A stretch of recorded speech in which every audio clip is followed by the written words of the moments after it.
I would like to introduce briefly about him. Professor Chandan Ghosh, a civil engineering graduate in the year 1985 from Bengal Engineering College. He did masters in civil engineering in 1987 from Jadavpur University and then PhD from IIT Kanpur in the year 1992 and Doctor Engineering 2004 from Ibaraki University, Japan, and has been serving in NIDM, MHA, Government of India since July 2006 as Professor and Head, Resilient Infrastructure Division. He served Faculty of Civil Engineering at IIT BHU since 1992 to 2000. He did postdoctoral research in Japan and was on deputation to IIT Jammu from September 2019 to December 2020, where he served as Dean of Student Welfare. Professor Ghosh works in the area of earthquake geotechnology, reinforced earth, seismic microzonation, ground improvement techniques, geosynthetics, and bioengineering measures for sustainable developments. He has devoted more than 30 years of his career in undergraduate and postgraduate teaching, research guidance, development of teaching tools, and training modules for the engineers, architects, and town planners. He has published more than 135 papers in reputed journals, conference proceedings. As recognition to his seminal contribution, he received Leonard Prize for the best doctoral thesis in 1993, CIDC Vishwakarma Award in 2013, IGS Sri H.C. Burma Golden Jubilee Award in again 2013, and Lifetime Achievement Award in 2019 from Indian Geotechnical Society, Delhi chapter. So with this brief background and lot of achievement by Professor Chandan Ghosh in his career, I invite him for the talk on living with floods and flexible storage of water. So I welcome you, sir, and I hand over now to you for further discussion. Okay, thank you, Singh Sahab, for this memorable occasion. Occasion, in a sense, what you wanted to be first. Yes, yes. Offline, but due to many other issues that we have to shift over to online. Yes, yes. But still, the essence of running the program with the auspicious, in this auspicious occasion as well, shows a spirit that we as an individual as well as organization have taken this event during weekend, and which is no doubt a opportunity that we have created ourselves despite facing COVID. And in that case,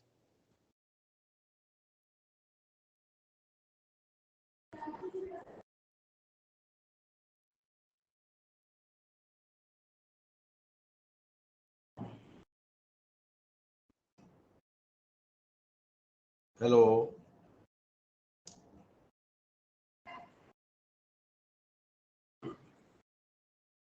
Pramod, it's not audible. Hello, sir. Hello, हाँ sir. आवाज फिर नहीं आ रही थी sir का शायद mic mute हो गया है. चंदन सर, शायद आपका माइक म्यूट है क्या? Hello. okay. Now Is coming. it okay? Yes, yes, sir.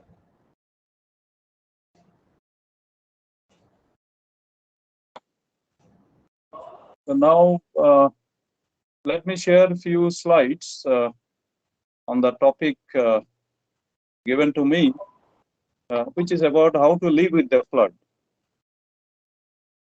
Whatever is happening, drought, or how to live with the drought, or how to live with the flood. So I have combined the things with the kind of capability that all over the world, including India, that we have been able to take it up. So let me share, and I'll show one small video also.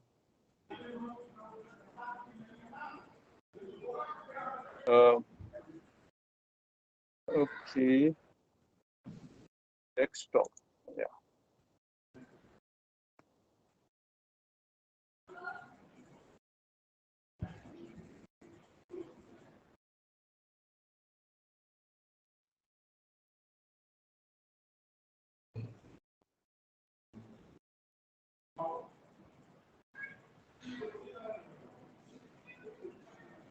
Yeah, slide can be seen now. Yes, sir, they are visible. Yes, sir. Okay. Okay.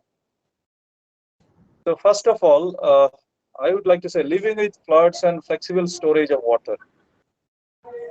This is a traditional way of storing water, and we know how many different ways also to store water, especially when plenty of water is there from the Himalayan resources, Himalaya, or when it is raining on our plain area, how to preserve them, not by dam, but the other way is flexible storage, which I am going to show.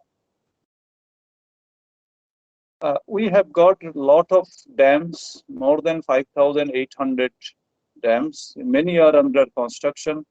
Majority of them we have constructed after independence. And while looking at the traditional way of storing water, where we as a civil engineer or hydrogeology or hydraulics part of that, making dam, whether it is 15 meter, generally we call more than 15-meter high is the dam, and as high as 300 meter, 360-meter height, this height. And there are several countries and several states in our country, their major economy, especially Himachal Pradesh, Uttarakhand, even the state, our neighboring country like Bhutan, their major economy is more on the hydroelectric power or utilizing the water resources that they are having. And for that, technology and know-how is known to us traditionally as well as through various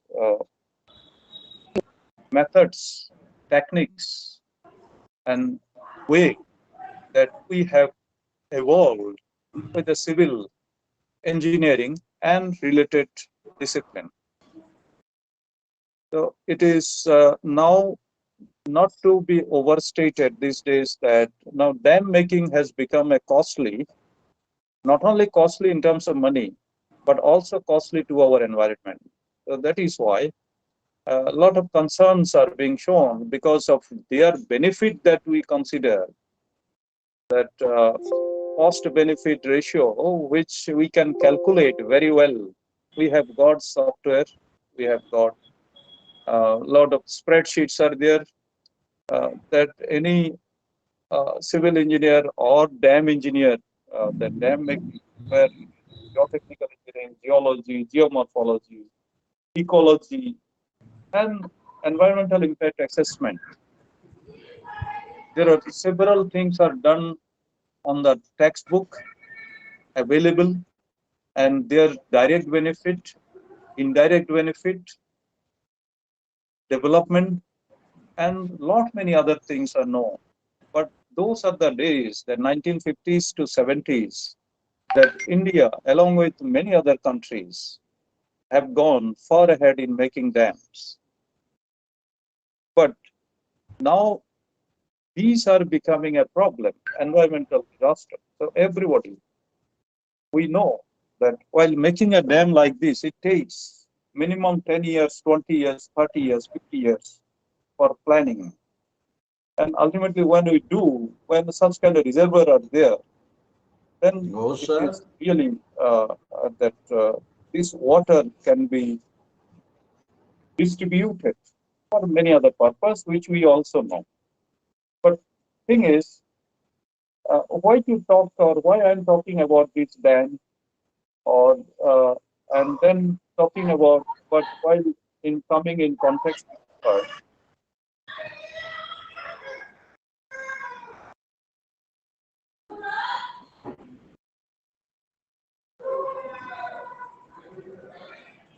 is that we have enough of dams and no further dam can be made because they are creating environmental problems. On the other hand, I wanted to talk a lot about the flexible storage. Flexible storage by man-made material. This is also man-made, but we are man-made plus nature. We take here also. We get a lot of water. ये बताइए sir, आपने बताया नहीं कितने लोगों का packet बनवाएंगे the river, flooding it, and then it is meeting the river. So we have again got many statistics that how much of water we are able to hold either in the form of dam or lake. In the river, hardly any water. But where countrywide, going on, especially now Jal Jeevan, Jal, and there are many programs are being taken up. Several lakhs of crores of amount of money is Amrut, say 2.0, are earmarked for the next 5-6 years, so that we can reach to each and every village or urban area, that we can reach with water. But for that, we have to store the water. And storing water in this manner has got limitation and lot of turmoil and lot of damages that it caused to the flora fauna. Storing water at the hilltop using this membrane. I will come into the cost and feasibility of these things also. To what extent we can store them either openly in this manner? Of course, now many of the farmhouse afford to have, but it doesn't cost at all. The cost that we incur while holding maybe several kilometers.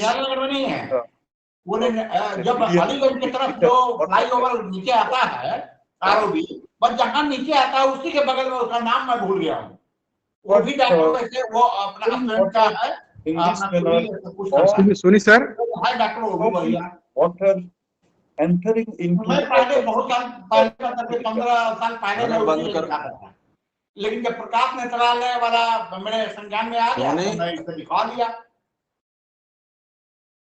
Okay, is there anything? दूसरा जो है जहां से वो flyover निराला चलता है तो उसके थोड़ा सा आगे जाने के बाद एक बड़ा सा पार्क है, और वो पार्क के बगल में ही है जो 10 ही आदमी को देखता है, वो भी आंख का डॉक्टर बहुत बढ़िया है। बोली सर कोई यूको आ रहा, कोई बीच में कोई डिस्टर्बेंस। चलिए सर, ठीक है, ओके। क्या कुछ अंदर से कुछ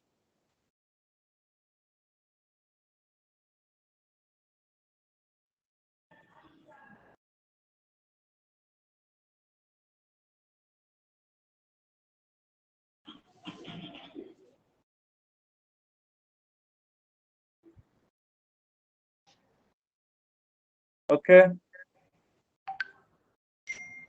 Now, in this manner, what is the how to living with the flood? This is an urban flood, flash flood, when it rains for hours or even few minutes also in our urban cities. The water inundates our area. And those who are attending this, and there are many programs are there how to make a flood inundation mapping in a locality or in a city. Now, mapping is being done, but how to make the early warning and what are the precautions to be taken?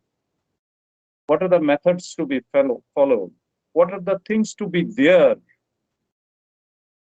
at the location, implementation, quickly during the flood, or when we get 1 hour, 2 hour, half an hour thing, how to quick fix something like this, that not a single drop of water, or even if some leakage is there, how effectively we can make such kind of flood barrier, maybe 1 meter height. And these days, flood barriers are available even up to 3 meter, 3.5 meter height. Imagine the event that happened in Chennai airport 2 years back, or in 2018, Cochin airport, that many of the flights, many of the aircraft got inundated, even though their height is more than our own height. Think of something that when an aircraft cost minimum 100 crore or 200 crore, depending on the sophistications that you want, there are ways now, because our height is limited to say 1.7 meter. And so protecting aircraft on the airfield where they are standing, maybe more than say 50, 100 of them, they are standing together. They are there in the parking area. While most of the airports are surrounded by very thick, highly protected boundary wall, there may be few gates are there. Well, we know that most of in the case of Chennai or in the case of say Kochi, it is not that water that which is dropping on the airport premises that causing flood. It is something that water coming from nearby, flooding of the river, that have inundated the airport. Think of that 1 day or 1 hour or even 10 days or sometimes a month due to such kind of event, more than a month, the airport gets affected, and the colossal loss that we face. So how many of us really concerned in stopping water entering into the airport field or airfield by the gates, where we can minimal intervention can be done by such kind of quick fixing while we know that water is coming, or even surrounding the aircraft. You see, think of 100 crore aircraft surrounding the aircraft. As I said, here it may be about 1 meter. The aircraft height, where the level difference may be around 2 meters from the airport base to the bottom of that. So when 3 meter, 3.5 meter of such kind of freestanding, quick fixed, within no time this can be fixed. So we can make a barrier. In fact, several such airports in the world, India has not yet started.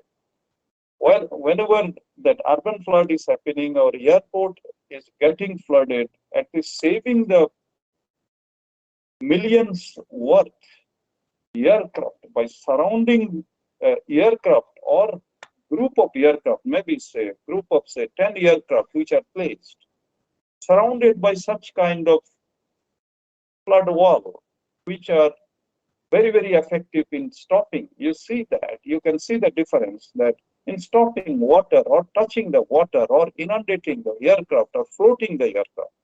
That is the kind of living with flood. And that is the kind of use of the technology and our ability to make things safe. Thing is, what is not possible in these days? In fact, I have taken it from the net, that I choose to earn my food, then beg for it, because I know ability is stronger than my disability. You may see thousands and thousands of such kind of inspirational things that comes up flooding our internet, and we get inspired with this. But making things in action in this manner should be our motto and spirit.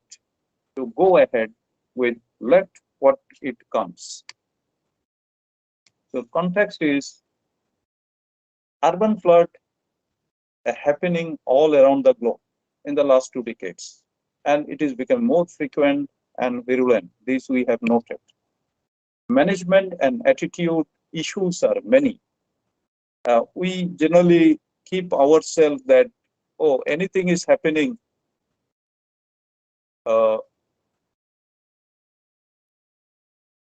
and it is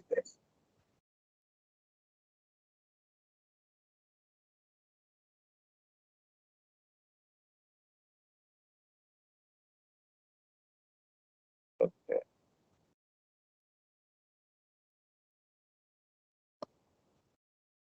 So we think that many things are happening where we as an individual or those who are attending these classes, that we don't have, as if that we don't have any role, it is somebody else's problem.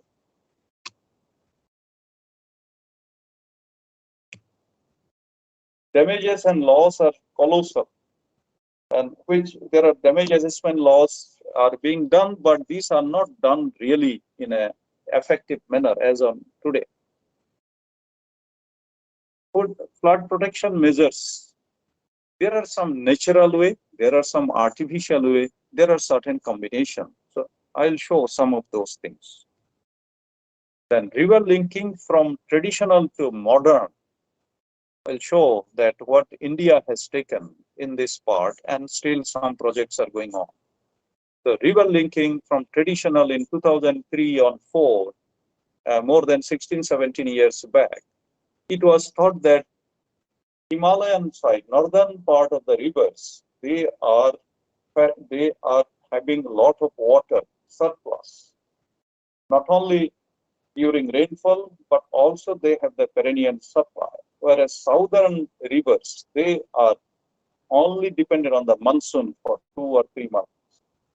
Or even southern part of India, especially Kerala, and they are having so much of water during so much of rainfall water. Majority of them, 95% of them, we are not able to catch hold of them. But you come in Karnataka, 200 kilometers north of that, our there is a tremendous shortage of water, and drought has become more traditional, especially for those that being affected. So it catches the attention for the everyone when our PIL or cricket matches are getting hampered. But our attitude towards drought is that let it come, because government is going to supply some money or relief or something like that, barring aside whatever election agendas and other things are there. I'm sorry that I have to take these things in this manner, even though in academia, but we have to see that let the things happen, the attitude, let the things happen. We are in the academia, we think that our software and our best prediction or statistics and then satisfying that our own standards of knowledge and know-how, simply saying that yes, a lot of water is there, but it is somebody else or relief commissioners or district magistrates' duty to do that. Probably we have to come out of from that shell or that kind of concepts and other things. Otherwise, the academia and versus industry and the community that they are suffering, they will remain 3 different, say, taboo that we have been going on since 1950s or even from the British period. Storage of surplus water, how to make it affordable? Like making a dam, no dam is possible to construct, even though we do the calculation that within 5 years, 7 years, or 10 years, ROI, return on investment, is there. But at what cost? Do we talk about the environmental degradation? Not at all. Even if we, because we do not know anything, we don't want to know anything, because we want to show with some calculation that yes, ROI is 7 to 10 years or something like that. But the degradation part, we don't have any tools or technique or software that which can take care of. Flood walls for protections and flexible storage system using geosynthetics. That is where I'm going to take some of this example. And then the number of people living within 1 meter of high tide level exceeds 150 million. Many urbanization process takes place either without any planning or with plans that ignore the or underestimate the flood risk. Often the construction and land use regulation underlying legal basis, as well as a set of concrete plans, do exist but are not enforced. And these are all telltale things that we often flash using our whatever knowledge or whatever reports that comes in, and we categorize them, customize them to suitable to the audience. But now we have to go much beyond in this. How to cope with flood?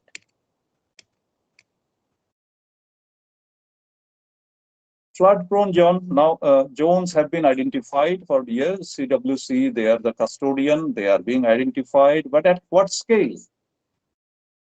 At what scale? That is a big question. The CWC or the nodal agency in the country, they can make any scale, but nothing less than 25,000. 1:25,000. Do you think that it is the really realistic scale? Is it that the way that we should handle the flood and flood inundation in a scale that where 1 centimeter is equal to 25 meters? And we are still having a lot of limitation in our understanding coming beyond GIS and software aided tools and technique, that what really is the scale required, not the scale that inundation mapping, when few centimeter in plain area makes a lot of difference, then we still stick to what our GIS or remote sensing tools that gives us. Are there warning system in place? Of course, nodal agency will say that we have so many stations, so many warnings, so many tidal gauge, so many things are there. How effective they are, how effectively they reach to the public or community.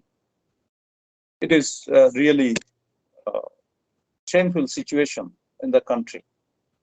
Are the community aware of the rainfall and runoff rates in the water bodies? Of course, these days, in the last couple of years, we have been able to get some information into our mobile app that tomorrow there is going to be a little rain to heavy rain, and there may be gusty winds, but not looking at that. Like Delhi, we had day before yesterday in the around say 6:37.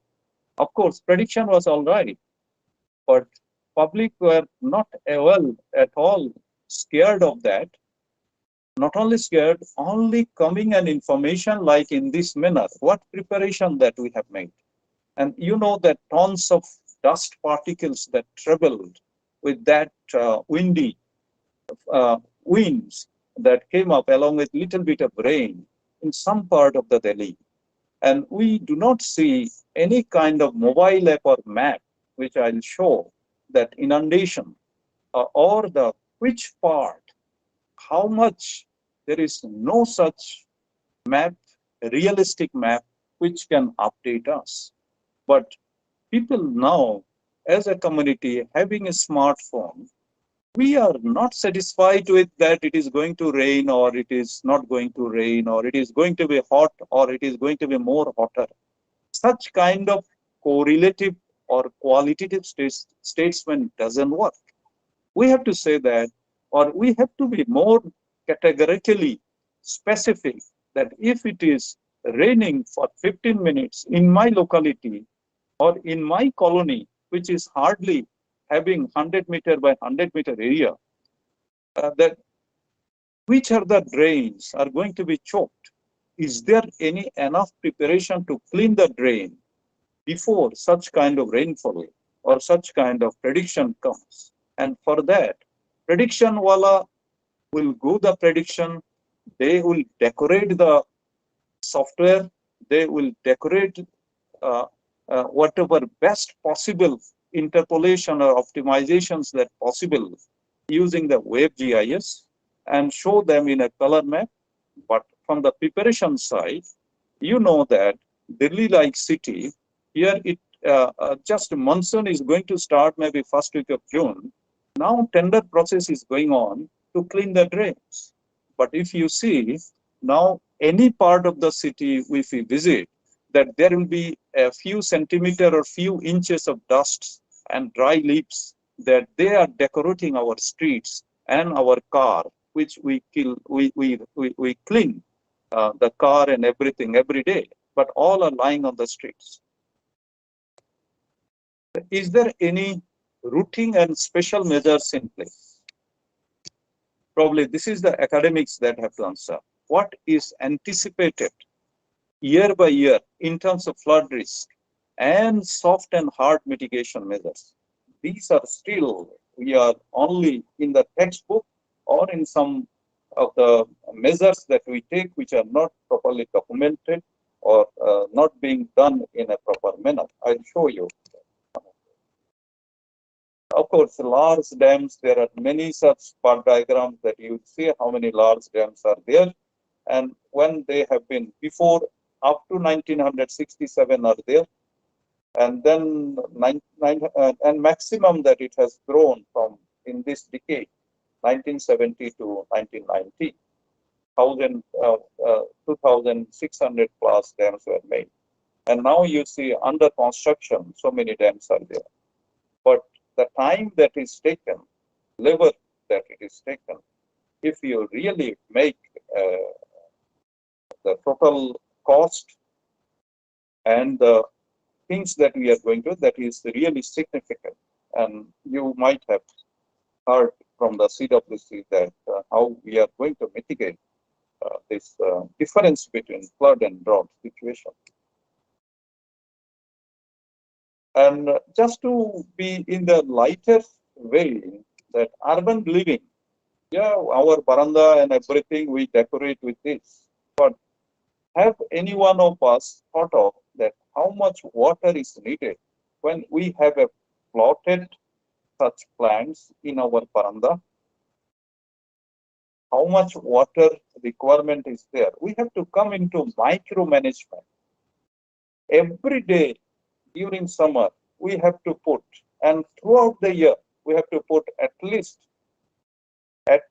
on an average, half a liter of water to keep this green. Whereas if this is there on the natural soil, do we really bother putting half a liter of water? We don't bother. Whether it is such kind of things, whether it is such kind of plants, anything, they get their share of water from the ground naturally. So, living life in an urban way, how much water in the water, not the surplus area, that what is the judicious uses of water, maintaining our household, and you will see that we are wasting, or rather we are precious resource of water we are using in this manner, for which we are not at all bothered that how much distress that we are causing. But in the same urban area, while making use of one of the building existing and facilitate that this transport, elevated, barrier-free transport in facilitating such kind of things. That is an example in Japan, that what extent we are able to accommodate our, transport in the urban area, how much we are able to do it effectively in this manner is a matter of cooperation and coexistence with the community, and then make urban living really sustainable. And these days, you will see that many of our condominiums and other things are coming out. But think of how much water traditionally we have to use for each and every plant. But now we have come up with soilless farming. drip irrigations, and many things are there, and making our urban living really fantastic in this manner. So in one side, from the conventional to compensating the environment by releasing or by growing such kind of greens, even in the concrete jungles, putting and energy saving and so many things that we are doing. So these are no doubt that we are trying to compensate, and using technology and know-how, we are trying to live with even drought conditions. Here we are creating an environment where they create their microbiome over here, so that the moisture and other things we can make some compensation and compensate in such a way that one complements with the others. On the other hand, that whenever our city gets flooded, when our city gets flooded,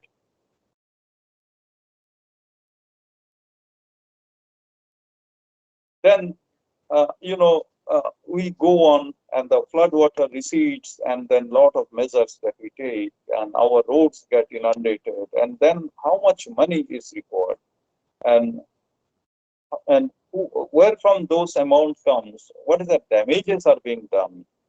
Not a single software is available other than taking some of the abstract input value.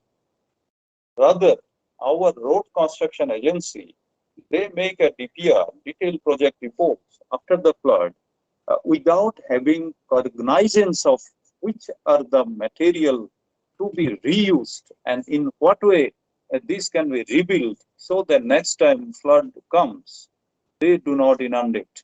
Probably we have not taken, as of now, any such resilience measures.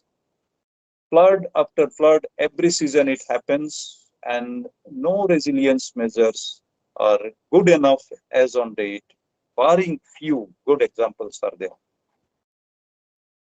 We make roads in the hilly area, and this is an example in 2013 Uttarakhand.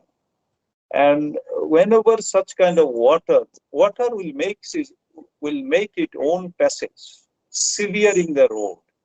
And we may see that there should have been a culvert over here. But when this kind of cross drainage works while making the road in hilly area, or where valley section is there, where it is most important that while making roads, we have to have cross drainage area. But when we don't provide, then they create such. And then think of rebuilding these things. Rebuilding these things, that again, how much cost is there? It doesn't harm us. It doesn't affect us. It doesn't take us much, because the agencies, the road construction agencies are there. Maybe if it is not in few months, at least in few years of time, they will make this road with the cost that which may be double or triple, but without making or anticipation that similar things will happen, or making an allowance of the cross drainage. And when such kind of cross drainage will be there, this is an example taken somewhere else. But in order to make this culvert function, in such cases, that what kind of protections are to be done? The protection measures are important to make these things functioning. Just it is only trying that how to solve a problem which is not unknown to us, but we generally give very, very little attention in maintaining the health of the road or health of the culvert or whatever we make it. When flooding occurs, then I say that how to minimize the expenses, what high gain we can ensure. What is the high gain that we can ensure?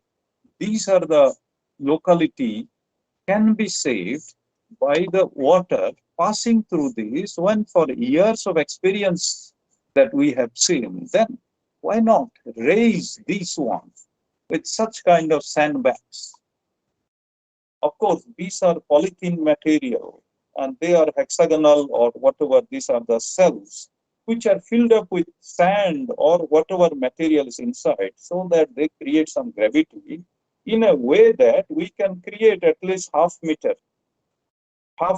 or 2 feet, 3 feet of extra capacity to pass on these waters so that it doesn't affect our locality much. And making such kind of arrangement while anticipating flood water to inundate in this region is something that very essentially have to be incorporated in our engineering branches, PWD or CWC, whoever is dealing. So far, we have been perfect and very much, we demand that, yes, we have been able to predict these things, but we have to come to the ground and take up these things, such kind of measures on the ground, that if flood is coming, okay, well, predicted 2 days, 3 days, 5 days, or 10 days before, or whatever it is. But when prediction has been done, and whether it is coming true or not, let us not go into those kind of, database and just fight or make some conference and other things. And our model is bigger and other things. Rather, what are the things are there in place, the flood that where it is being predicted or it is going to come, in order to save the property and life loss. Another part is when flash flood happens or flood water is regularly going to come through this. Do you think that for 8-story building, such a large building, we have to shift it or we have to stop operation? So what is that little expenses but high gain is simply this kind of boundary wall. The boundary wall, in fact, we are very much conscious legally as well as in our authority and other things. Wherever we are living in a city or in a village or even gated colonies are there, we are so much conscious about making our own boundary wall hefty enough. Sometimes in many of the boundary cost itself more than the building, or even a substantial part of the building or building foundation.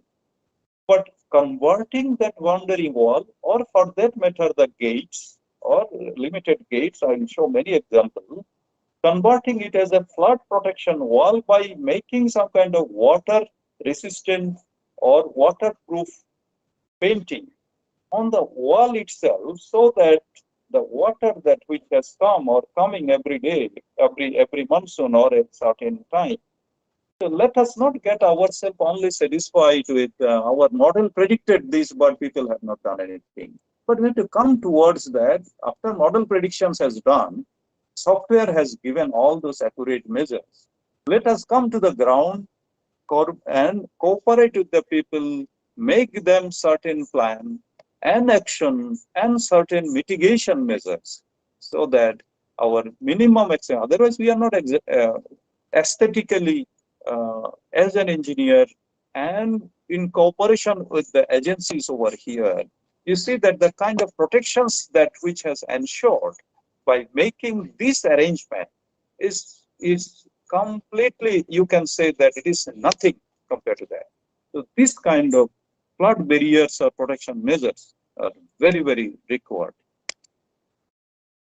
Just taking another example, home application of geosynthetics.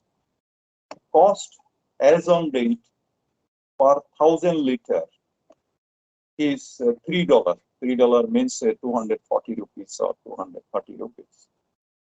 So what is the cost that we are putting? Around 10,000 rupees that we put, and every year we spend about 10% or 15% of them as a maintenance.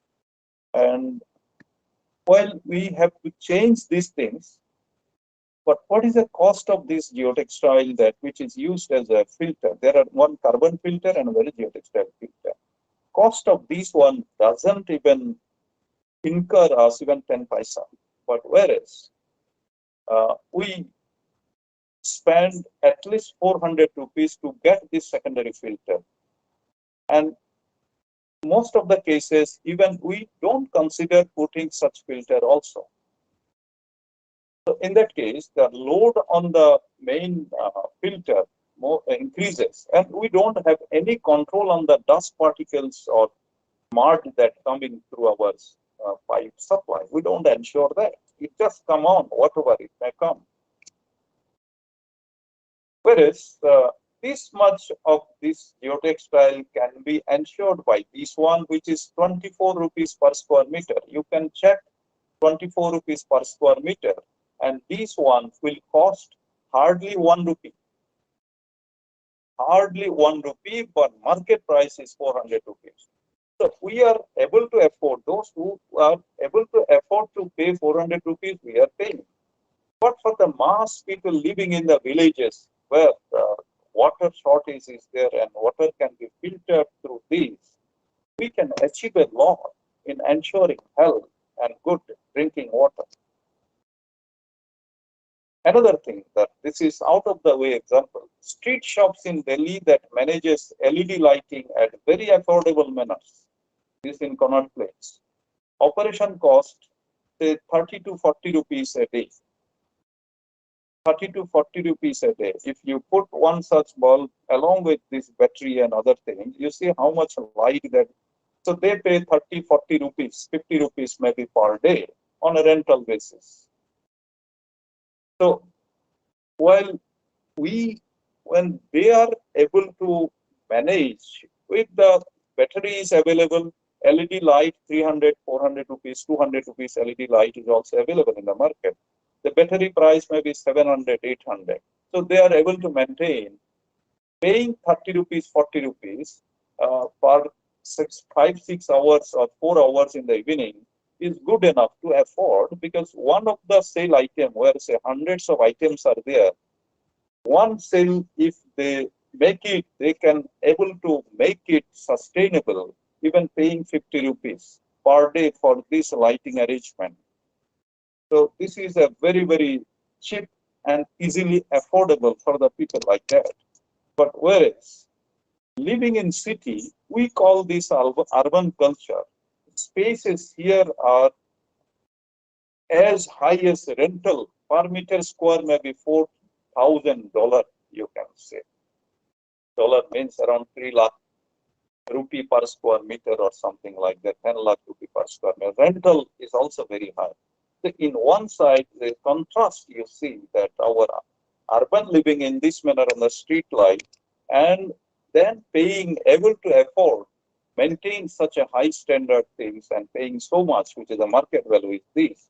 This is where that drought and flood, I just put it that whereas drought and flood is also comparative. If you say that you make it as an equivalent as if that this is a drought, and in contrast, this is the flood. So the management lies with us. And see that some of the measures being taken, spending government money, government means and the kind of measures that being made over here, they are no way comparable to the effective mitigation measures. Such are not the way that things to be stabilized or levies to be made. You see that this is the kind of effect or measures where it costs several per square meter, if you say, at least 5,000 rupees is the cost to the government exchequer, 5,000 rupees for putting such kind of bricks. At least you know that per brick is equivalent 10 rupee, and then cost the labor is also more than 10 rupee here, and then the amount of bricks that they are used, and you can see that you can easily calculate that at least 1,000 rupees per square meter is the cost every year.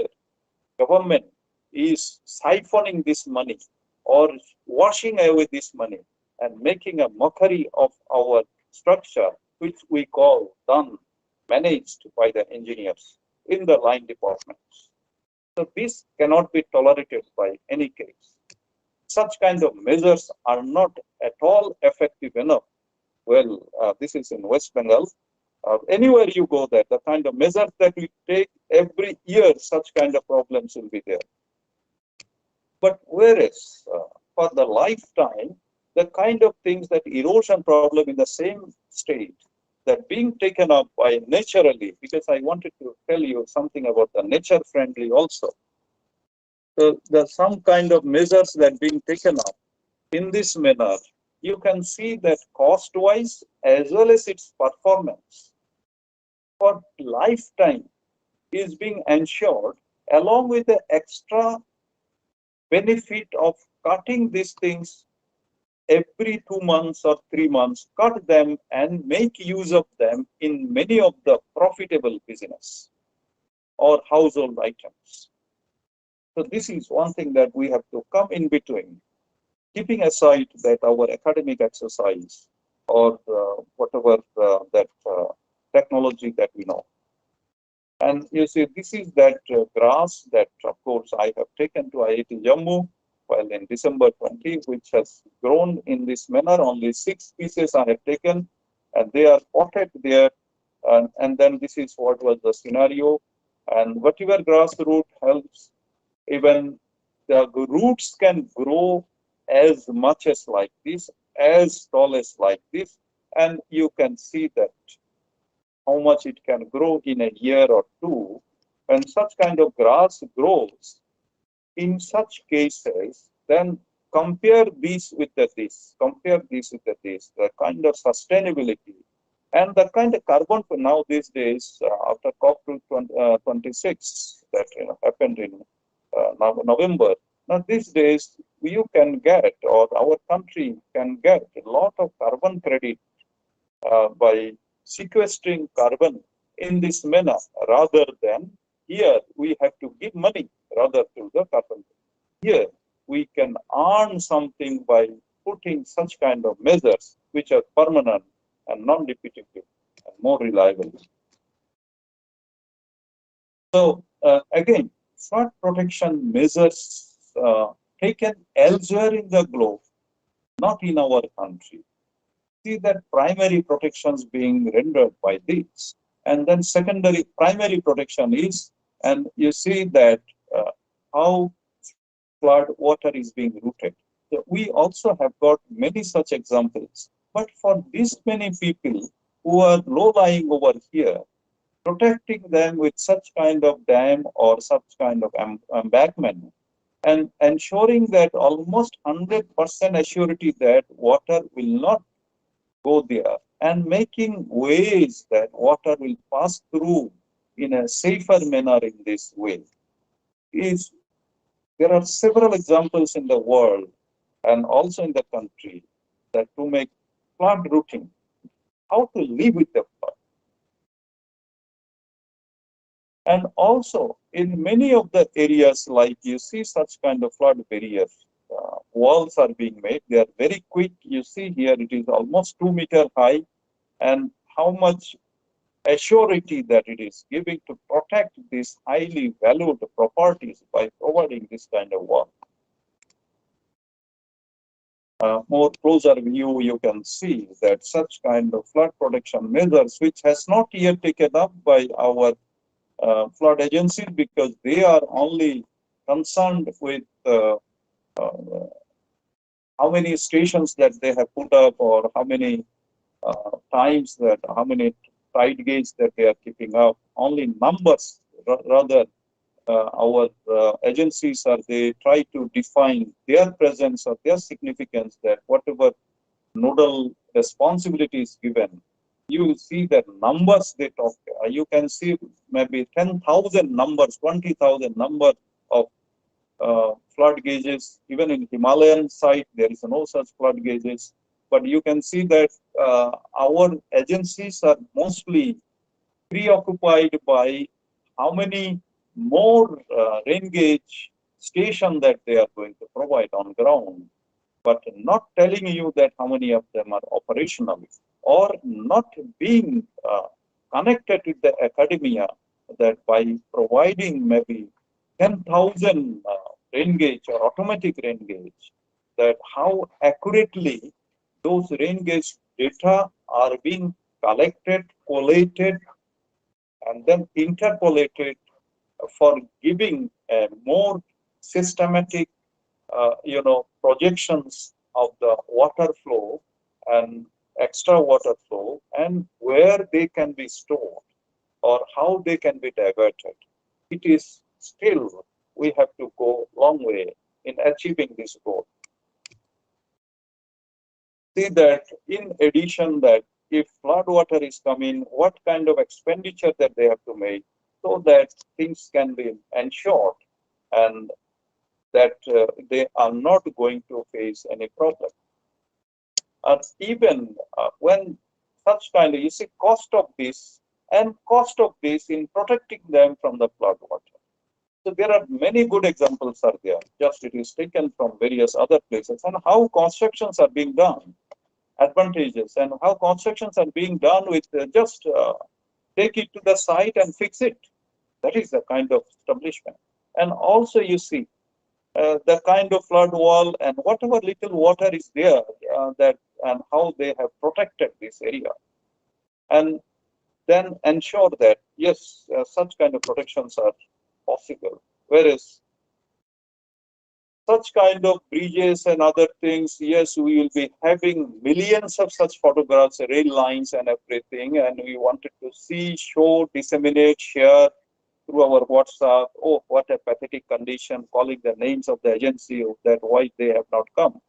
But now we have to combine our ethical as well as our technological, scientific, and modern, whatever, or even taking the traditional thing together, we have to work as a community to relieve ourselves from such kind of damages. After all, who wants to see their multi-story building or condominium or office building like it has happened in many of our metro cities?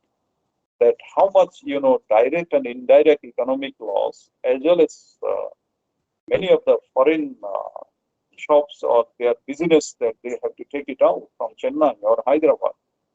And if you think that in a greater perspective, that what is the impact of flood is not the draining of this flood water, but the kind of damage that it has caused and the cost that it has incurred to the individual or the company. It is a colossal, and there is no such authentic way of post-disaster damage assessment. There are tools are there, but those tools are there since 1970s.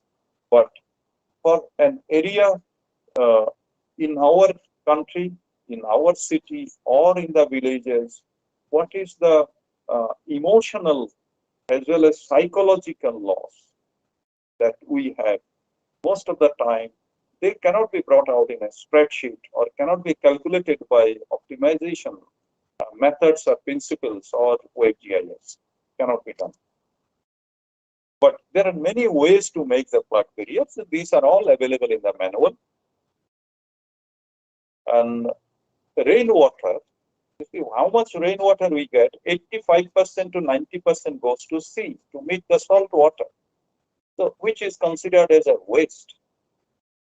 Current storage capacity of India's almost this much is something like this. These are the data that no, it doesn't mean anything to us until and unless we are in our local level, how much satisfied we are and how much we are even for that particular matter that we are wasting or we are using in a potted plants that where it takes continuous supply of water. The culture that we have adopted in our city, which is really damaging to the country. But of course, you, me, and we are also part of that. Coastal reservoir has the potential to store whatever is being stored by 6,000 dams. By 5,800 plus dams in our country, 400 plus are under construction. Whatever they have been able to store with coastal reservoir or riverbed reservoir, we can store whatever is the 5% of that also, whatever 85%. You think of River Ganga or Brahmaputra, the amount of water, sweet water, rainwater that they pass through Bangladesh, or even many of our south side like Karnataka, that amount of water that they receive, more than 2,000 millimeter rainfall is there. or even in Meghalaya and those places where world largest things are there, most of the water passing through the Bangladesh, and where Bangladesh has Sir, got more than 2/3 of its area inundated. you hear? Oh, Plenty sir. of resources. So the alternative way, which is being emphasized by many of the countries, including China, Hong Kong, and even Australia also, to store this extra water inside coastal reservoir in the coastal area itself using geomembrane. And the cost of, you see, 6,000 dam maintenance and the kind of benefit that we are getting, no doubt, electricity and other things, but almost equivalent or more than that, we have got the potential to store them using coastal reservoir, using geomembrane. I'll show some of those things. So what is not possible in 1970s and 80s, we have made more than 2,600 dams, but now within no time, given the space of time, that given that with the kind of potential of the material that we are having, amount of material that we are having produced, manufactured, and we are exporting, which can be used here in less than a month of time, we can make that potential resources, storing them almost equivalent to Christmas trees in our coastal area or on the riverbank. So, and with no acquisition of the land and no problem of economic damages or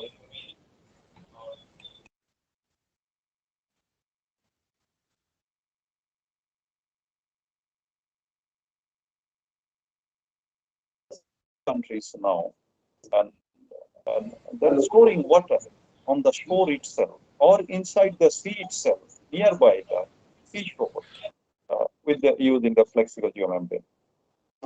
Godavari River alone discharges about 4,000 trillion meter cube feet of water to sea every year. Polavaram Dam was under construction, but it is halted by some geopolitical issue. But it was a great effort at the cost of more than 60,000 crore to make a 2.5 kilometer dam and to store water. Yeah. Chandan Ghosh sir. Ghosh sir.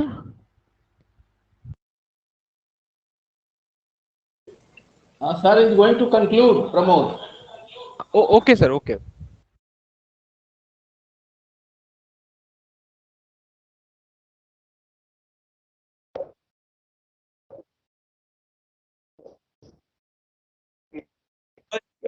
Many of our river like Chennai or Miti River and other things, we can have a gated control. Hardly 100-meter width wide is there. Why to face the everyday problem of,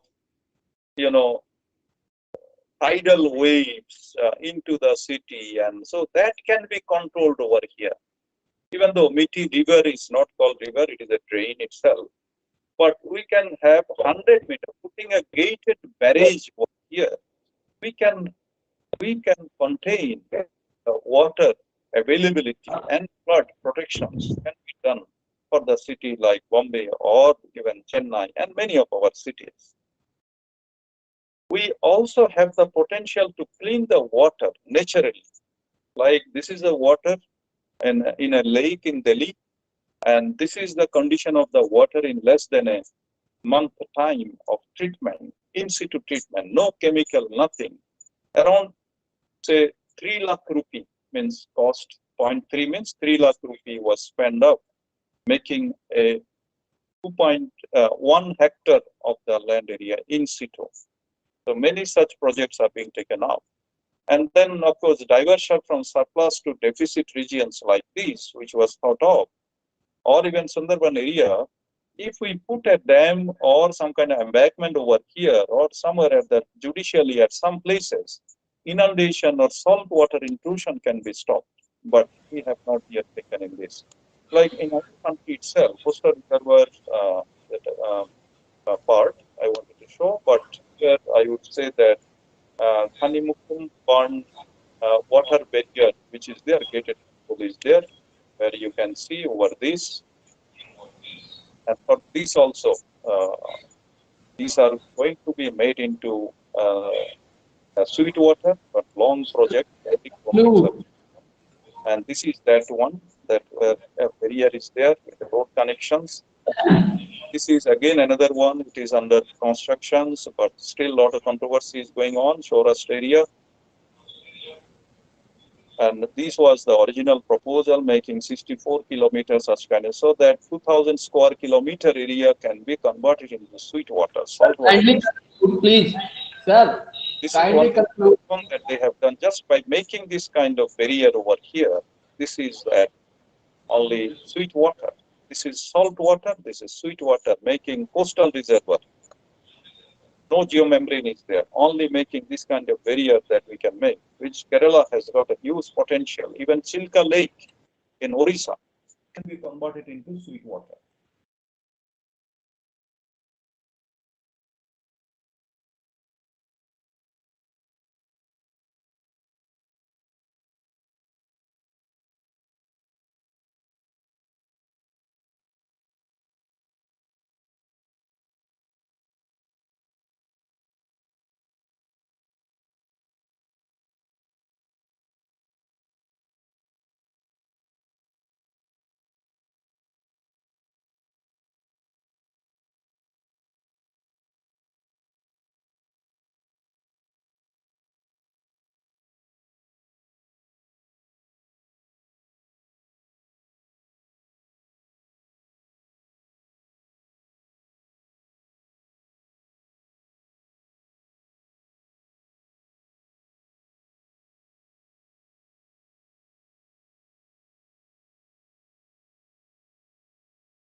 can be help to reduce flooding in the downstream side. So all these is helpful with the help of flood forecasting techniques. So I'll briefly have some background, then I'll directly go to the flood forecasting techniques. So I'll introduce, depending upon the theme of this short-term course, then certain applications of the with the real data, and then concluding remarks. So drought and floods are hydrological extreme events. Extreme events means that rarely happens, and that has other statistical distribution than the normal hydrological events. Floods are the most common type of natural disasters worldwide and pose substantial risk to life, property, food and production, and environmental sustainability. So these are some of the instances of disasters in India in terms of extreme drought case that causes the famine.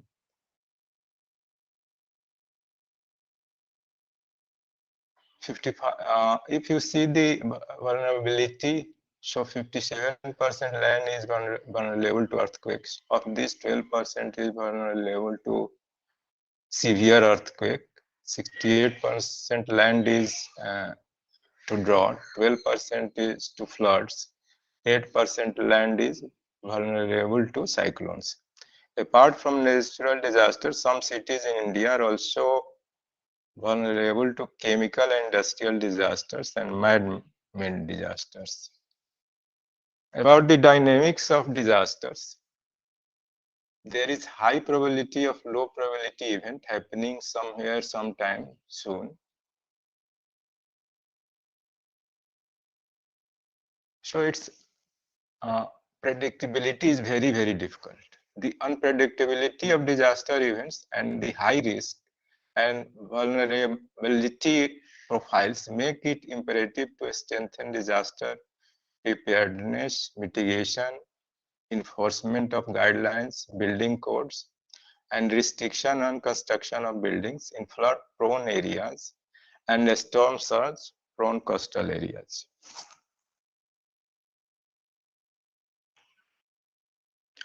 If you see the flood hazard map, you can see here in India, north side comprising of your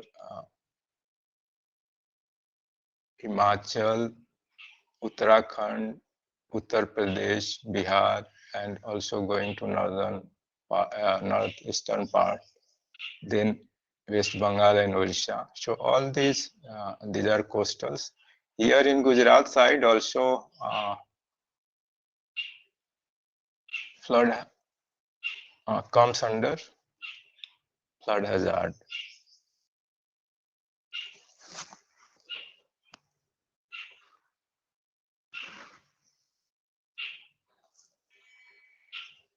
हाँ Pramod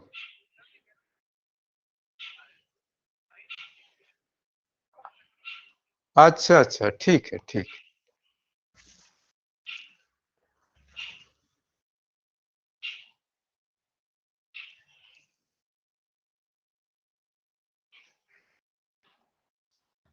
And now slide is moving. Don't know.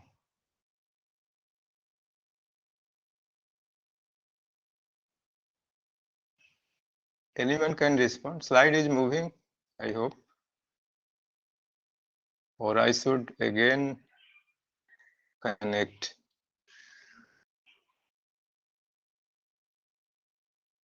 मेरी आवाज आ रही है?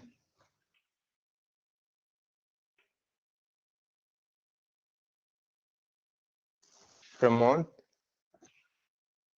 Hello.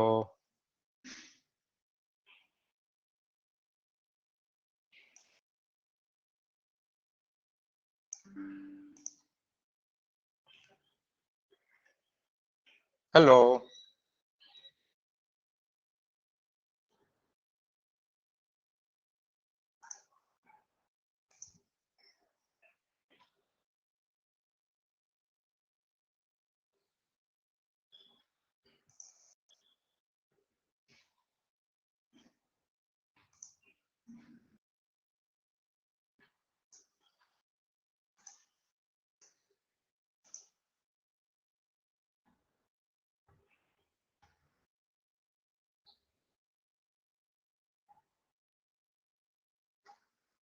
Hello.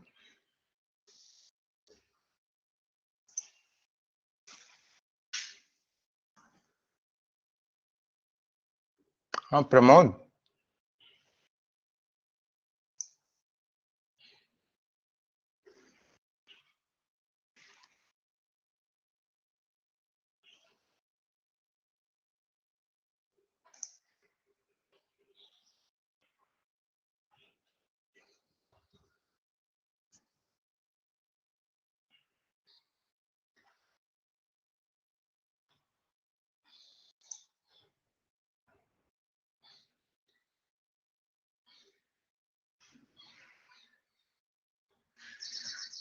Am I audible?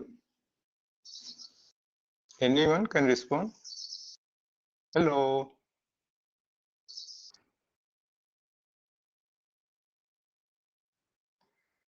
Yes, Ramanand Mishra.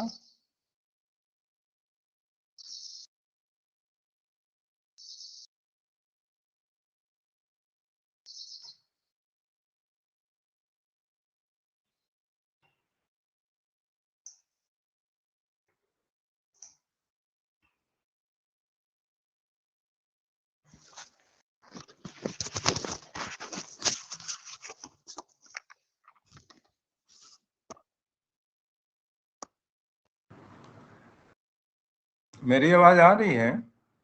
हाँ sir, आवाज आ रही है आपकी। आई थिंक पार्टिसिपेंट्स कुछ रेज हैंड किया है। Do they want to ask questions? Shailendra Kumar, Tanmay Bansal. Yes, yes. Anyone want to ask anything? Sharinder, one second, let me unmute him. Okay, now you can ask, Sharinder Kumar.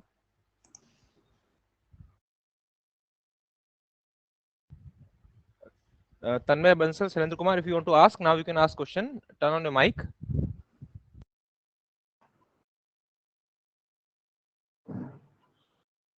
No, sir, I was raised hand because of the audible. Okay, voice. got it. Voice issue. ठीक है sir. Now it's working. Voice is also coming and slides are moving. ठीक है sir. You can Okay. continue, sir, please.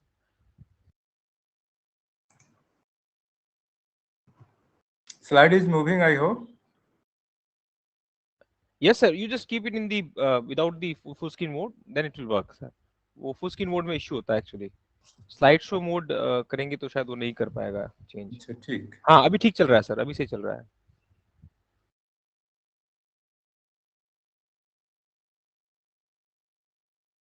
So, I have just shown India flood hazard map. Then this is global flood risk map. This is simple steps for flood design process. Create a synthetic storm, estimate the infiltration, depression, storage, and runoff, and estimate stream flow. This is main features of a river adjoining with floodplain.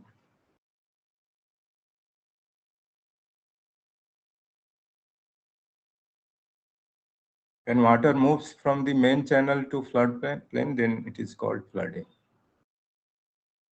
Then upstream flooding, generally local in nature, with short lag times. Downstream floods are regional in extent with longer lag times and higher peak discharges. This is a map to show the flood causing mechanism that combines your meteorological, climatological, flood producing mechanism, operate at varying temporal and spatial scales. Traditional perspectives of flood management Then one statement, flooding affects more people worldwide than any other form of natural disaster, and yet insurance cover against the risk of flooding is not widespread. Flood happens when the level of body of water exceeds its natural or artificial confines. Water then submerges land in surrounding areas.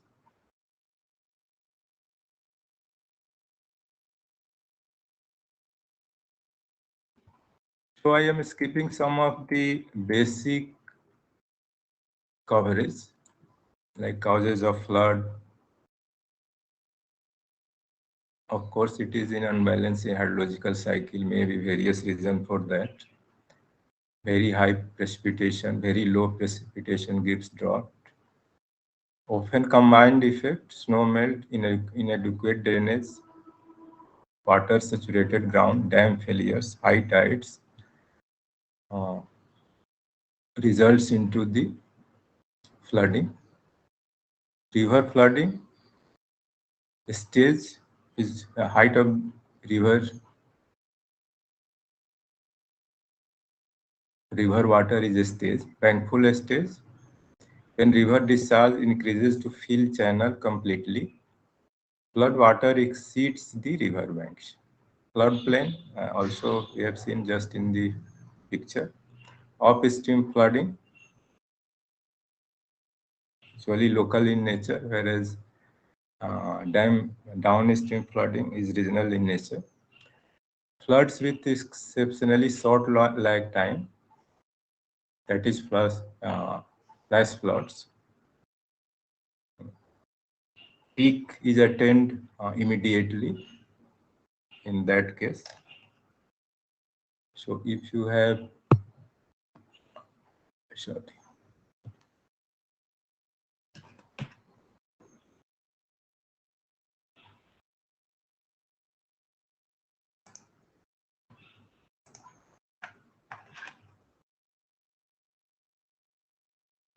Time versus discharge. So a normal hydrograph might be like that, but in case of flash floods, peak will immediately come into the picture. Downstream flooding, already I have shown you the figure. Then primary effect, water damage to household, structural damage, historical site destroyed, crop loss, cemetery flooded, loss of life. Then secondary and tertiary impacts are also there.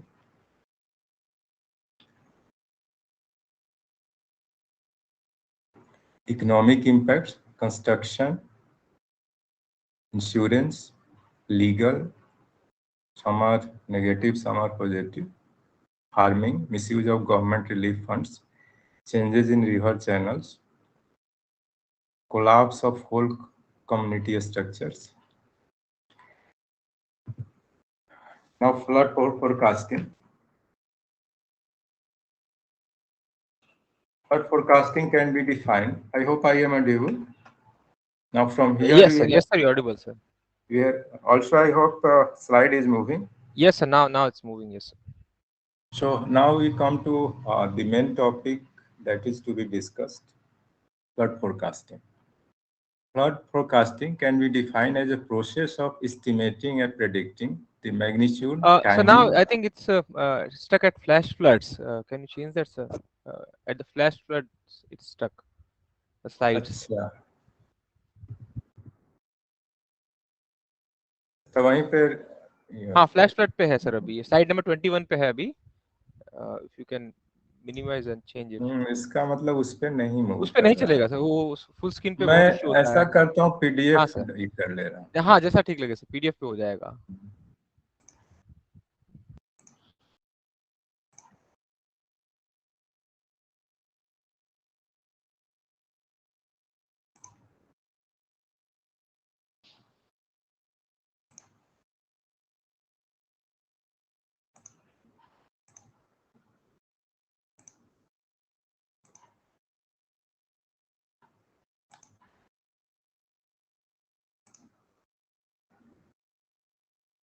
I hope the screen is visible. Yes, sir. You can full screen it also now. Now I think this is Visible, moving. visible, sir. Yes.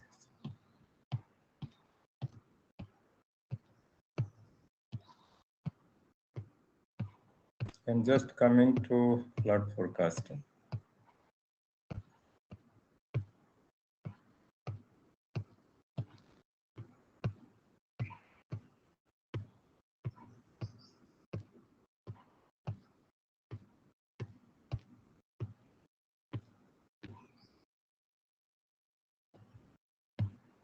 Flash floods, I hope I have already discussed.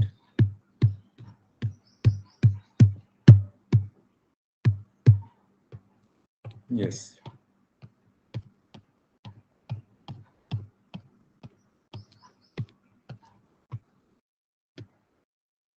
Flood forecasting can be defined as process of estimating and predicting the magnitude, timing, and duration of flooding based on non-characteristic of a river basin with the aim to prevent damage to human life, to property, and to the environment. A robust flood forecasting system should provide adequate time for stakeholders to take appropriate actions to minimize loss of human life and socioeconomic impacts. Flood forecasting models can vary from a simple conventional statistical model to detailed physical process models. Process model means it will solve some mathematical model that represent the physical processes on the basin and river, and requires lots of detailed data to finally get result from that. Then non-conventional or non-parametric, some models are also non-parametric, means you don't need to have prior knowledge of distribution or assuming any distribution that it will follows a particular distribution. Or artificial intelligence or soft computing or data-driven techniques that requires that if you have certain observed data, so even making it a series of sequence interval series. Suppose we have 100 years of peak values at a certain locations. So we can have 100 data points. So for that data, making a physical or process-based models requires you that all the characteristics of the basin, characteristic of the river, information about the river, but data-driven models will require only series of the data points, and it captures the dynamics of the system, means dynamics of the basin, dynamics of the river with those data itself. But of course, substantial data is needed for data-driven models. Each model has its own advantage and disadvantage. If I go to classification, the broad classification can be based on correlation or coaxial diagrams between two variables or more than two variables. Then mathematical equations, either in the form of regression models, maybe linear or multilinear. Then empirical formula, suppose there is a small catchment, there is no gauging points in that. Of course, only two-level is empirical relations. Then rational formula, in that certain hydrological parameters are required. Then hydrological models, maybe rainfall, runoff model, routing techniques. Hydraulic models, in that we need to solve St. Bernard equations. Also, it is called dynamic wave routing. Then conventional probabilistic approach, frequency analysis. That assuming it as an extreme event, we can have certain assumptions of the peak series like Gumbel distribution or log Pearson distributions. Then we can find out those parameters like frequency factors, and then we can predict any magnitude flood with certain recurrence intervals. Then non-conventional or data-driven models like neural network, fuzzy, or NFISH, or if you want to break the data into certain meaningful coefficients of principal component analysis or wavelet decomposition of the original series. First, that series is broken into components, meaningful components. Then those components are again used as an input for the data-driven models. If I go to the simple,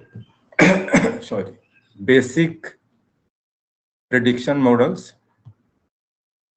So suppose I have data for this point and these points. I want to predict data at x1. So simple regression model is x1 equal to a is slope of the linear regression model, b times x2 plus c times x2. That means these values a, b, and c are needs to be found out, so that for any x2 and x3 value at x1 can be predicted. So if I want how to work with, I hope most of the participants might be knowing, but simple is first write the normal equations out of that. So to write normal equations, simply we have summation on all this basic equation. Suppose this is x1 plus a plus x1 equal to a plus b x2 plus c x3. So just sigma x1, sigma a1, sigma b x2, sigma c. So resulting equation can be x1. If you have sigma, it is with the number of data points will be multiplied here. Then bx2, b sigma x2 plus cx3. Then in this, multiply with x2, give second equation. Then in first, again, multiply with x2, then gives. So three equation, three unknowns. So unique value can be find out. So if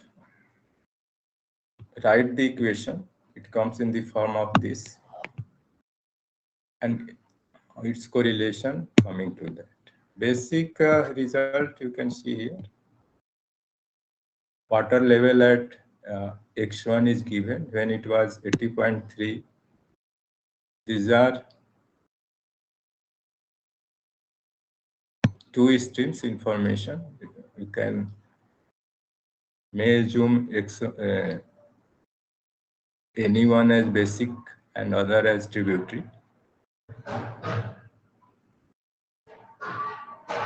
So if we have certain years data, like suppose here, I think 10 years, 1, 2, 3, 4, 5, 6, 7, 8, 9 years data. So if you have 10 years or 50 years data or even 20 years data, you can make a linear regression model. So suppose at any time its value is 83, 100, like that.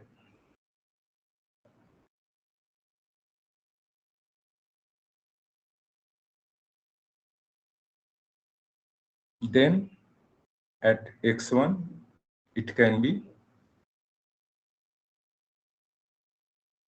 calculated.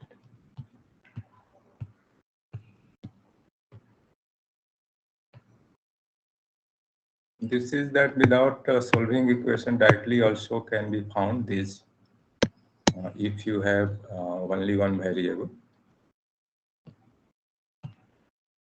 Then empirical relation in terms of a coefficient C and exponent over area. Usually, if gauge data is there, these empirical relations are not used. But if there is no gauged relation data, so it can be used. So depending upon different value of index n, if it is 3/4, then it is called Dickens formula. And for coefficient C, there are certain guidelines depending upon areas for like North area, North India, Central India, and Western India, different value of C. Choosing value of C is guidelines is there. Then if index is 2/3, then it is called Reed's formula. And C varies from minimum around 6 to up to 40.5. Then rational formula, also widely used. Coefficient runoff, intensity, and catchment area or drainage area. So to find out intensity, also you need time of concentration.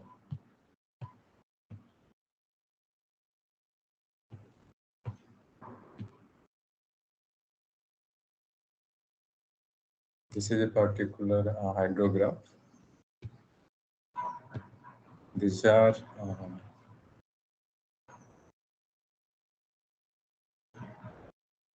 table to take the value of C. Then if catchment comprises of different area with different coefficient, then an equivalent coefficient can be found out.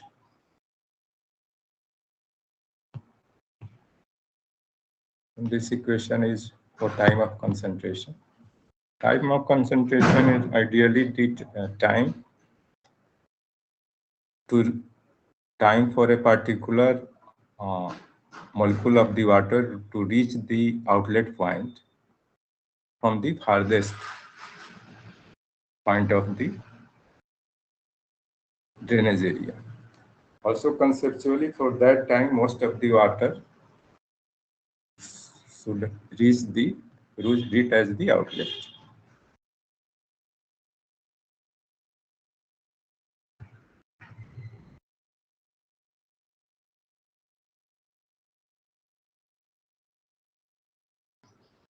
Also, we have you can find out the intensity.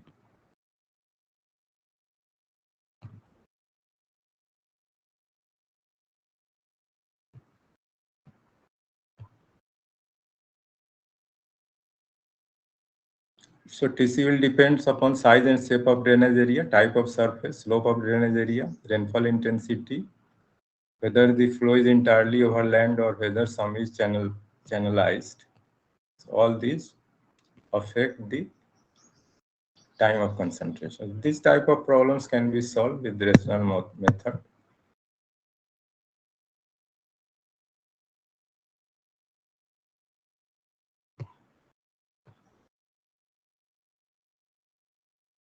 Then about the flood frequency analysis.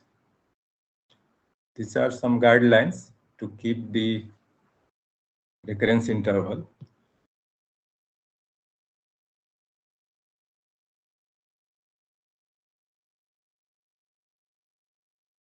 Magnitude and frequency of occurrences are main parameters for flood prediction. Since the main cause of flooding are abnormal amounts of rainfall,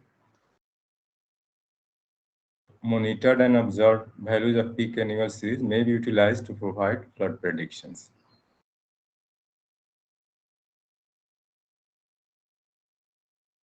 The study of extreme hydrological events involves the selection of a sequence of largest or smallest observation from sets of data. The time interval length is usually taken as 1 year. The magnitude of extreme events is inversely related to its frequency. Data series are assumed to be independent and identically distributed, and hydrological system producing them is considered to be stochastic. Stochastic means not purely random. Its distribution is known. In order to reduce the risk due to floods, different approaches are taken to flood predictions. So I think some things are overlapping. Gumbel's method, also known as Gumbel distribution, generally utilized to find magnitude and frequency of occurrences using the peak annual series.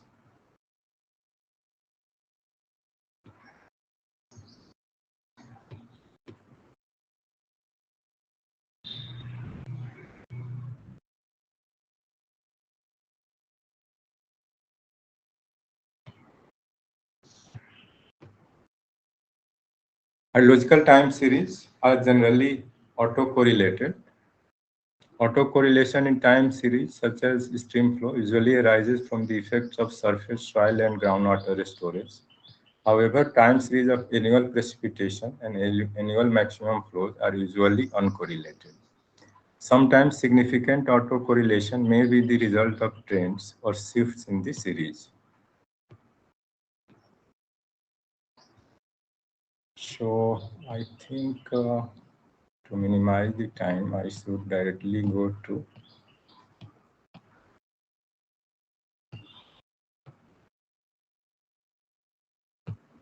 this is the basic equation that is used for forecasting depending upon extreme events. So if you know the mean value, that value, you know the standard deviation. So KT times the standard deviation can be added to mean to find out magnitude at a recurrence interval T.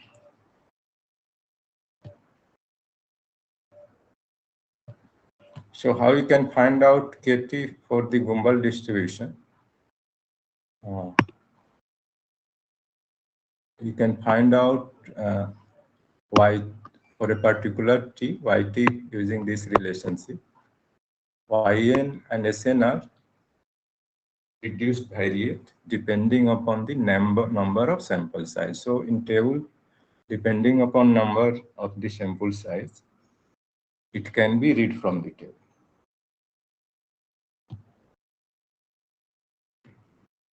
For large sample size, when n tends to infinity, a constant value is usually taken. Yn 0.577 and Sn 1.28. Then K2 value can be found out, and then for any observed peak series values, xt value can be calculated. When in spite of the actual series, if you are taking the log of the series, then it comes under log Pearson type third distribution. So for that, another statistical parameter like skewness is calculated. And with skewness, we have sufficient information to again use that relationship xt mean value plus k times standard deviation. Then a neural network method, I hope you might have certain background, in which if we have some information about input and output, then for a particular input, how output is matched, that depends upon, if I show here, so suppose we have these xn inputs and y output. Suppose for the flood forecasting, if you have 100 years of data, x1, x2, x100, and we create the time series, this that after next flooding event will be the target. So if when x1 is input, x2 will be output. When x2 is input, x3 will be output. So in that way, this side will be input, this side, this will be x1, only one input and one output. So sometimes, suppose if it is xt plus 1, sometimes you might consider xt minus 1, xt plus 1. So then it will be 2 input. So depending upon availability of the data, we can create the time series, and also how model performance or is coming, we can keep increasing or decreasing the time series. Then with the each connection, there are weights. When weights are optimized, this mapping from x1 to x2 is captured.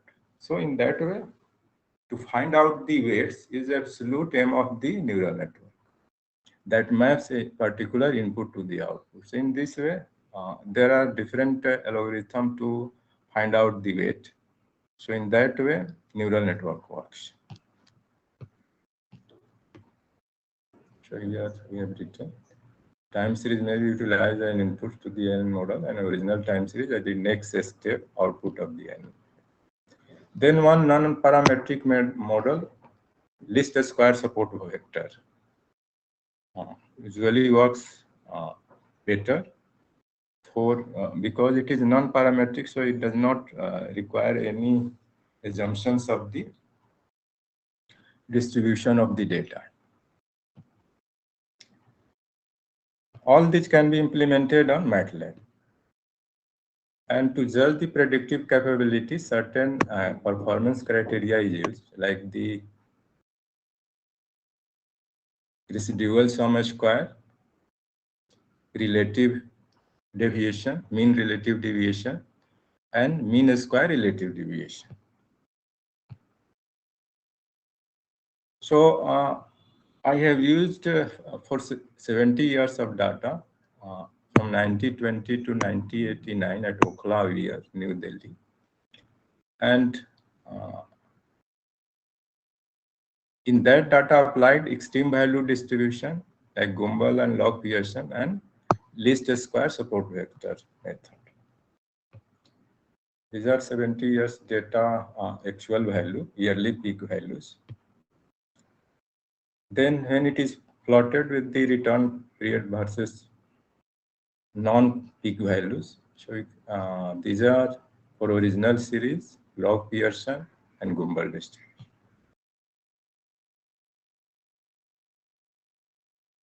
Also predicted with the least square support vector is also plotted. If you see from the table,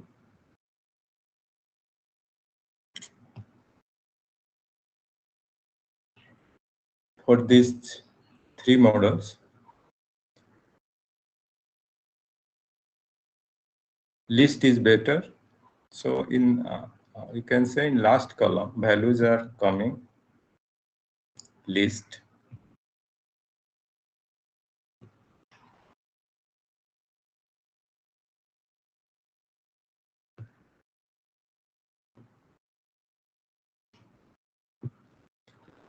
The present study represents the general framework for evaluating the annual peak value in a stream system.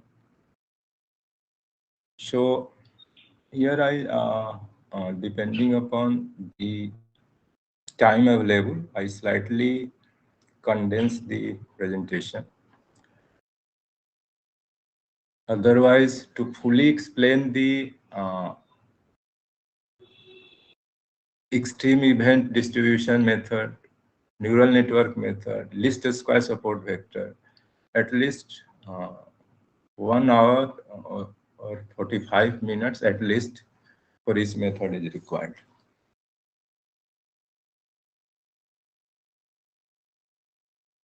So, any question from the participants?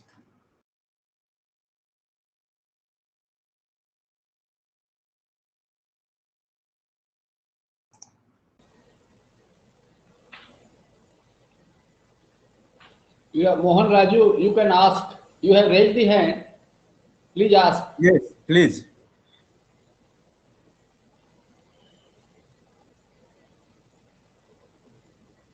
You may ask basic as well as higher level research questions, whatever your background or your work is there. Pramod. Dr. Pramod.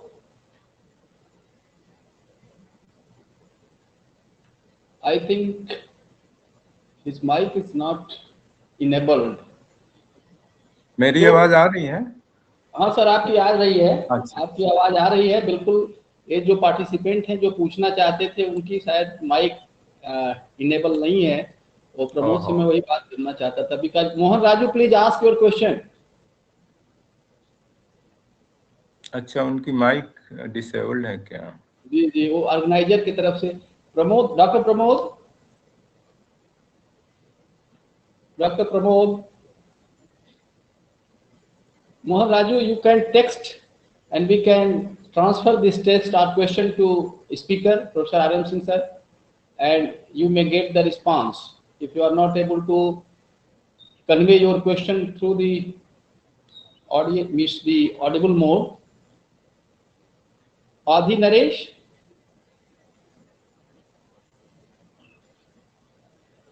आधी Naresh, I think mic तो unmute कर दिया है सभी का। Doctor Pramod, कुछ problem हो गई है। मोहन राजू,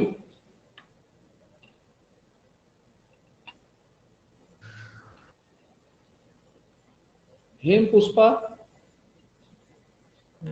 अभी लगता है इनेबल्ड नहीं है। किसी कोई भी। रामानंद, क्योंकि हाँ ना तो कम से कम आवाज आती है, कुछ आवाज नहीं आ रही।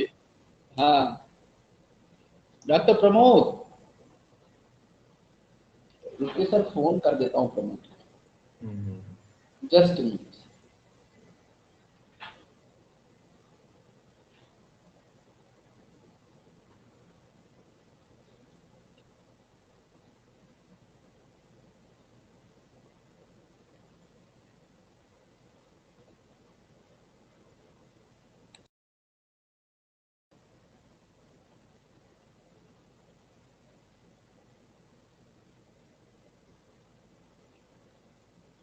हाँ प्रमोद, ये पार्टिसिपेंट्स का इनेबल नहीं है क्या माइक अभी? एक क्वेश्चन पूछना चाहते हैं, क्वेश्चन पूछना। अच्छा, कहाँ से करें?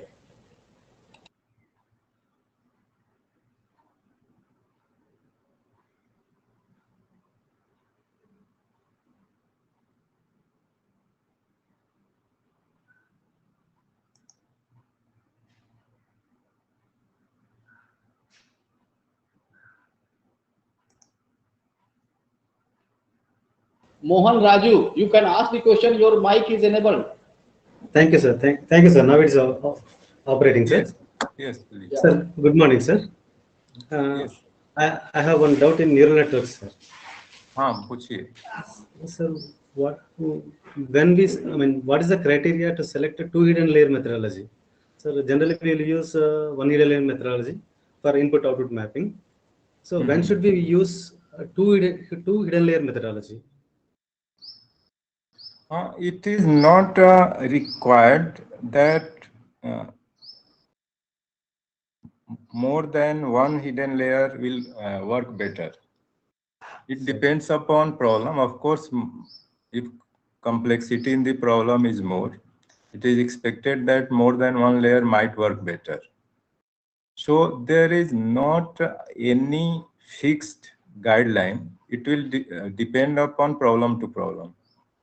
Sir. So you suppose, and as a guideline, if you ask about the guideline, it has been there that a one hidden layer with sufficient number of hidden nodes can approximate any degree of nonlinearity. So one hidden layer is in itself is universal approximator.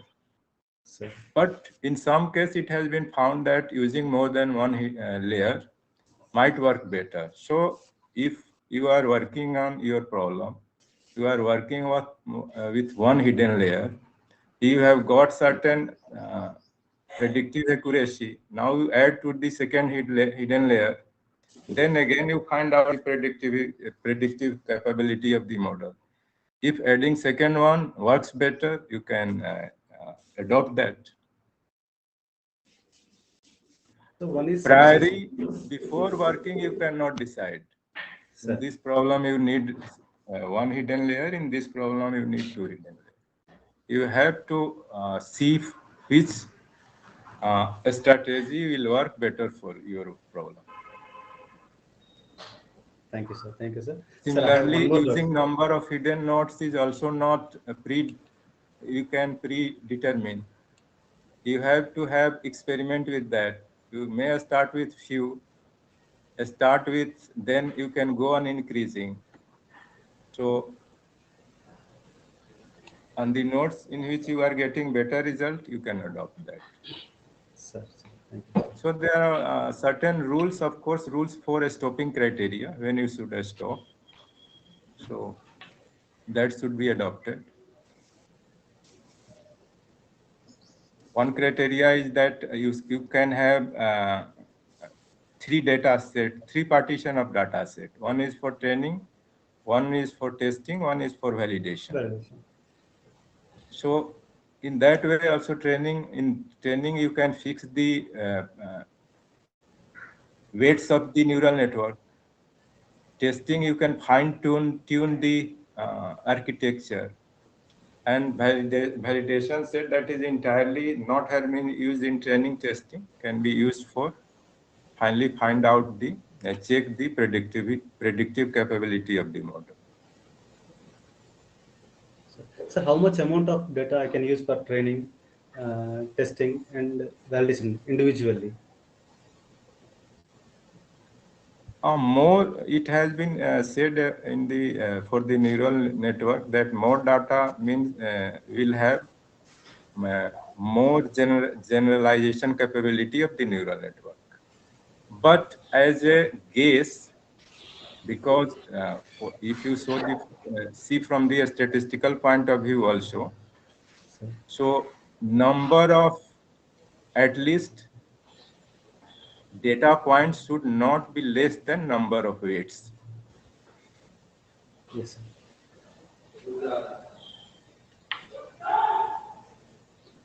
Sir, I have one more doubt, sir. Yes, yes. Sir, we have performance indices, sir, for ultimate evaluation. Yes, yes. Sir, I can work on rainfall runoff sediment, stage discharge. Yes, So yes. likewise, I can map index for particular rainfall and runoff, a particular index for runoff and sediment. So is there any criteria to select an index? I hope by performance indices you need a statistic like correlation coefficient, RMS,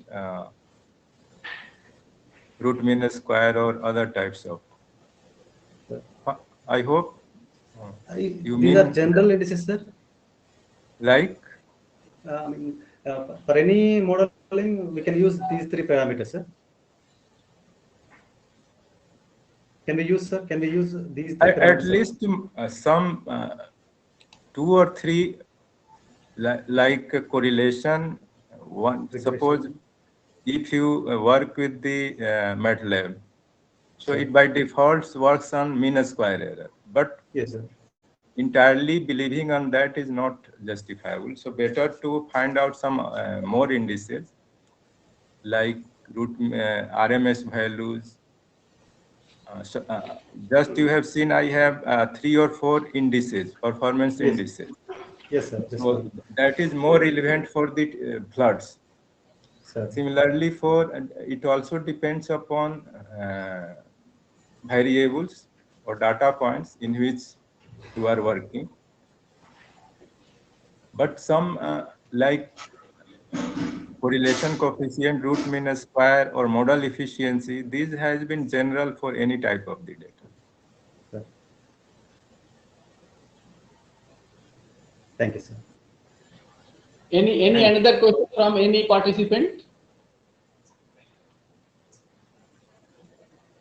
So if there is no questions, on behalf of organizing committee of this event, 5 days short-term course, I convey my sincere thanks to Professor Raj Mohan Singh ji for his thought-provoking deliberations, which all the participants, I firmly believe, have enjoyed.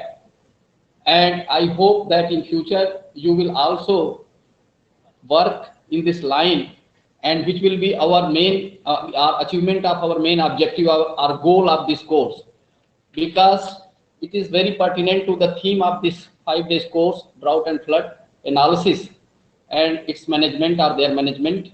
So I firmly believe and hope that all the participants have enjoyed the lecture of Professor Raj Mohan Singh ji, and in future you will also do the work, and you may be in touch with him, because already in these days all the websites are there of the institute where email IDs are there of the Professor Raj Mohan Singh ji, and if any participant is very much interested to do the work, you can contact with him through the mail, as well as you can also post your ideas in the WhatsApp group which we have created on the name of this DAM 2022. So thank you, sir, again. Thank you, Professor Pandey. For your sparing your valuable time. As Professor Pandey have told, all are welcome anytime to ask questions.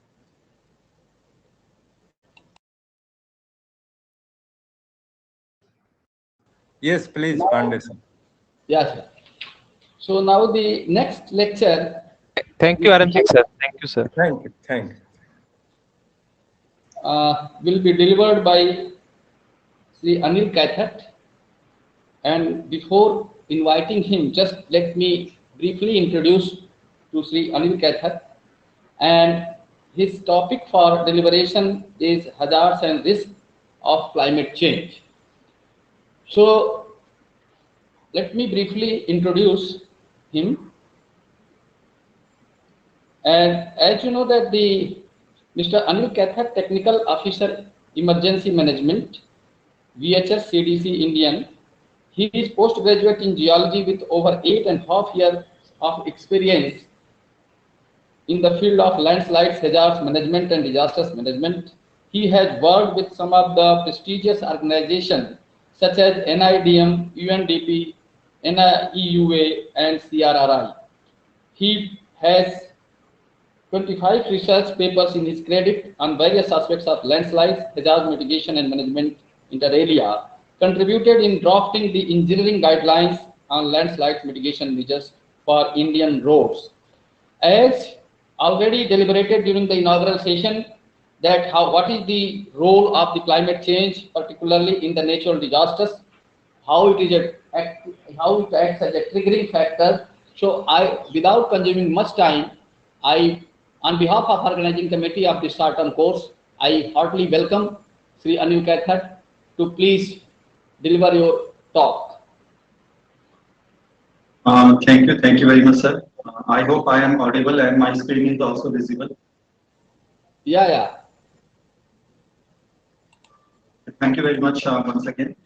And as sir mentioned, I will be discussing hazard and risk of climate change. As you know, climate change today it is the most debatable topic.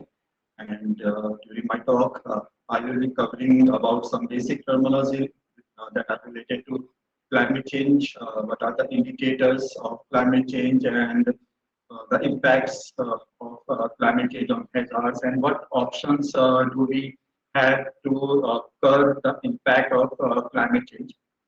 As you know, due to this phenomena, climate change, frequency of extreme weather events such as floods, droughts, on which this 5 days training program is being organized, or you talk about heat waves or cold waves.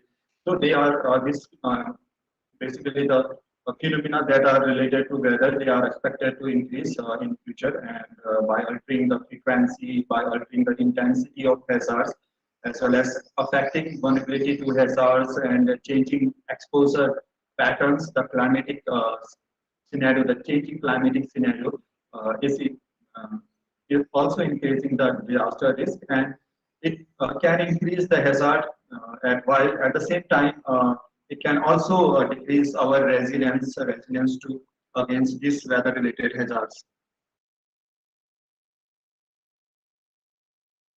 So coming to weather and climate, basically weather, when you talk about weather, it is condition of the atmosphere at a particular location and movement. And when you talk about climate, it is collective state of atmosphere for a given place over a specific interval of time.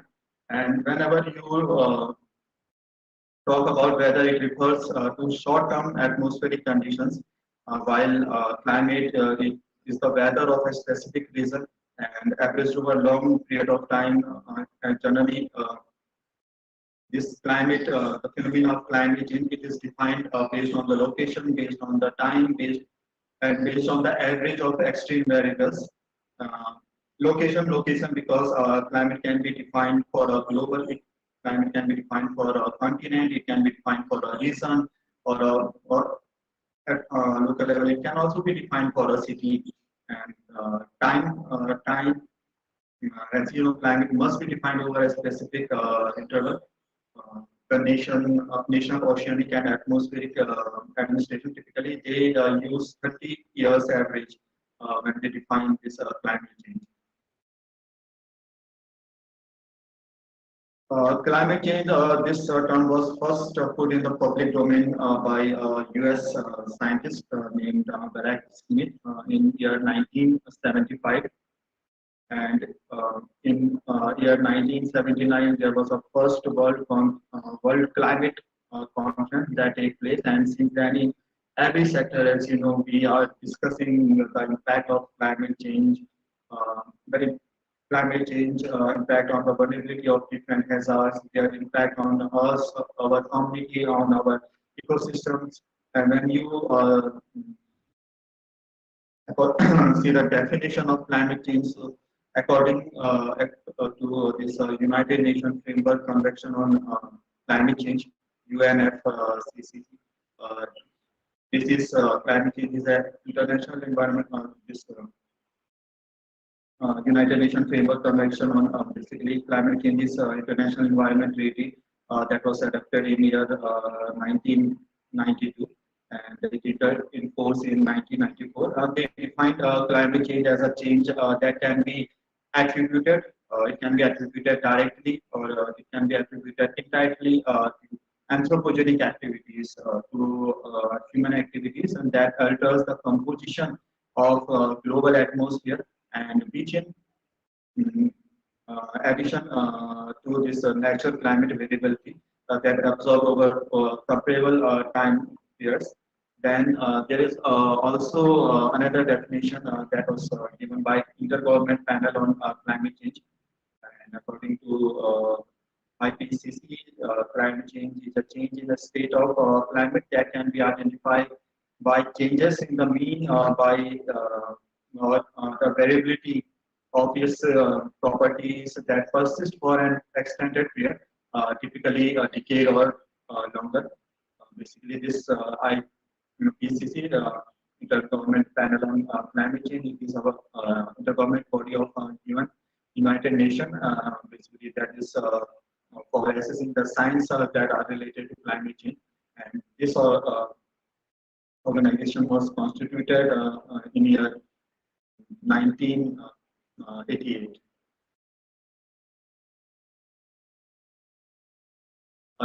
Coming to global warming and climate change, people often treat global warming and climate change as synonyms. They think both these phenomena are synonyms, but this global warming it is just one aspect of this climate change. Uh, Global warming, it refers to the rise in global temperature due to mainly increasing concentration of greenhouse gases in our atmosphere, and it is the long-term heating of Earth's climate system that is observed since the pre-industrial period. Basically, we use this pre-industrial period for between 1852 and 1900 due to human activities, due to primarily fossil fuel burning, which increase the heat trapping greenhouse gas level in our Earth's atmosphere.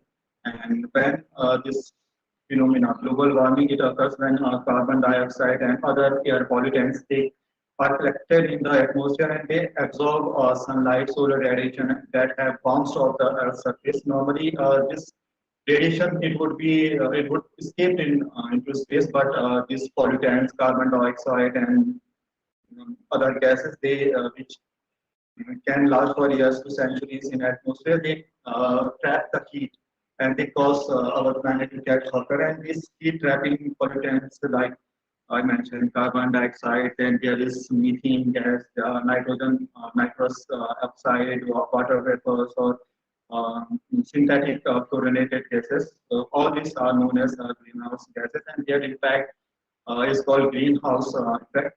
And like I mentioned, this climate change is referred to increasing changes in the measures of climate over a long period of time, and it include changes in precipitation, it include variability in temperature, as well as wind patterns, and anthropogenic activities done by humans, more specifically the greenhouse gas emission that human activities generate are leading cause of rapidly changing climate, and some natural forces that can also be contribute to climate change, and it includes our sun's intensity or volcanic, when there is a volcanic eruption or when there is change in naturally occurring greenhouse gas concentration. But records indicate that today's climate warming, particularly that which has occurred since the mid 20th century, it's happening at a much faster rate than ever before, and it can't be explained by only this natural process. So apart from natural process, a very limited contribution in today's this climate change than our anthropogenic activities. There are a number of signs, number of signature of that depicts that climate is changing. There is a change in the patterns of climate, like the temperatures are rising worldwide due to greenhouse gas trapping more heat in the atmosphere. And according to World Meteorological this organization, the global average temperature in year 2019 was at about 1.1 degrees Celsius, about the pre-industrial period between 1950 to 1900, and since 1980s, each successive decade has been warmer than the last one. Another sign of climate change is the drought. They are becoming longer. They are becoming more extreme around the world. Tropical storms, which they are becoming more severe due to warmer ocean water temperature. As temperature rise, there is less snowpack in mountain range and polar areas, and the snow melts faster. And overall glaciers are melting at a faster rate. Sea level are rising. Sea ice in the Arctic Ocean around this our North Pole is melting faster with the warmer temperature. Then permafrost, they are also melting. They are releasing methane. That is a powerful greenhouse gas in the atmosphere. So all these are depicting that our climate is changing. So now comes is this climate change. Is it a new concept? Why we are talking about this phenomena in each and every sectors? Why are talking about the impacts of this climate change in each and our day-to-day routines? Actually, this climate change it has always happening on the Earth, and is clearly seen in the geological record. It is the rapid rate, the magnitude of climate change that is occurring now. That is of great concern worldwide, and greenhouse gases in the atmosphere they absorb heat radiation. Our anthropogenic activities has increased this greenhouse gases in the atmosphere since the industrial revolution, that leading to more heat retention and an increase in surface temperature, and atmospheric aerosols alter climate by scattering, by absorbing solar infrared radiation. They may also change the microphysical and chemical properties of the clouds. Finally, our planning our land use changes, such as deforestation, also had led to change in the amount of the sunlight reflected from the ground back into the space. Now, how the changing climatic scenario, how the change in this phenomena is affecting us, affecting our community, affecting our ecosystem. What are the impacts of climate change on hazards? On basically due to this phenomena, climate change, like I mentioned earlier, frequency of extreme weather events such as floods, droughts, and heat waves, cold waves, they are expected to increase in the future. Climate change is altering the frequency and intensity of hazardous events, and also affecting vulnerability to hazard and changing exposure pattern. Uh, this changing climatic scenario is increasing disaster risk, and it can increase hazard while at the same time it is also responsible for decreasing our resilience against these hazards. So basically the risk that is created by climate change, it can be slowed down in their onset, such as change in the temperature and precipitation, leading to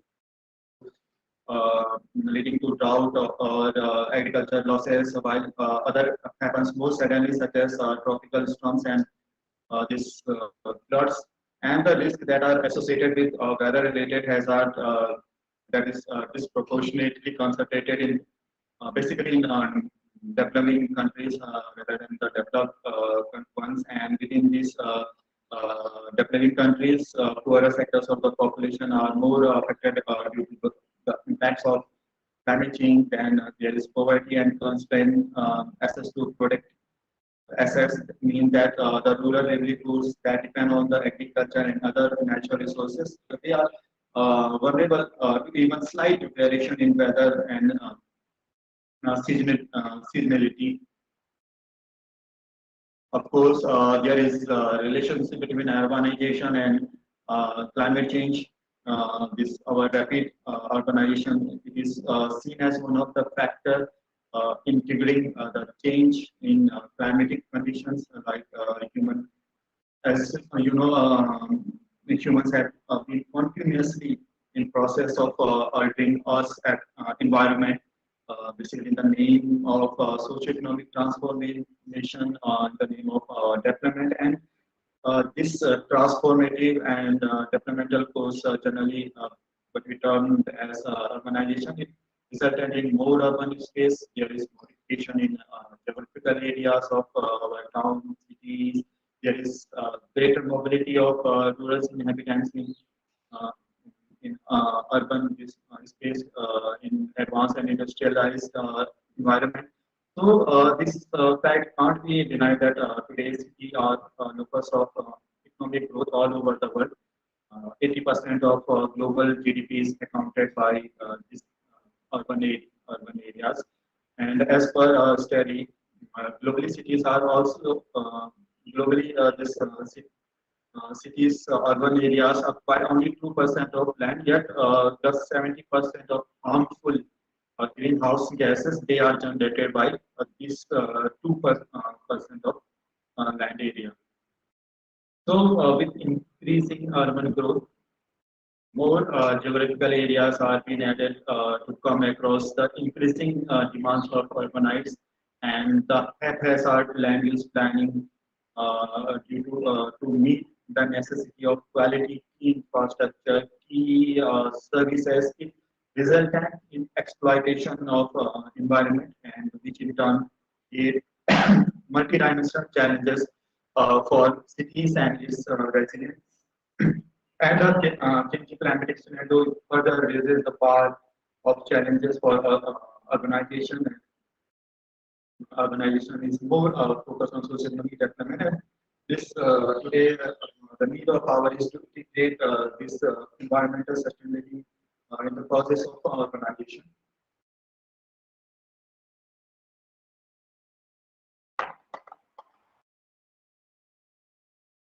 Typically, climate change assessment. This it is considered as a combination of three components, and these three components are hazards, vulnerability, and exposure. And this is the approach used by intergovernment panel on climate change. And you can take example like extreme heat, that is the hazard. It poses a risk to you can say infrastructure like rail infrastructure. So its heat tolerance, and that is vulnerability, and its location, that is exposure. But response to climate change also affect risk. Look at you can look at local biodiversity, for example. Planting tree, it could be a great it could be as great a threat to habitat loss as a drought itself. And tree planting and drought can interact to increase risk of intense wildfire, further harming the biodiversity. You need to understand that some decisions they can have this negative unintended consequences, but some can have multiple benefits. Like for you can take example like switching from fossil fuels to renewable energy. It will limit global warming, and it will prevent millions of premature deaths that is caused by air pollution. And a more unified risk framework, it recognizes how this happens, and much of debates and response on climate change, they are focused on global and national platform. However, now time also to bring this talk to this response of climate change to more local level, more city level. As a city, they are also key drivers of climate change, and the impact of climate change varies. It can vary from country to country, and within country, this change can vary from city to city. And the constant, we need to understand that constant to address the issue of climate change, it is cross-cutting. It is cross-department, cross-sectoral nature. Thus, our response it should also be cross-cutting, cross-department, and cross-sector in nature. It is not the responsibility of any particular department to work for this issue. As you maybe know that India as a country, India is one of the highly disaster-prone country in the world due to the unique geoclimatic, socio-economic attributes of our nation. It has marked it one of the highly vulnerable country to different hazards in the world map, earthquake, landslides, floods, droughts, cyclones. These are some of the major hazards that affect our nations. More than 50% of our land mass is vulnerable to moderate to very high intensity of seismic hazards, and being one of the youngest mountain range in the world, Himalayan region, it lies in high intensity of earthquake zone, coming to the this landslides. Around 21 states and 4 union territories of our country, they are susceptible to landslide hazard. According to the nodal agency, JSI Geological Survey of India, for landslide hazard, around 12.6% of land mass of our country is vulnerable to different types of landslides. Himalayan regions, Western Ghats, they are among the highly landslide affected areas. Then the ecological condition, as along with monsoon precipitation and other factors, they have replicated over 1/8 of geographical area of our country, prone to floods, as well as prone to river erosion. And when we talk about coastal hazard, as you know, India has a coastline of more than 7,000 kilometer length and of a total coastline area around more than 5,000 kilometer of length of coastline is vulnerable to cyclones. They are vulnerable to tsunamis. Then drought, of course, it affects nearly 68% of arable area in the country with varying magnitude, and its adverse impact, it includes decline in agricultural production. It also includes salination of soil, reduced groundwater level, as well as extinction of various flora, fauna species, and so on. And these disasters in events, they incurred they have caused enormous loss of life. They have caused us economic losses as well as devastation to the ecosystems. As per an estimate, around 2% of our country's GDP, it is lost due to adverse impact of disasters. And recently, there was a UN report on human cost of disaster, and this background is taken from that report. And with 321 disasters were reported in last 2 decades in India, between 1999 to 2019.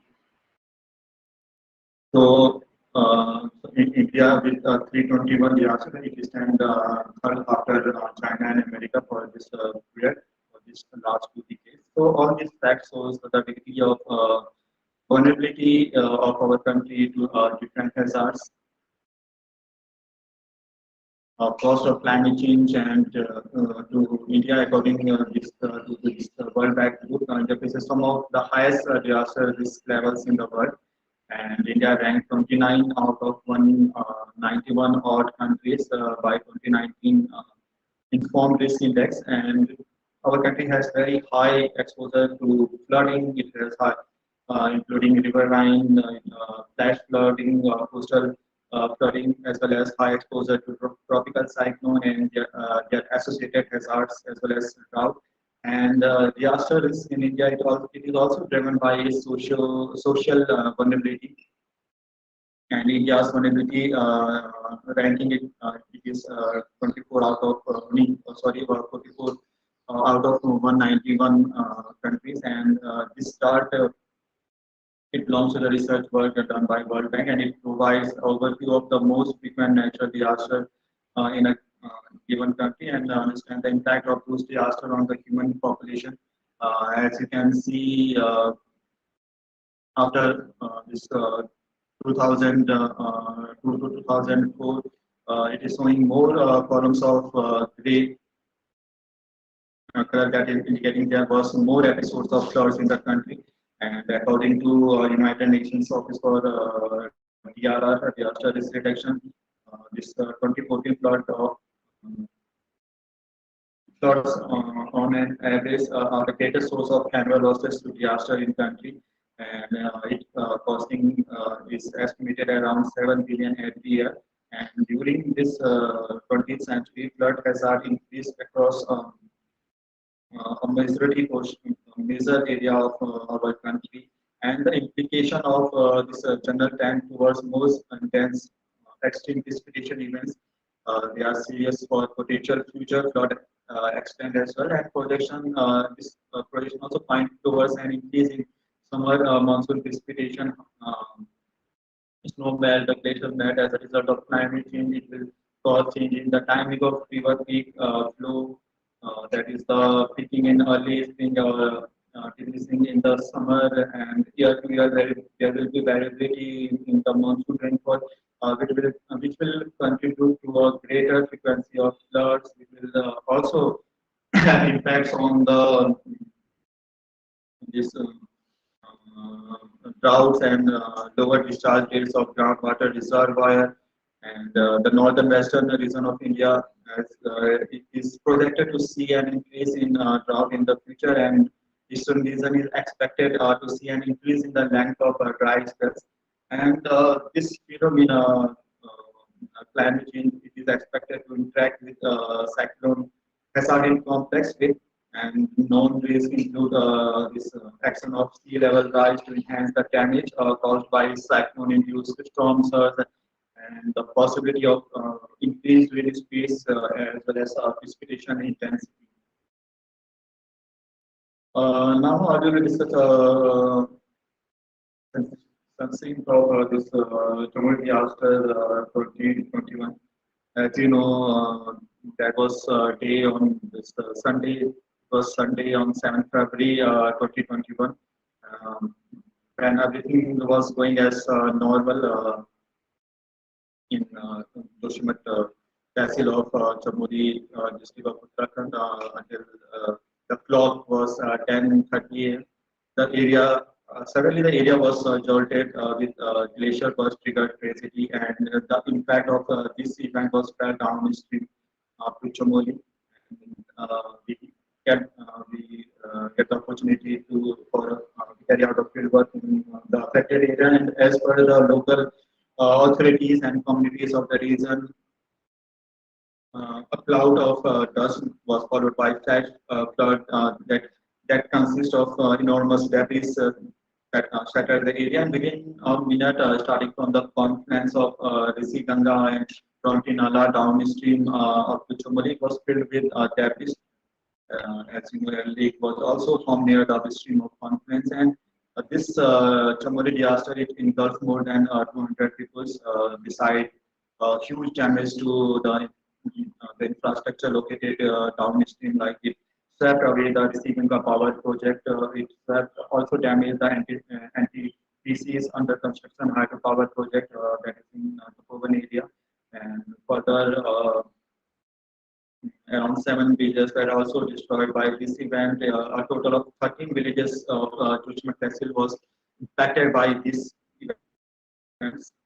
And the moment of that this was so strong that it impact on the confluence of the both Doli Ganga and the Ganga river. It was about 62 meter, and the flow even moved upstream for a long distance, about around 900 meters along the Doli Ganga river from the confluence near this Reni village. This is the location of Rishi Ganga power project. As you can see, this is before the incidents of Chamoli disaster on 7th February 2021.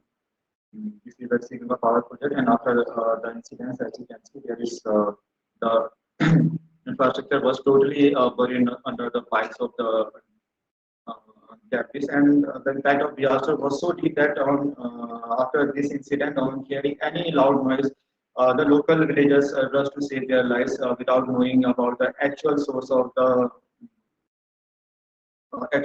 sound.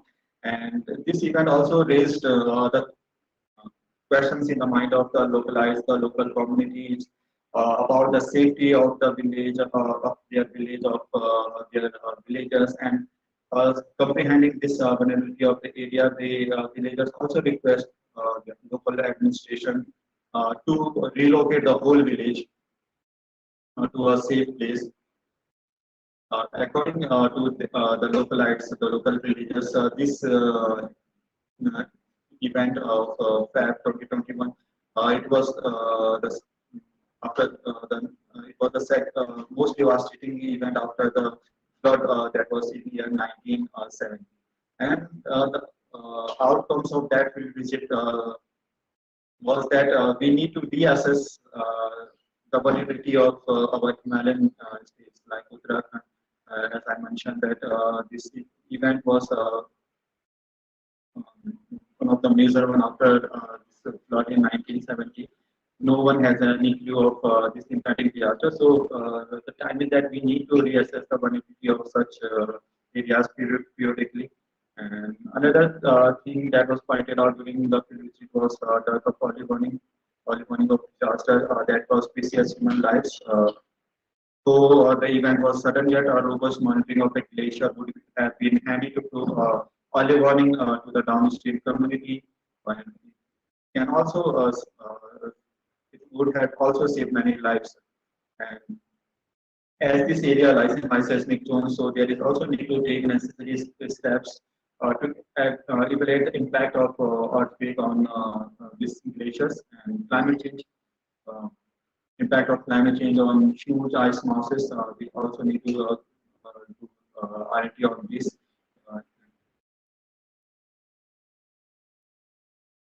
So how can what we can do to address the problem of this climate change? So the response to climate change can be broadly divided into adaptation and mitigation. Adaptation, which is the adjustment ability of city of our adjustment ability to exiting or as well as coming climate change and adverse consequences.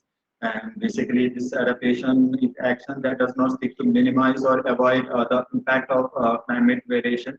It looks to adjust with the potential risk that is posed by climate change. And on the other hand, this mitigation, it is a strategy that aims to reduce the impact of climate change by reducing or by this eliminating the primary cause of these changes. And to tackle, like I mentioned earlier, also to tackle the multi-dimensional threat of climate change. So we need a multi-sectoral approach, multi-dimensional approach. We need a policy framework. Need to be assimilate for adaptation and mitigation strategies with our development activities, and in addition to a comprehensive policy framework, active participation of local government, local institution, local community, it is also prerequisite. And this mainstreaming adaptation and mitigation approach into policies, into implementation activities, it infers integrating awareness regarding the impact of forthcoming transformation into climate, into exhibiting policies and development plans, and we need to give more attention. As you can see, the more attention is on a mitigation process, which include lowering the level of greenhouse gas in atmosphere by shifting to renewable source of energy such as wind power, such as solar, geothermal, and hydroelectricity. And on the other hand, when we talk about adaptation, measures it include disaster risk reduction, it includes proper development of built environment to stand in impacts of climate change, as well as safeguarding our communities, our surrounding ecosystems. And to implement this adaptation measures, our planners, they should have a proper understanding of the vulnerability to exiting climate change, as well as the likely forthcoming changes, and mainstreaming the DRR strategies, disaster risk strategies in planning activities. It will help in reducing the impacts of various disasters like floods, like droughts, as well as earthquakes, cyclones, and landslides.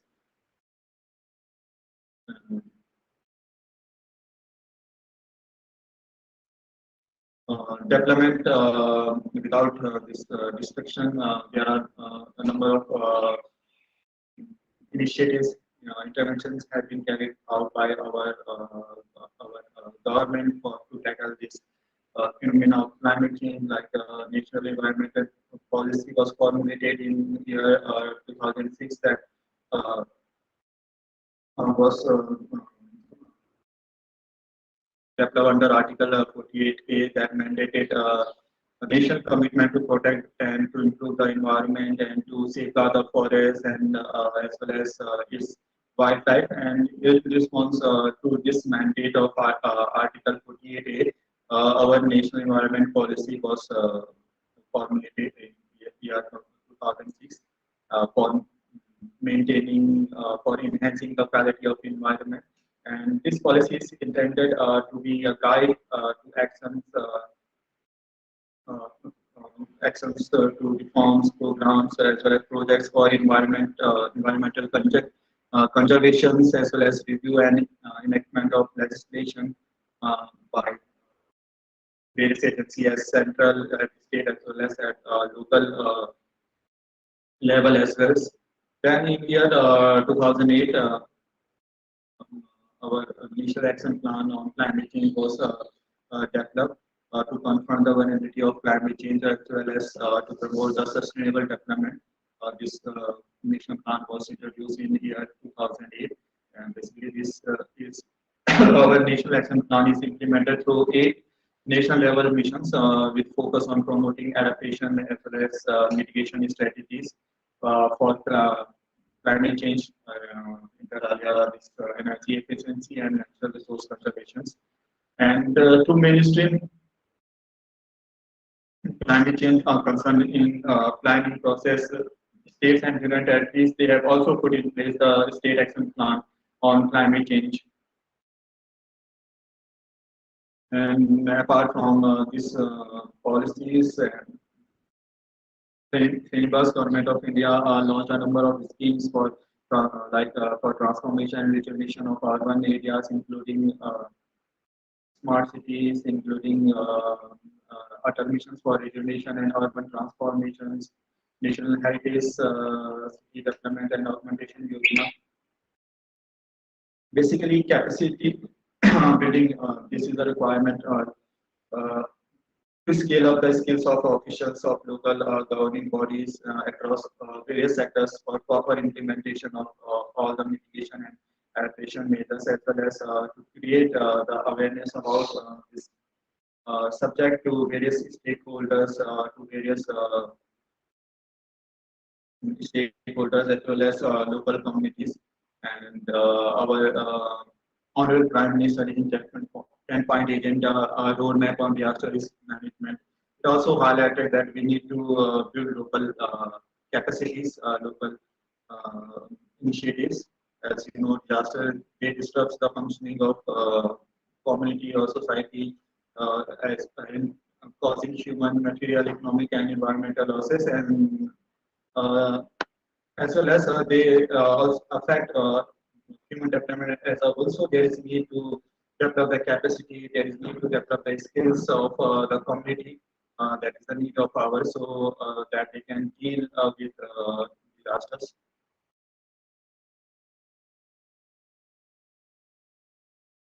So I will conclude my talk by saying that if we wish to have resilience against this phenomenon, this climate change, we need to adapt mitigation and appropriate adaptation strategies. And it is also important that whatever strategies we adopt, that should be revised, that should be updated as per the current situation.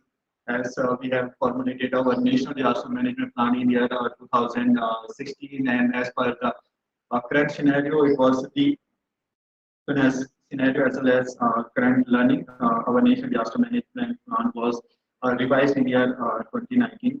So whatever the strategies, mitigation or adaptation strategies we are adopting for climate change, it should be revised periodically as per the current situation, as per the learnings from various disasters. So we need to work on awareness raising. We need to work on education for climate change and how each individual can facilitate, can help in dealing with the adverse impacts of this phenomenon.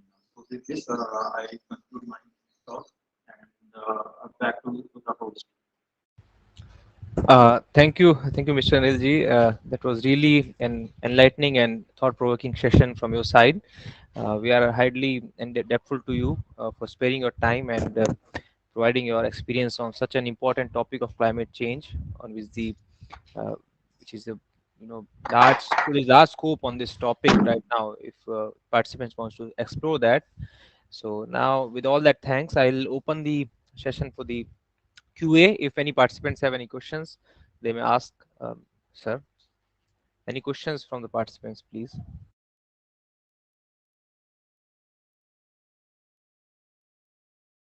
Mr. You may want to turn on your camera for once, because participants have not seen you visibly. And participants, you may ask questions by raising your hands. If you have any question on the climate change, on his experiences, if you want to ask any questions. He has vast experience in the field actually, so that makes an important point here.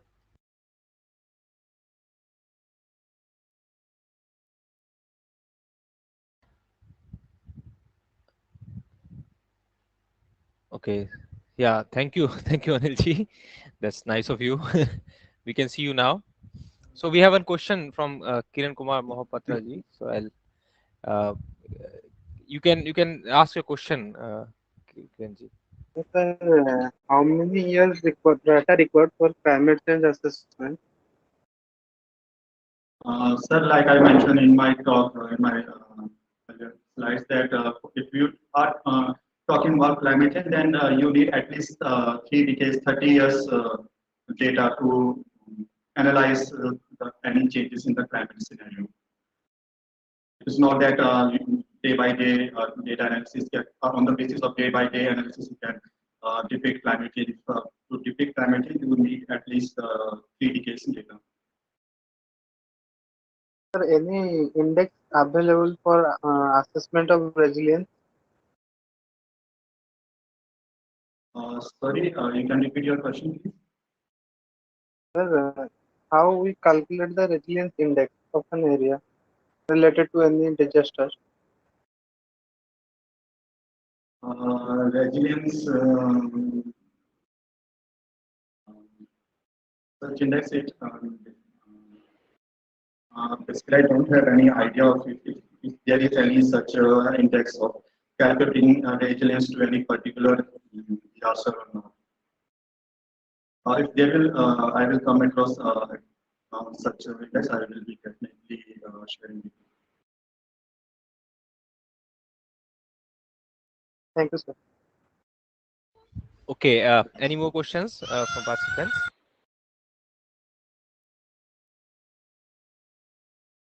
Okay. Anyway, so we'll be sharing the PPT. We'll be sharing this PPT and the contact information of Anil sir, so that you may also send your questions to him directly, if he allows, Mr. Anilji, if you allow. Sure, sure, sir. Participants You can share my email IDs to the participant. They are welcome. Yeah, that would be great, sir. That would be great. Share your queries. That would be very nice of you. So with that, we'll end this session. That is the today's session.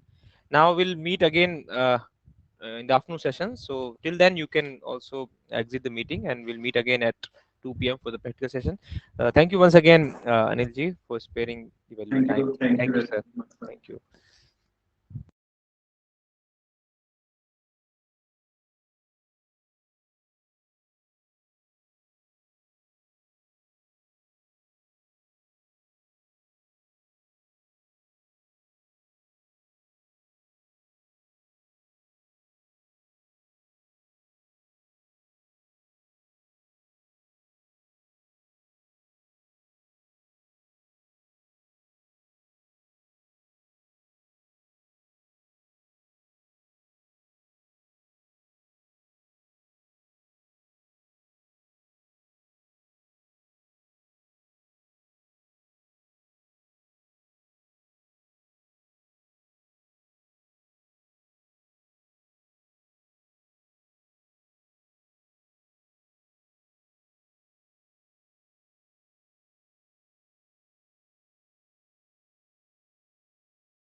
Hello,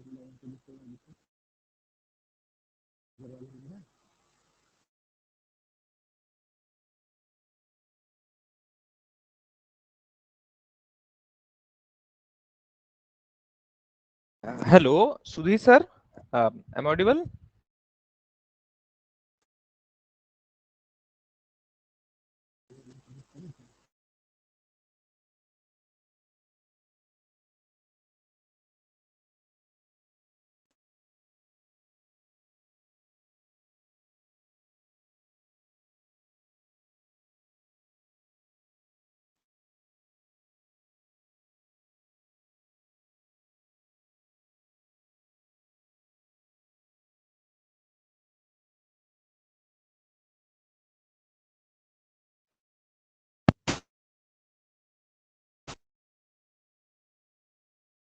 Sir, good afternoon. Sudhi sir, good afternoon.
Hello, हाँ सुधी sir, अभी आवाज आ रही है मेरी?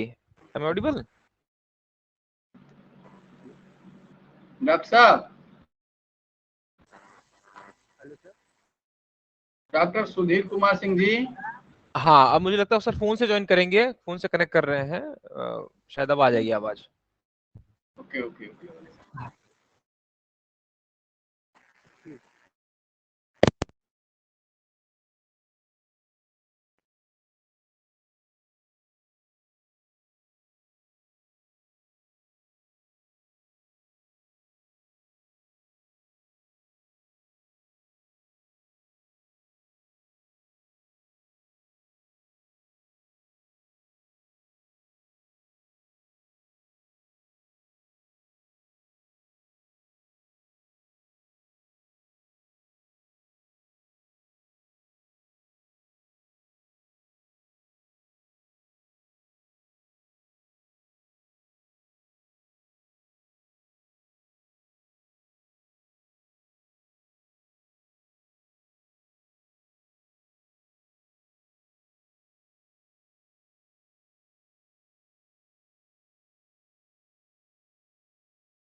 Hello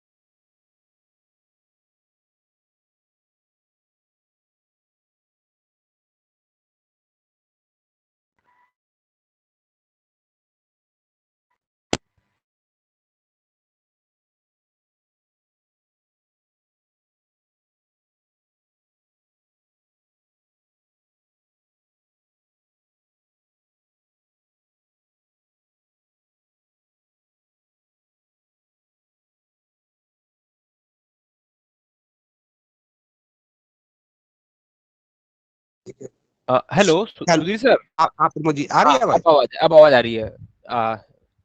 या very good afternoon sir. Sir 1 minute और hold करिएगा। बोलो विक्रम, तो बोलो आ रही है? हेलो, दूसरे से नहीं आ रही, एक से आ रही है। हेलो से नहीं आ रही, छोड़ है ना, इससे करते। हाँ हेलो। हाँ, इससे बहुत साफ है सर, इट्स परफेक्ट। अच्छा, इससे साफ है, चलिए बहुत बहुत धन्यवाद। बहुत परफेक्ट है। थोड़ा सा वो हो गया तो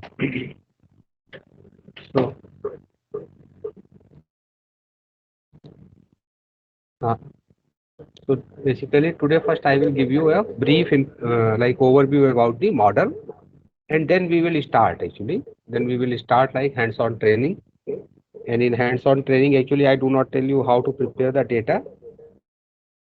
You need to just follow the other basically tutorials where you will find that they will guide you to prepare your soil data, land use data, weather data. But here I will give you just brief overview first, and then we will set up the model.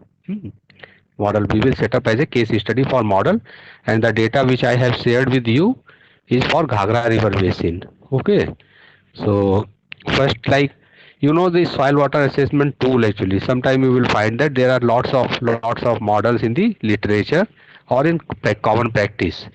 And the model, when you will go through the study of model, you will find that model cannot be become a reality somehow.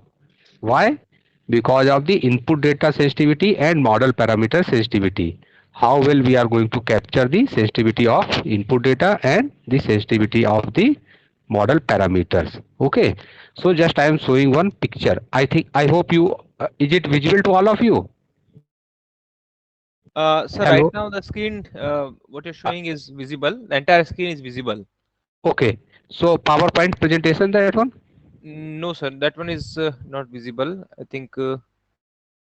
Okay, again I need to stop. Then You I will reshare say. maybe, yeah. Yeah, Sir. yeah. Okay. So that one. Oh, now this one है, share हो जाएगा जब इसमें आ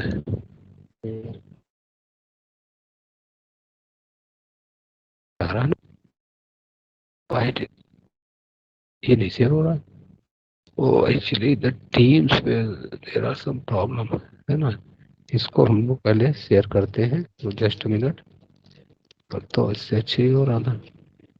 और not entire screen actually हम लोगों को share करना है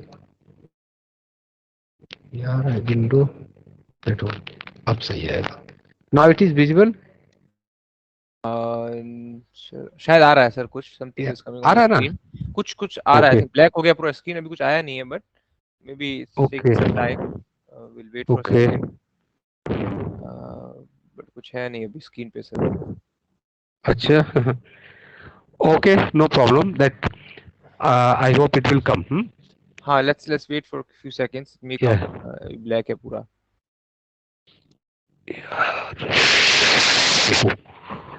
I do not know actually. We are connecting here from Geo actually. Geo internet. Okay, Geo internet problem may be there. So if yes, you are trying yes. to, sir, run the PPT, Yeah. you Yes, want yes. to do the PPT, so maybe you can upload the PPT on that section where it says share, and in the share section there will be option to upload the PPT. Okay, in the share section, huh? In the share section there will be PowerPoint section. Okay. And there is a browse section. There's a browse section, button. Okay. When you click on share, there's a screen share, then there's a PowerPoint option, and there's Yes. whiteboard. In between that, there's a browse option. In the browse Yes, option, that. you can click on upload from my computer, Okay. and then you just share the PPT. No need to share the Teams. screen. Okay. Now it is coming. So if you upload the PPT, it will upload the PPT to your MS Team. Okay. PPT for at my MS Team, huh? So if you click on the share button, Okay. in the share button there will be an option to browse. Do you see the browse button?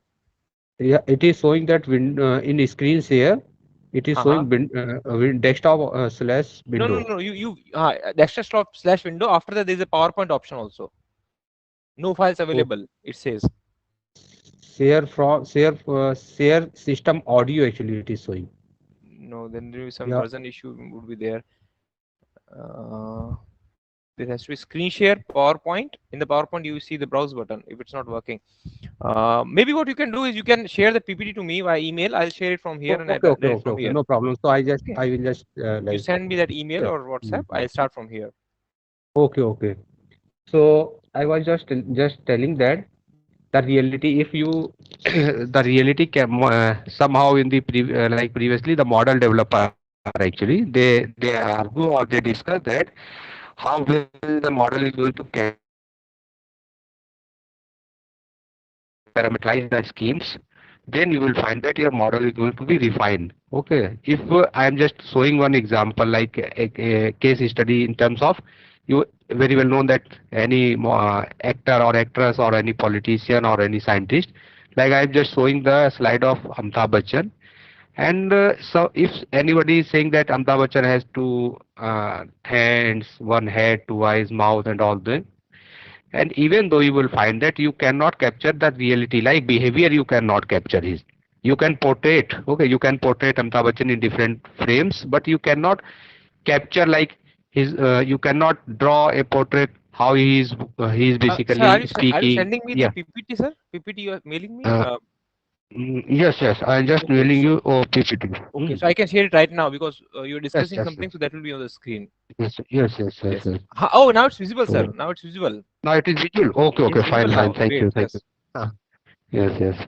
So just I was telling that in the right hand side you will find that model. If I am just modeling the Amitabh Bachchan, so I cannot model his all the acts or his behavior and all these things. So when you go in any model, there are some limitations. The limitations will come in terms of model parameters and data sensitivity, which is your input data. Okay. So similarly here SWOT model is also. And what is the basically use of the SWOT model?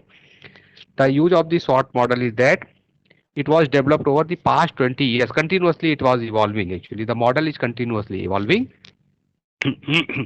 And widely used across the globe. And why basically it is used across the globe and what is the applicability? So because sir of I think वो site change नहीं हो रही है sir, आप मुझे mail कर दीजिए. हाँ मैं जस्ट आपको मेल कर दे रहा हूँ. मेल कर दीजिए, मैं उससे कर लेता हूँ. इससे ये रहेगा कि आपको इजी नेटवर्क का रहेगा. इशू नहीं होगा. हाँ, नेटवर्क का इशू नहीं होगा. यस, नेटवर्क का इशू नहीं होगा. So just minute. वो कुछ मुझे लगता है कि नेटवर्क का इशू है. दैट इज एग्जैक्टली सर, वही हो रहा है. तो इस वजह से आप ये ले लीजिए. आई होप कि आपको मिल गया होगा. मेल किया सर आपने? या जस्ट ईमेल किया मैंने आपको. देख लीजिए एक बार. चेक कर लेता हूँ एक बार. हाँ नहीं अभी नहीं आया है. आई होप देखिए. आया सर, आ गया. ठीक है. हाँ पीपीटी तो मैं जो यहाँ आ गया है. ठीक है, आप इसको अनशेयर कर दीजिए. अनशेयर कर दीजिए, मैं शेयर करता हूँ यहाँ से. ठीक है ना. Okay.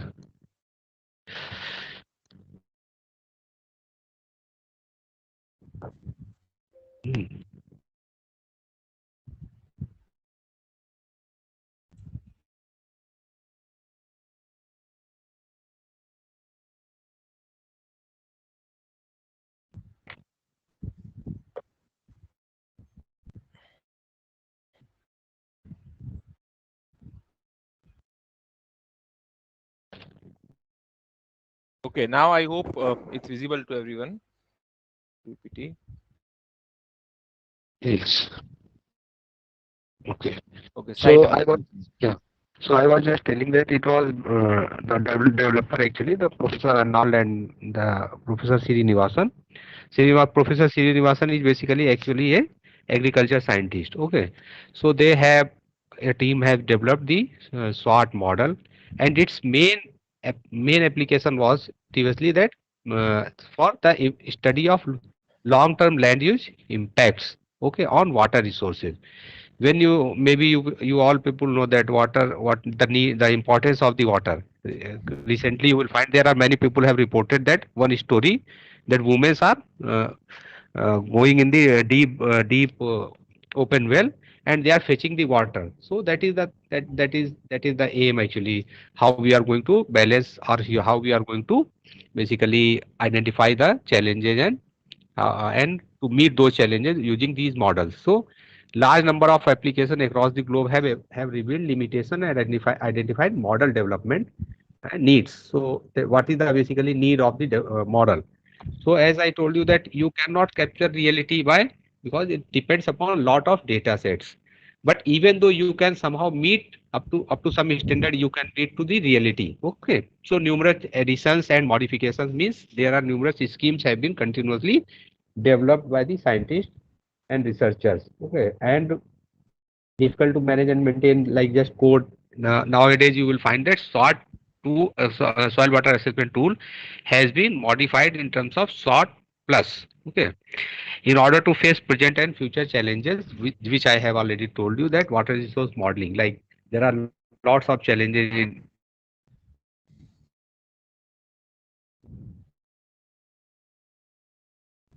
challenges, 20 challenges, like in IAHA, International Association of Hydrologists, they have identified some big major challenges in hydrology. So that is the thing. And basic algorithm had been continuously basically developed, and object based and relational based that input files are continuously modified. This is expected feature code like SWOT plus, as I discussed you. SWOT plus provides more flexible, especially representation of interaction and process. Actually more physically equations has been incorporated in SWOT plus model, but still people are using the SWOT model. So, and now the soil water assessment tool, as I told you, who has developed, and basically it was developed as from the plot to basically basin scale or catchment scale, or even you if you model the things, you can go up to continental scale. Okay, fine. So what is the basically used in assessing the soil prevention, soil erosion prevention, agriculture, point source pollution, and regional water management in water sets. So SWOT model components, these are the very important things we have to understand. Then we can go for some hands-on exercises. Okay. So SWOT model components, there are two major components like land phase of hydrological component and routing actually. Correct. So in land phase, you have some parameter, some input files like I have already shared with you. If you open the folder, you will find that there is a weather, and in weather basically the primary two files are precipitation and your temperature file, air temperature. Correct. But if you have solar radiation, relative humidity, wind speed, got my point. So these are the some other variables you can consider for your weather. Then you have a snow cover and snow melt. If your basin comes in snow dominated region, or like just in case of Ghagra, the Ghagra river basin, northern part of its the basin comes under the snow cover snow cover region, and these are the and snow cover and snow melt. The model cannot predict very well actually. These component model cannot predict very well. So there are some limitation of this model, because this model works on the daily this no there are one you can say that uh, daily day temperature approach. So soil temperature, how hydrology, the hydrology is a canopy storage, infiltration, and all these things you can study. You can get it in terms of output of in terms of output also. Okay, so ponds, erosion and sediment yield, nutrient and pesticide, crop growth, agriculture management practices, like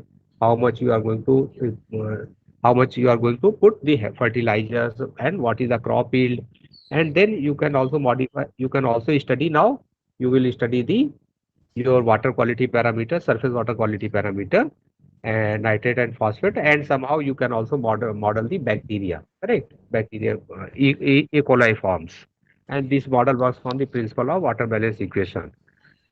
So water balance equation, I hope you all know actually.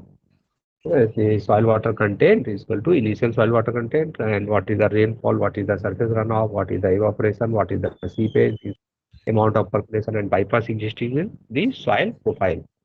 And then you have a groundwater, means like QGW, amount of return flow. So these are the routing phases of hydrological cycle: main channel routing and routing in the reservoir. It will depend actually in which sector you are working, like channel flood routing, channel sediment routing, nutrient and pesticides. So these are some advanced things. So like for any hydrological modeling, you need, in this case actually, we have a short model setup. Topographic map means you need a dam, soil, you need the in soil map actually it is written, but it is a soil info, soil data, which I have already shared with you. That is of FAO, Food and Agriculture Organization, of 1:, I think, 10 lakhs scale. Then you weather data, then you have a land use, right? So these are some models. And the very like fascinating actually, this image, because this image, without going in details, you can just analyze this image so by swot checker, and you will find out what is the, how the model is performing and where you need to improve the or calibrate the model. So these are some slides for your overview. Now Pramod ji, how I will like share this na your Okay, screen yeah. share तो करना Now पड़ेगा I screen share. Now you can screen share it. हाँ, will मैं share the PPT, screen. हाँ PPT बंद कर देता हूँ मैं. You try to share the screen. Okay.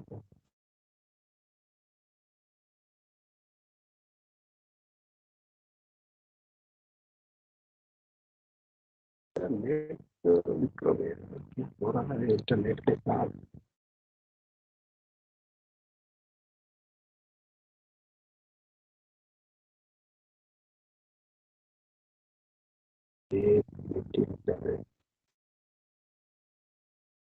Vikram क्या हो रहा है इसमें, देखो जरा यार,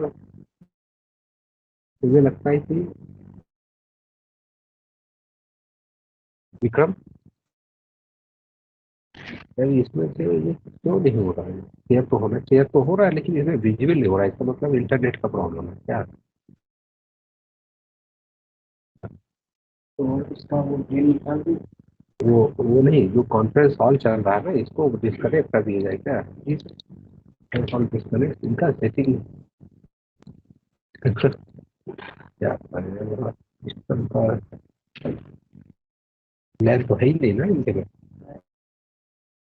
मतलब वो वायरलेस वाले ही निकाल दिए जाए क्या?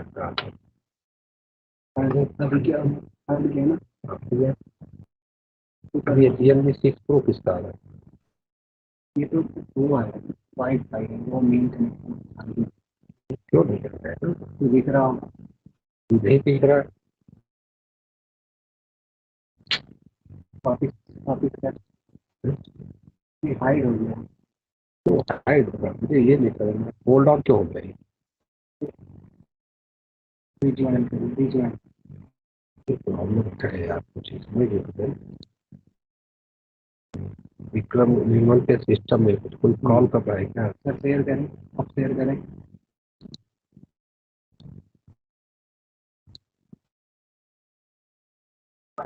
यहाँ देखिए तो विजुअल हो जाता है। हाँ, हेलो हेलो, अरे हाँ सर, अभी आ रहा है, एकदम सही है, एकदम आ रहा है, ठीक है, विजिबल. हाँ, या तो हम लोग जो है, first we will open that folder which I have shared with you, correct? So that you can understand what is in the folder, and then we will set up the model, correct? So first we will check the input data. I just extract that file I shared with you, input data, right? Input. So what is the basic requirement? First we need the DAG. Okay, and then we need the your land use map, and for land use map you should have the lookup table of that land use. Similarly, you have like lookup table. How you will prepare the lookup table? Your lookup table should be like this. First is your value means code, and then you have a land use category. These categories should be in sort format, actually sort database format, and which I will share with you. So, sir एक चीज थी have you are you starting with a new क्या हो map? रहा है मुझे समझ में नहीं आ रहा है. Are you starting with a new map, sir? No, yeah, I am just showing the input files actually. Okay. I actually want to confirm whether this whatever you're doing is visible on the screen or not, because it seems like stuck on one particular page. Yes, So yes, can you try to move the mouse so that I can see whether the mouse is working? okay, Because okay. I'm not able to see any mouse here. Change कर दूँ. क्या करना है? गड़बड़ हो रहा है. या तो फिर ऐसा करते हैं कि So do you have any LAN connection, sir? उससे हो जाए शायद. एक्चुअली लैन कनेक्शन तो हमारे यहाँ बहुत पुअर है actually. Okay. That is the problem actually LAN connection. आ रहा है सर, जैसे जैसे आपका फोल्डर हाँ, खुला हुआ है, हाँ. We can see. हाँ, अभी ठीक आ रहा है. आप एक मिनट इनपुट डाटा पे क्लिक कर रहे हैं, अभी सही आ रहा है. इनपुट डेटा आ रहा है आपका. अब देखिए, अभी दिख रहा है, सही दिख रहा है. अब आप क्लिक करिए, जो भी कर रहे हैं अभी सही चल रहा है. एक बार क्लिक किया देन इट इज नॉट. हाँ, अभी स्वाट पे क्लिक किया आपने. या ठीक है. हाँ, तो नाउ इट इज फाइन. अब ठीक है सर. मेरा अभी आप मेरा माउस विजिबल है. इज ना कर्सर. ठीक है. तो मैं थोड़ा हो सकता है मे बी थोड़ा स्लो चलूं, सो स्लो. That's why. हाँ, स्लो. यस. है ना, तो थोड़ा हो सा हो जाएगा. सकता है कि हाँ तब हो जाएगा. ठीक है एक्चुअली सर. क्या तो है ना स्टेप बाय हमारे स्टेप आप लैंड चलेंगे ना. हाँ, तो मैं जी कंफर्म करता रहूंगा कि कहाँ स्टेप पे हम लोग हैं, तो ज्यादा आगे हाँ चलेंगे, हाँ रुक हाँ. लेंगे हम थोड़ा सा. और जी थोड़ा सा पार्टिसिपेंट से भी हम लोग वो कर लेंगे. ठीक है. तो तो आप लोग पार्टिसिपेंट्स भी, इफ यू हैव इंस्टॉल्ड हाँ ArcGIS and data you downloaded, then you can also start with sir, and if somehow you miss the pace, let us know, then we will match it. Okay, sir आप continue करिए. yes sir आप start करिए. okay हाँ. okay. So I had just unzipped the input data sort MNIT, which I shared with you in the morning actually. And what it is inside this folder. Inside this folder,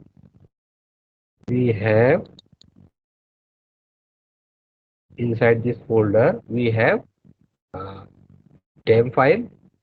Then we have a land use map. Then we have a file map. Correct. And then I am also having copied this basically folder, that is this file, actually this file is SWAT 2012.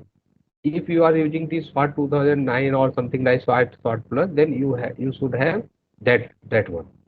And what is the need of this? Why I have kept this file here? Because I will tell you, because here we have modified your user file and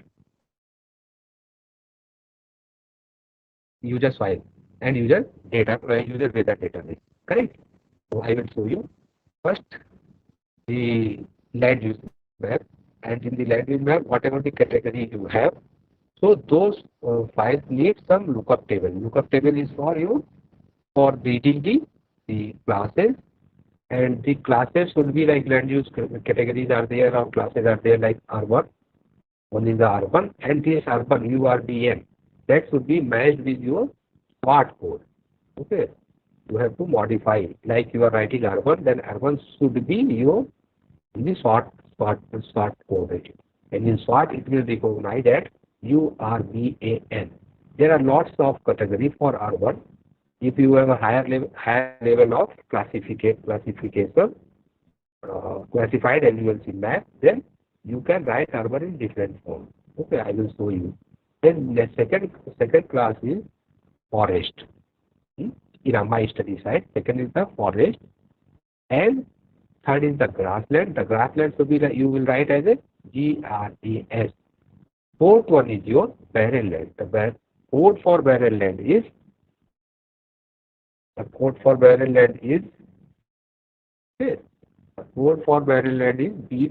BSBG.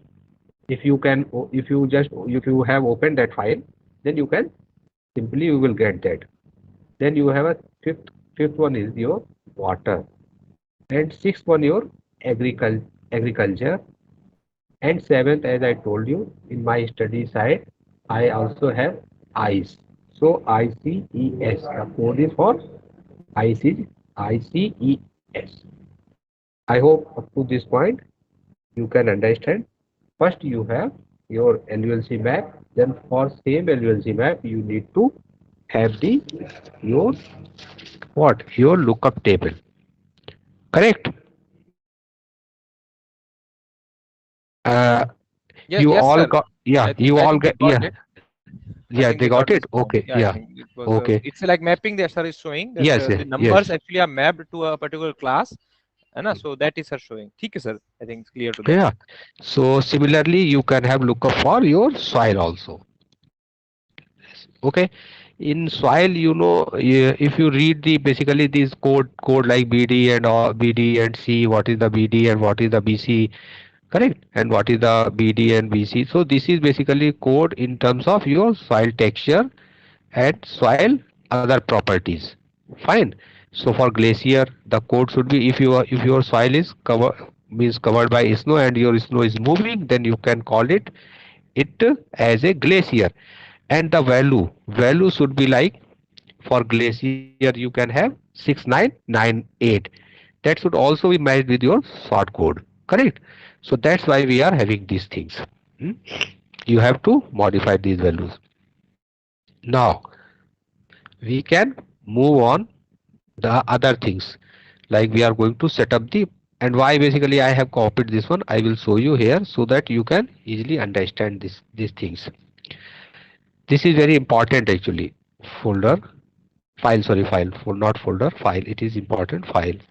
So here you have, when I will show you the your urban or crop, if you have your classification up to crop level, correct, then you can go for, you have to modify the crop name in terms So of that this file, one. the MXXS file that you just opened, SWAT 2012, Yeah. is it open? Is it open on your PC, sir? Because not visible on our screen. Is it open, sir? In my system it is open. Okay, so right now it's taking some time, not coming to our Yes. screen. So I'll request participants also, those who have downloaded that, at least they can open this SWAT Open. 2012 and what sir is Yes, yes. showing, so you can yourself see what is inside the file. So open that File. file on your PC. Yes. Yeah, you should open your this file in your PC, and then from top actually where it is written table, in the left hand side there are, if you just go and you will open the crop, and if you open the crop, then you will find that there are lots of different types of crops actually. Okay, so you can, if somebody is working in the fodder, like fodder, how the fodder is going to be produced, so you need a crop correct, crop level classification, so you can estimate the fodder production from your watershed when you are going to study the poverty of watershed, or some application, like if some government policy is there to improve the watershed and how the different component of watershed is improving, not in terms of only your water, but in terms of your crop productivity, in terms of your fodder production. Okay, so that's why you have a different types of crops. I hope you all have opened this file. So Correct? if you have not opened, it will be difficult to understand.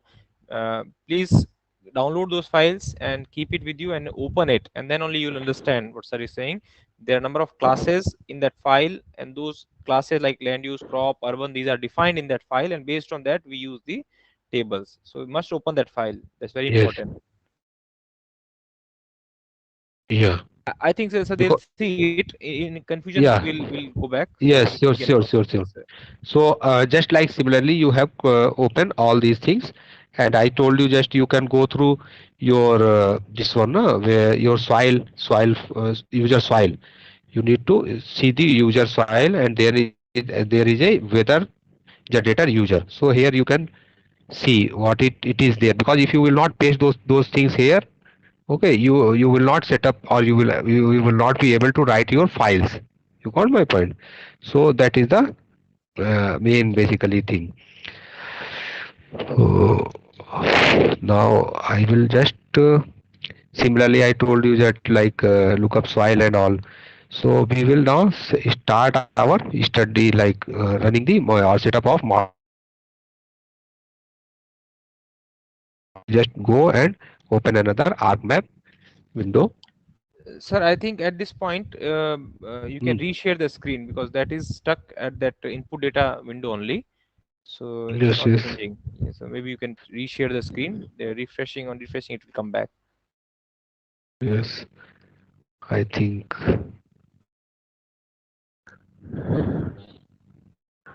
Now the ArcGIS is visible. Yes, sir. ArcGIS is visible. Okay, Now okay. it's working. Yes, sir. So now, hmm.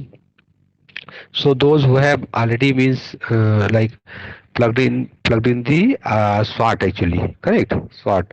Like you have a ArcGIS, as I study, I told you that from where you will get the Arc SWOT and which version you are going to basically download and install that one.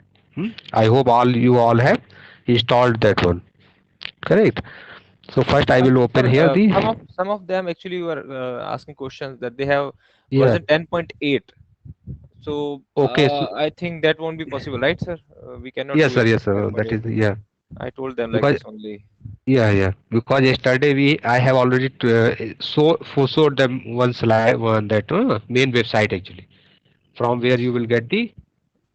Hmm, 10.8, I think those who are having the license, they won't be able to run ArcSWAT as of now. So they may have to get their hands on the previous versions. That's one issue ArcSWAT is having. I think for 10.7 and earlier it may work. yes. Because now they have switched to open source actually that one. Open source. QSWOT. So now I hope QGIS you and yeah. QSWAT, yes, QGIS, yes. So by this arc map you are able to see that one? No. Yes, sir. ArcMap is visible. Yes, the Arc map mouse is is visible. visible. Okay. Yes, sir. Okay. Now fine. So if it is visible, then I will just first add the data. Add the data because we have. You can also similarly, those who are interested, they can simultaneously they can do the exercise. Okay. This is very So important. yeah. Keep doing along with sir. So keep download putting the data in the ArcMap. Yeah. So first you just open your dev.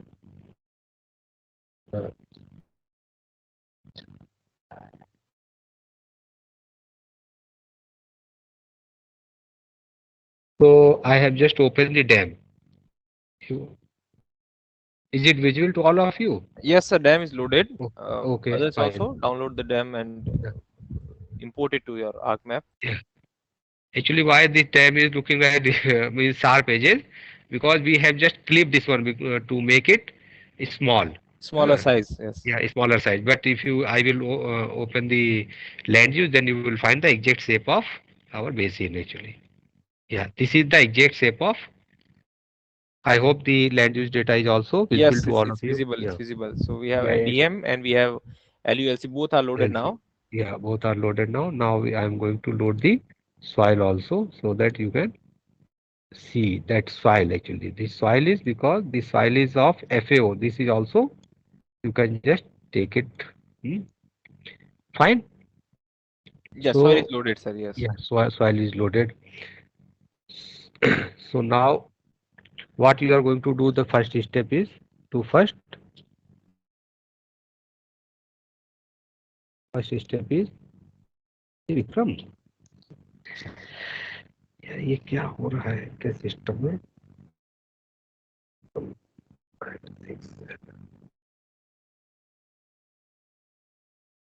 वो system PC restart क्या hang हो गया क्या sir? नहीं okay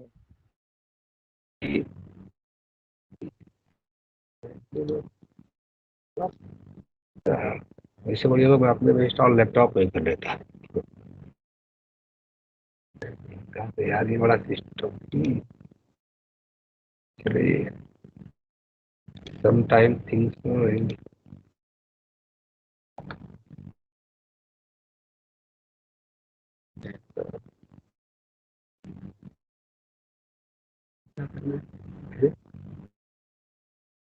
वो जी you can just allow me to share the file actually वो system जो है okay so you want to change the system sir you can change नहीं system is same but I can Like you give me the permission, I will show that up. Okay, share okay. the With file. the other ID you are coming. Okay, okay, okay. 1 second. Okay, okay. ठीक है, sir. Okay, now you have permission with the other ID also. Now I hope it is. हाँ, it's visible now, sir. ठीक है. Yeah, it will. So,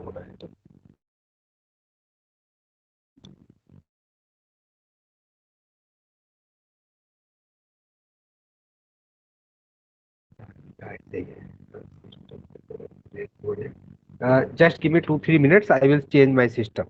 Correct. Okay, okay, sir. You take your time. Yes, sir. No problem. Yeah. So, Meanwhile, the participants, you download yes, data. Those who have not done that, है ना, yes. and start your arc And map and do हाँ, whatever sir has done so far. You repeat that. जितना sir ने किया है उतना कम से कम repeat कर लो, data load कर लो. And if you have any questions so far, please raise your hand so you can ask the question in between.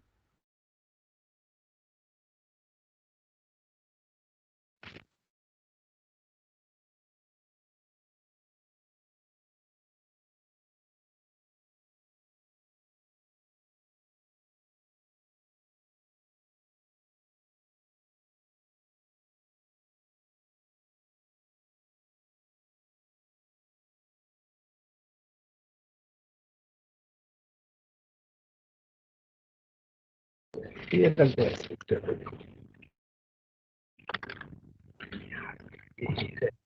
University में internet का बड़ा प्रॉब्लम है.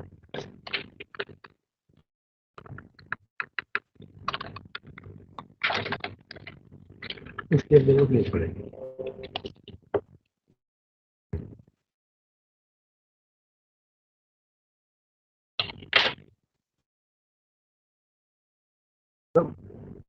इसमें वो यूएसबी टीचिंग से कनेक्ट कर देते हैं. यूएसबी टीचिंग से डेटा को कनेक्ट कर देते हैं इंटरनेट को. इसको लेन निकाल दो. नहीं, लेन चाहे लगा रहने दो. बाई चांस पे फ्लक्चुएट करेगा तो ये फाइल इसमें से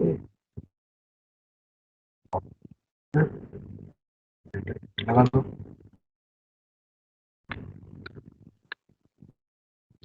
In meantime, if you have any question, you can just post or you can. हाँ, they can raise hand. We can allow them to speak. Yes. Some of the participants they're asking like if they don't have the ArcGIS, they want to continue with QGIS. I think that will be fine. They can parallel, they can go with QGIS, right, sir? Yes. Parallel. I can go.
Yes, Anurag, ask your question.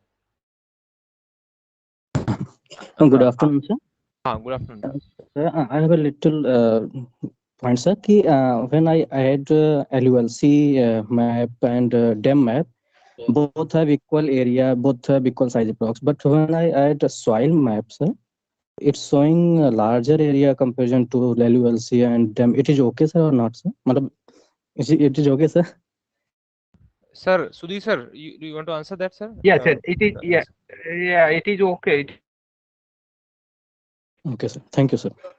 Fine, no problem. Because your study area. Yeah, because if you have a small, like if you make a study area, like all the files, you should make little larger as compared to your study area side. Okay, so that it will clip properly. Otherwise, it will show you message like 95% area is getting clipped. So that's why I have given you a large dam and large that one big dam and big soil map. Correct. Okay, thank you, sir. Thank you, sir. Thank you. I understand. Okay, you got the answer, I think, Ragna. We need to keep the margin sir. actually. You know? So if you Yes, know sir. roughly you know your basin, then you keep the margin at least. You know, something margin should be there. Yes. Otherwise, overlapping problem. Yes. Always we can check the you can get the idea of your basin from your the website WRIS. You can always, let's say you are trying to work on a basin, and you can get the basin boundaries and the basin let long and basin shape from that WRIS website, and then you can decide what should be the extent of your all these 3 files. That may be helpful sometimes. Thank you so much, sir. Thank you.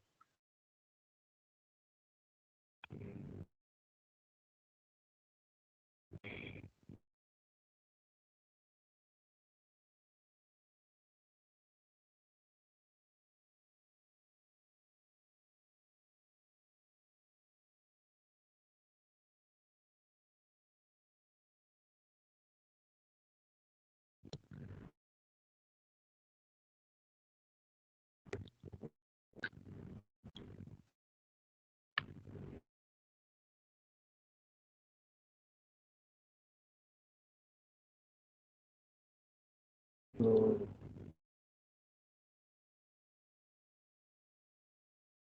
can you give me permission to share? Okay, one second, sir. One second. Here other account. There are 2 accounts.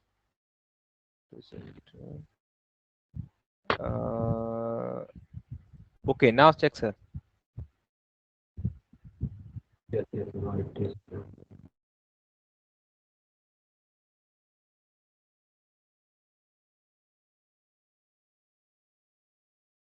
Is it visible? So not now.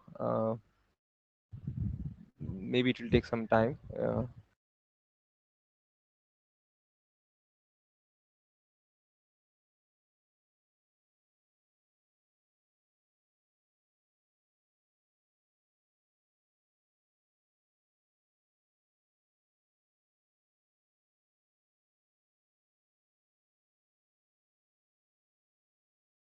So, Pomoji, do you have ArcSwat in your system?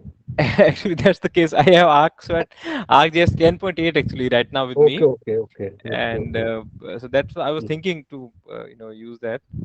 That Because was the you know plan. that time, yeah.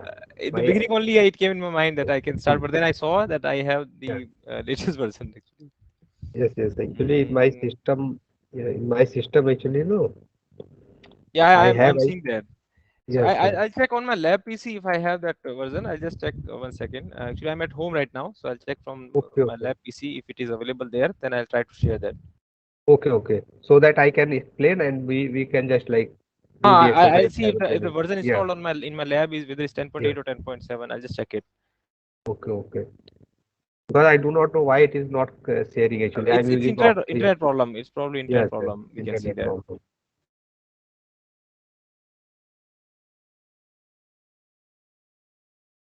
Because that's why I prepared all the data very like in a very precise manner actually in the morning itself. No, sir. You did right thing actually. Otherwise, it would take more time. All the data are fine. Data is fine. Let me check it. No, so there also I have 10.8 right now. Okay. I can see it here actually. It won't work in 10.8. Maybe what I can do is I can still it will take some time, but I'll try to install the previous version. It will also take some time. Maybe 15-20 minutes it will take at least. Okay. No problem. I will just I You will try to do share and I'll try to install the version 10.7 and let's see which one does it better.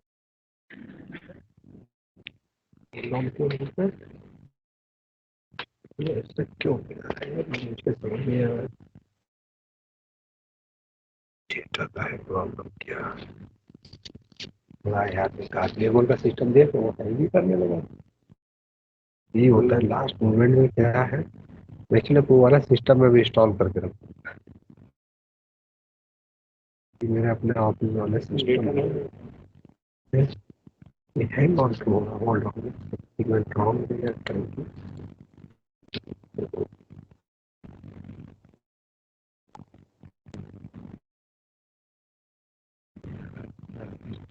इतना अच्छे से connected किए सुबह से, सुबह से इतना अच्छे से बना है, मतलब ही नहीं है।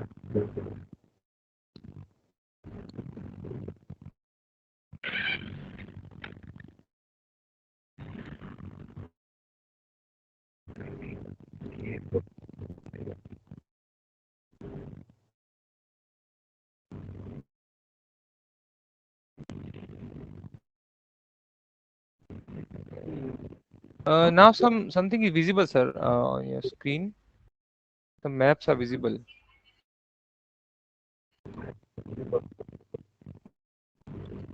I have just opened the blank actually, but I do not know why it is like hang on again. Oh, okay. I think it is showing some that one. Yes, yes, yes.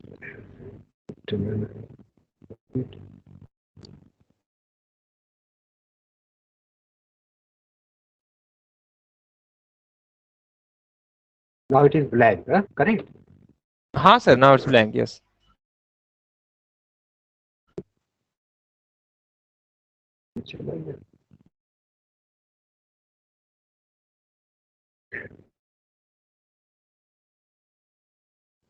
यदि नहीं हो फिर क्या problem है? या तो मैं बहुत फास्ट कर रहा हूँ इस वजह से नहीं, तो बहुत फास्ट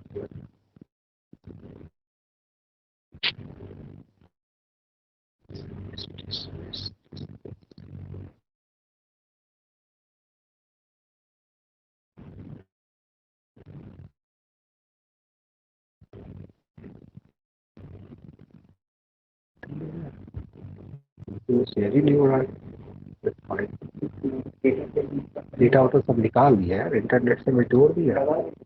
प्रमोद जी, हाँ हेलो, सर, हाँ सर। प्रमोद जी, क्या हम लोग जो है वो प्लेटफॉर्म स्विच ओवर कर सकते हैं मान लीजिए, और not platform means like Google Meet, लेकिन लंबा पड़ेगा, इट विल टेक टाइम है। थोड़ा टाइम लगेगा, सबको शिफ्ट कर सकते हैं वैसे, अगर चाहे तो। अगर उससे हो पाए तो आप ट्राई करके देखिए, अगर उससे हो पाए तो कर सकते हैं एक टेस्टिंग। एक गूगल मीट लिंक क्रिएट करता हूँ मैं, आप उसमें चाहे ज्वाइन करके देखिए, और let's try to share it and then. हाँ अभी देखिए कुछ हो रहा है। हाँ, अभी आपका डैम लोडेड है। हाँ, डैम लोडेड है, पता नहीं क्या अभी फिर 1-2 मिनट में ये गायब हो जाता है, मतलब वो that is not change, mean slide is not changing. ठीक है, देखते हैं, स्लो स्लो चलता हूँ आके, हाँ हो एक बार सकता स्लो है। तो चलिए, हाँ वही हो सकता है, हाँ मुझे लगता है टाइम लग रहा हो। हाँ ओके, काफी मैं कंफर्म करता रहूंगा सर, कहाँ कहाँ हम ठीक पहुंचे ठीक हैं, है। है ना। तो आपने डैम लोड कर दिया है, अभी एलयूसी लोड कर दीजिए, और जब ये हो गया एलयूसी आपका सही है, अभी अब आप तीसरा करिए। जब जब रुकेगा तो मैं बोल दूंगा, अभी कुछ आया नहीं, आप मुझे ओके बता ओके दीजिएगा। फाइन। सॉइल आपका लोड हो गया है, ठीक है सर अभी। ठीक है, हाँ तो now we are going for the हाँ, न्यू न्यू स्वाट स्टार्ट प्रोजेक्ट, प्रोजेक्ट। ठीक है, अदर्स कैन सी ऑल्सो, है ना। So it will ask like, do you want to save? No, just up to this point actually. I hope everyone has Yes, yes, yes, reached up to clear this है, point. it's clear to everybody. We loaded 3 files, soil, LULC and dam. We clicked on SWAT project setup, new SWAT project, and then we have this window with us. I think all can see now. Yes. Now we need to define the project actually. Project name. Like where is the project path actually? We have to define the project path. So here I can just create another folder and we can write it name as a TRV municipal.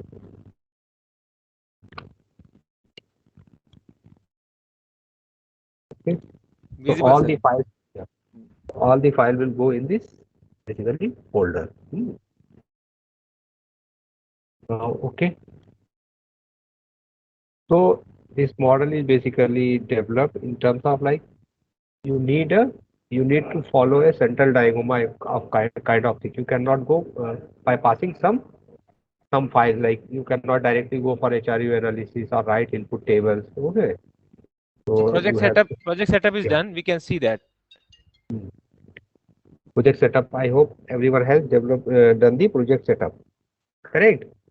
So participants actually now they have to tell me actually whether they are able to come at reach at this point or not.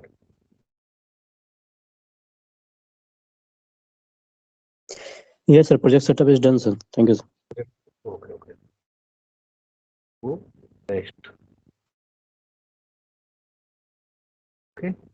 Now here you will find that there are new project setup, new SWOT project setup we have performed. You can also open your open SWOT map document. If you have already saved the SWOT project and you want to modify something, so you can save it project and you can open again. Then you want to copy the SWOT project, you will copy it and then delete the SWOT project. And here you will get the ArcSWOT help and about the ArcSWOT, ArcGIS ArcSWOT. Here you will get the information about your ArcGIS and ArcSWOT. So now, if you come on this watershed delineation, next step is the watershed delineation. So there is a watershed delineator, and this watershed delineator is just as similar like yesterday we have seen, but one toolbox I will show you. If somebody is having here like in the hydrology special analyst tool, there is one hydrology function is there, and in the hydrology toolbox you have a basin, fill, accumulation, flow direction, flow length, sink, snap 4 point, stream link, stream order, stream to feature, and watershed. You got my point? So this watershed delineator is basically following this hydrology tool of this one, but it is separately written in the ArcSWOT. Correct? So those who are working on QSWOT, they are also the steps are same. Steps are same. First you create your SWOT project folder, then means you SWOT project folder means you just set up your the folder where your all the files will go, and then you have a watershed delineator folder in there. From there you will find that when you click on watershed delineator, there are two things. One is the automatic watershed delineation, and second is the watershed report. As like this model, I told you that automatic watershed delineation when it will complete, then you will get it the watershed report. Before, Sir, yeah. We have a question from Yeah. Megawat Narari. Ha, so Okay. Narari, ask question. Good afternoon, sir. Good afternoon. Sir, actually, I set up the project, SWOT project. After setting the SWOT project, my LULC map and DEM data, all the data were gone from the layer, sir. No problem. Okay. You can again recall them. Fine. Okay. Can I recall it again, sir? Yes, you can recall them. So which version you are using? This QGIS or which software? QGIS or ArcSWOT? ArcSWOT only, sir. Okay, no problem. Okay. Okay, sir. Fine. One more question, sir. We have Hem Pushpa Sahu. Hem Pushpa. You can ask now, huh? So the same problem is with me also, but now I can get if I'm opening another, then it is showing that it is already opened. Okay. Can you please again tell that process? Again, okay, fine. What was the question? One second. Question क्या था My तुम्हारा? display is also gone. Means when I have set up the project, there is nothing visible. Data is gone, no? हाँ. Sir ने बताया ना, sir told that you can reload the data, or at the later stage also you can reload it, right, sir? When I'm reloading, it is showing that it is already open. The data is open. But it is nothing is visible here. Okay. So other thing you can do is at the later stage, maybe there will be an option to load it from the file itself without even loading to the map. Yes, So maybe yes. they can follow that, right, sir? Yes. I think you can keep it in the folder itself, and from the folder you can also load the files. No problem. You can continue with the ArcSWOT project. But nothing is visible now. No problem. When you go for the sir will explain in the next step when where you have copied this file. So anyone else got this? Yeah. Else have same issue or only two people have this issue? Other So also I having this hope issue? नहीं ठीक है sir, बाकी सबका ठीक होगा। I think आप एक काम करिए sir, the only Okay, steps okay, sir told was load the data and then SWOT project yes. setup. So that were the only steps. So you can follow that again, maybe that will work. So just load the data Okay, and yes, SWOT yes, project yes. setup. Fine. Otherwise, maybe you have copied in the wrong directory and your model was installed in the other directory. So it is better if you can copy that the input data in the same directory. So it will be easy. Yeah. So can we set up that whatever the project setup data is like same data we set up, or whichever you given the data we can set up? I have shared the data for you Yes, sir. for today exercise. Okay. So that files you can use. That will be easy for you. Otherwise, you need to create your lookup table, weather files and all. It will take time for. Okay. Is it fine? Is it fine? Yes, sir. Yes, sir. So Use the yeah, data sir has we given. were है ना? just so we were Yes, sir. just discussing the I'm using your data only, sir. Okay, okay, fine, fine. So we were just discussing the basically principle for watershed delineator. What is the principle of watershed delineator? The principle actually like this hydrology toolbox. Okay, basin, fill, flow accumulation, flow direction, flow range, sink. And so how it will do, how it will basically proceed. We can just first click on automatic watershed delineation. Okay, so here you can click.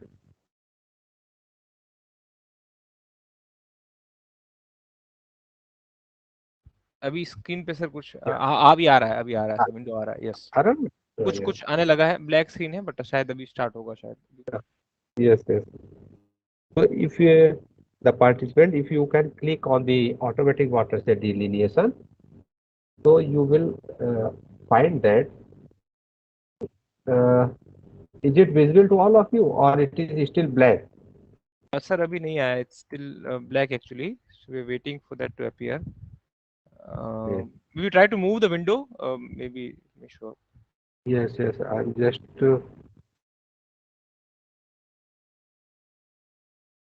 I hope this no only due to this is all due to only the internet actually problem. I can see that, sir. It's internet Yes. problem is there.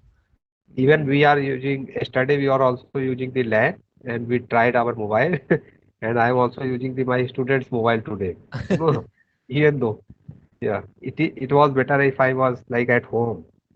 So we have That's that true. That's why I usually prefer the home network. yes.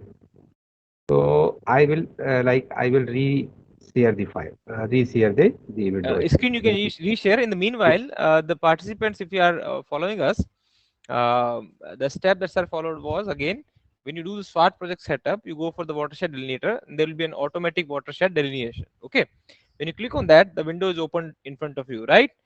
So others, if the window is open to you, you can raise your hand if it's clear up to this point.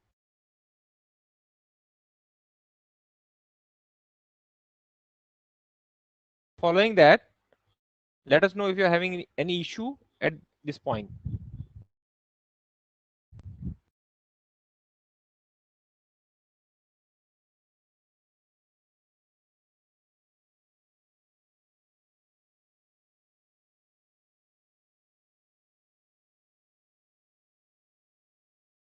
You all are getting this one. Still black. Now it is fine.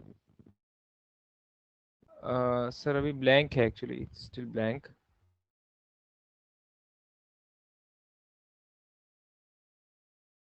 Okay, like if you do the participant, if you have just clicked on the automatic watershed delineation,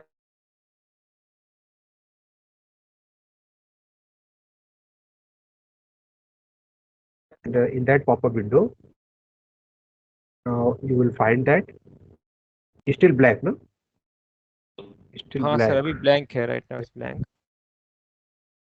So I think maybe some participant have opened this one watershed delineation, correct? Anyone have opened that one, that automatic watershed delineation? Yes, sir. So you have in the left hand side, there is a dam setup, correct? Yes, sir. पूरा internet अपना वाला लगाओ.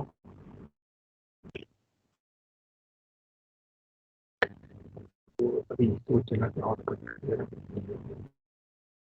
Connect करिए, connect करिए. तो हम अपने घर पे ही उसमें वाले नेक्स्ट टाइम से आपको भी ऐसा नहीं करेंगे. हो गया कनेक्ट हो गया.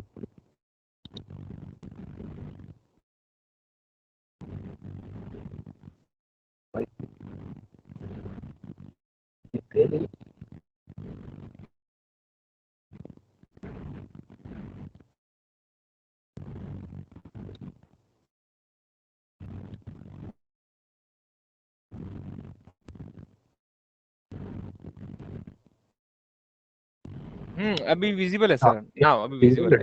हाँ. So, like if you will click on what this automatic watershed delineation, which I have showed you this kind of will come. Is it visible to all of you?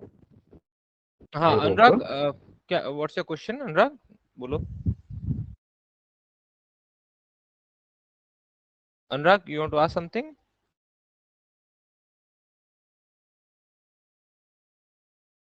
Hello.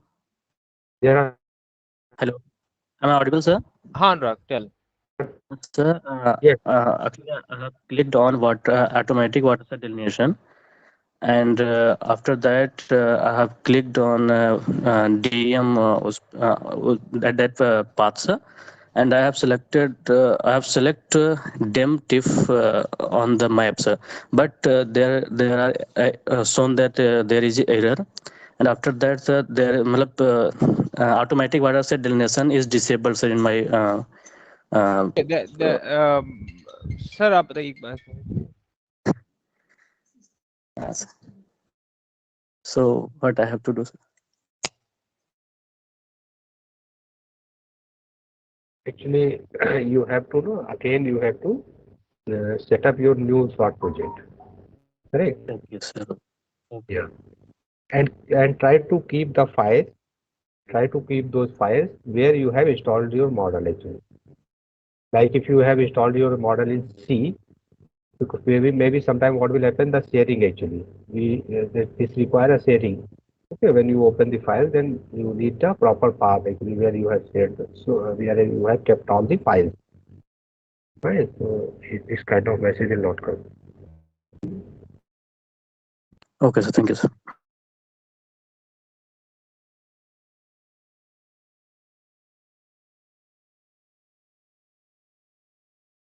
So I have just like clicked on the icon where I have to load the demo.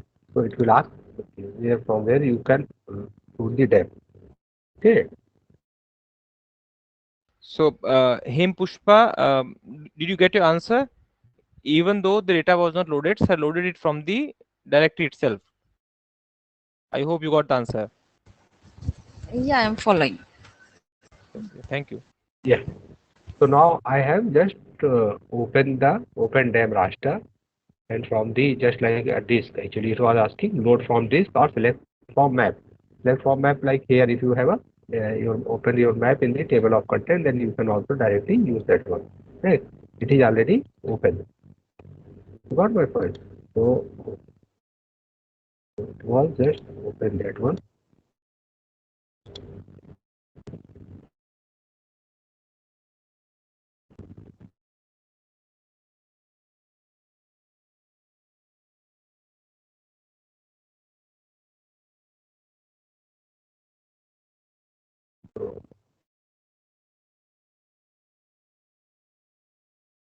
I hope it is visible to all of you. Correct? Where I am moving the cursor. Got my point.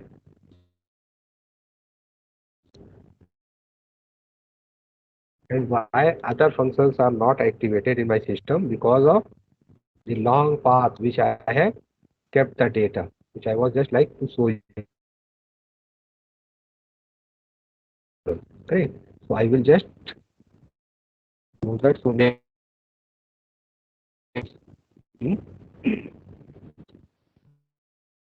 keep my data in my C because I'm not giving you permission to copy here.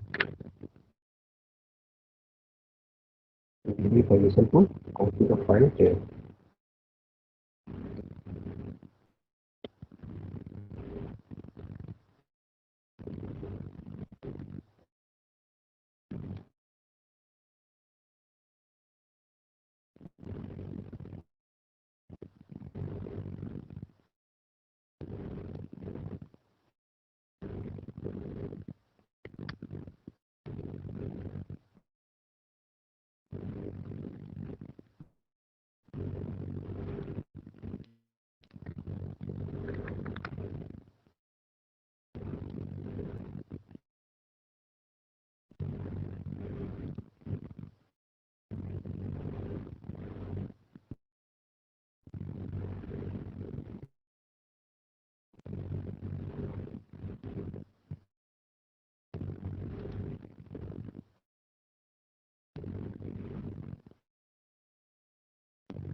You is it screen is visible to all of you or not? Sir अभी बंद हो गया शायद. It's not बंद हो visible. गया ना? Actually, I think everyone has loaded the files actually. Correct? हाँ. Praveen, you want to ask something? Yes, sir. Yes, sir. Sir, sir, हाँ I have a बताओ. question. I want to know, sir, what is the role of mask and burn-in in the waterside delineation interface Correct. when we are going to So yes, waterside yes. delineator? So yes, yes. Mask and burn-in. Yes, Burn-in sir. means Yes, sir. like yeah. So if your study area is hilly, correct? Okay, If sir. your Clear. study area, yeah, if your study area is hilly, then you will find that due to slope, okay, the river Yes, network sir. you can easily the river network you can easily delineate, okay, based upon the slope. Clear, But sir. if your study area is plain, like alluvial Plain. plain, okay, near Yes, sir. to your West Bengal, Bay of Bengal, you will find Yes. the Yes, sir. flat topography. Yes, sir. Yes, sir. It's very difficult to delineate the river network. Okay, automatic river network delineation. So yeah, so in that case, if you have delineated your river through toposit or other ways, actually, like you have surveyed and all those things, and you have created your river network database, then you can burn in with the help of those rivers. You can take those rivers and you burn in on your dam, then it will be delineated. You got my point? Okay, sir. Okay. So, Okay. so this is the function. Like if you have already existing your river network, so you can use those files. Sir, we can mask for plain areas and burn in for hilly areas. No, burn-in function you can use for the plain areas. Okay. Okay. Okay. Okay, where basically slope is very like gentle slope. Yes, sir. That is Yes. the.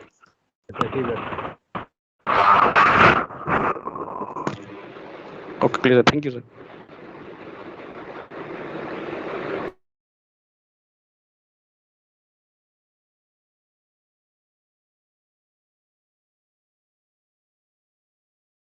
Okay. So now, any other question? Sir, I added the same data, but watershed delineation is not getting, sir. What it is showing? What it is written? So it is not showing anything, sir. Watershed automatic watershed delineation is not showing me. No, automatic watershed delineation it is not showing. Huh? Correct. Yes, sir. Yes, sir. Okay. I've changed the path. I have changed the path also. So I have again. I have done the project setup also. Okay. So it is not showing your that one. Huh? Yes, So sir. from Yes. just give me 2-3 minutes. I will just go through and then I will tell you what it is, why it is not going on, why it is not happening. Yes, sir. Okay.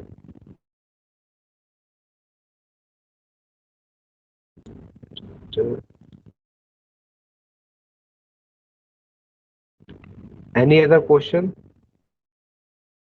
Because for here, main aim is to whatever you query you are getting, you can ask those things. Then it will be good for us to reply actually, because lots of actually material you will get on the website.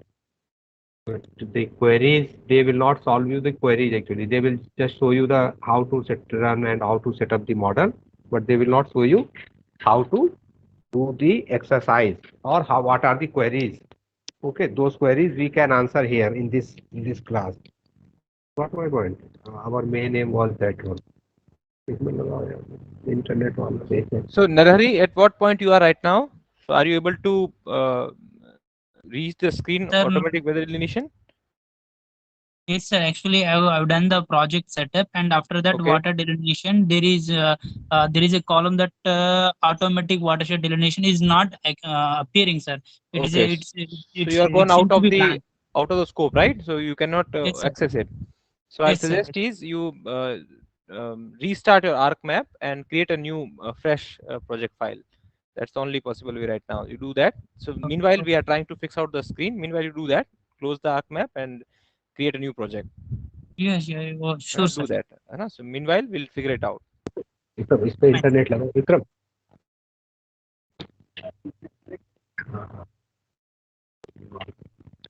पता नहीं क्यों जो है वो सब गड़बड़ जा रहा है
तो प्रमोद जी हाँ सर हाँ कोई और किसी का कुछ क्वेरी है भी इसको लेके एक और क्वेश्चन है हमारे पास एंजेलिना हाँ please ask a question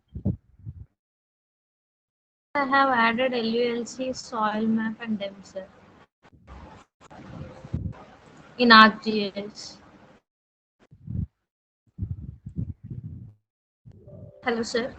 yes you have added your I have added files, sir. Later should be directly to watershed delineation, sir. Yeah, automatic watershed delineation. Then for input flow direction and all, what we need to do, sir? Yeah. So you all have, I think majority of you have reached this stream definition function. There is so DEM projection. You have set up the DEM projection because that is also important step. Yeah. So which unit you have taken in? Z unit, like height component, vertical component. You should take it as in meter. Correct. Your Z unit should be in meter. Okay, because your DEM is in UTM. So yeah. Now you I hope you reached all these function. mask. So from where you are going to mask? You are going to mask like if you have your watershed boundary or you have some your area of interest. So if you have that save file, you can just recall that file in and click on mask and you can recall that file. Okay, then your stream definition. I think you all of have reached on stream definition. Correct?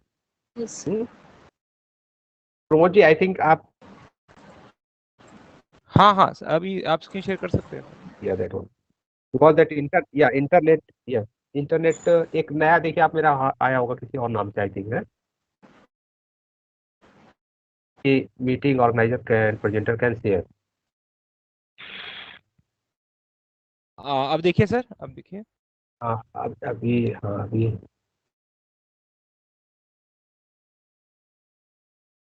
अभी कुछ share हुआ है देखो कुछ आ रहा है ना हाँ अभी आ रहा है सर हाँ अभी आ रहा है I think your teams है ना Visible, it asks for it takes actually a lot of data, correct? Mobile data also.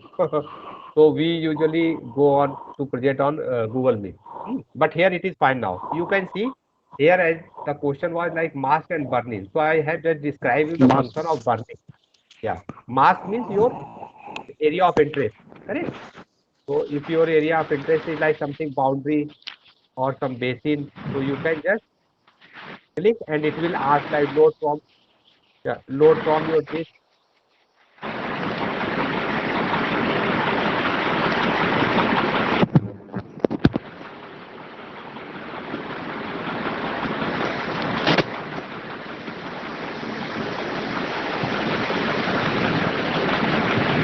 Actually, not audible. No, actually that background noise, some train is. It is asking like if you click on mask. If you click on mask, you will find that there is a load from disk, select from map, or manually delineate. You can manually delineate also. Like you can make a small boundary or a small rectangle, whatever you want. You can manually do it. Right? So then I will just click on manually delineate function. Really? Okay, manually delineate.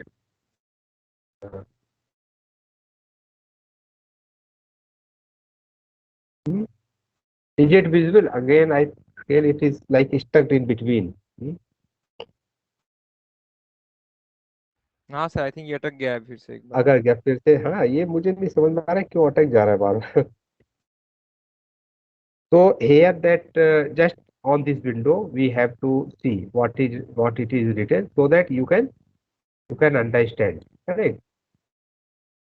So here now I have just again re-clicking. Actually I think when I performed any action, so it is stuck actually. It asks for it requires a little more time for to pop up actually. That one the thing. So here it is written like mask burning. If you click on mask, there are three functions. One is to load from this, to load from your map, and you can manually delineate your area of interest. You got my point? First, I have clicked on dam projection setup. Here it is written that dam projection setup where my cursor is there. So you will get that there are three. There are basically XY unit, then Z unit, and it will show you the cell size and cell area. Correct? And I yeah, just I click. It will take little time to show you how it is basically Z unit, SY, and cell size, and then you have a cell area. So no problem here. We will go on.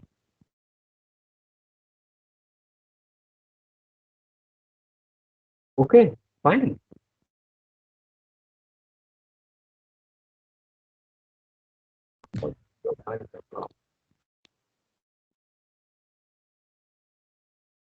Yes, we have.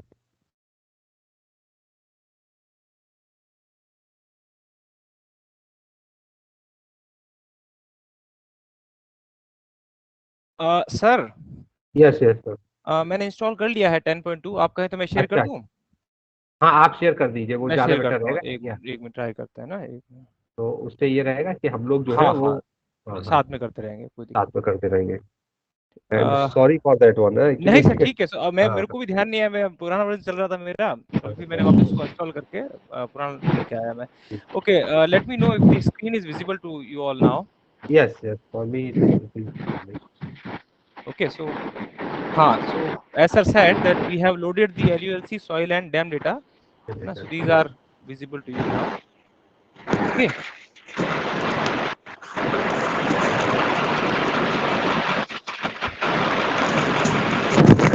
Here you will find.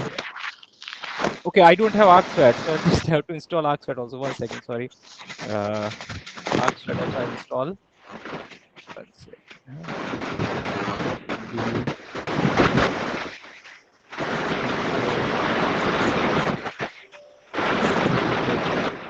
More minutes actually.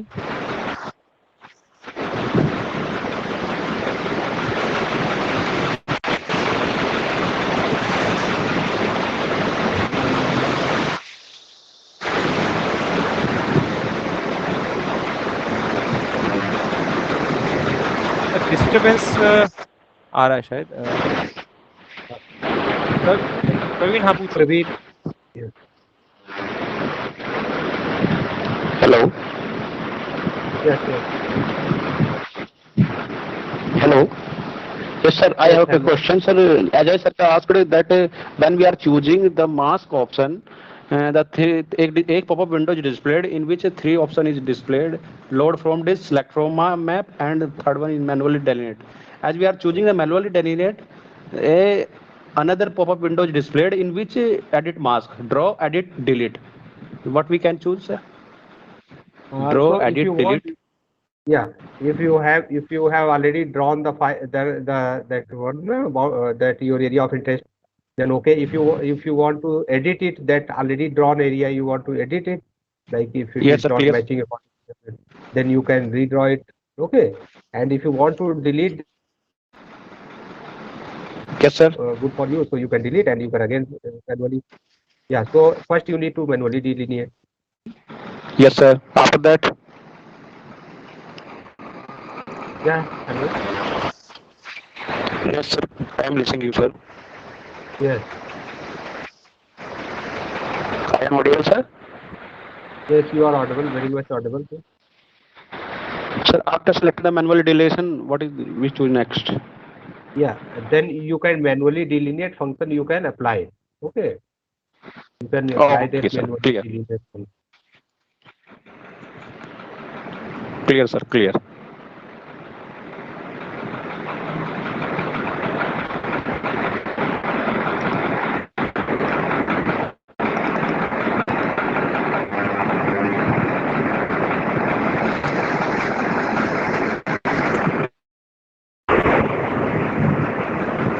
Sir एक बार से शायद disturbance आ रहा है शायद वहां से आपके माइक से।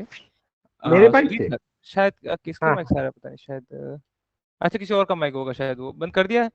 ओके, जहां तक आई थिंक सर ने कराया था, यहाँ से हमने स्वाट प्रोजेक्ट सेटअप किया है। आई डन द स्वाट project setup, project directory path बता दिया था हमने, and then geo database and the जो पैरामीटर डेटाबेस है मैंने वही लिया है जो सर ने शेयर किया है, तो वही स्वाट 2012 वाली फाइल हमने यहाँ पे पिकअप कर ली है। ठीक है, and I just press on okay. तो यहाँ तक सेटअप हो गया, आई थिंक विजिबल है यहाँ पे सबको, आई थिंक ठीक है। सर सुधीर सर, आपकी आवाज नहीं आ रही अभी। Yes, हाँ, ठीक है, हाँ हाँ, it is visible actually. Okay, so we continue, sir. Watershed. Yes, sir. Delineation automatic में गए। Yeah, automatic watershed. Okay, then open dam. Okay, अब ये विजिबल है क्या, मुझे एक बार सब कंफर्म कर देना, ये ऑप्शन आ रहे हैं? अभी हमारे पास तो नहीं आ रहा है एक्चुअली। नहीं आ रहा ना? ओके, तो मुझे लगता है मुझे स्क्रीन शेयर करना पड़ेगा। अदर पार्टिसिपेंट्स नहीं आ रहा होगा शायद सर, सही कह रहे हैं। अब देखिए सर।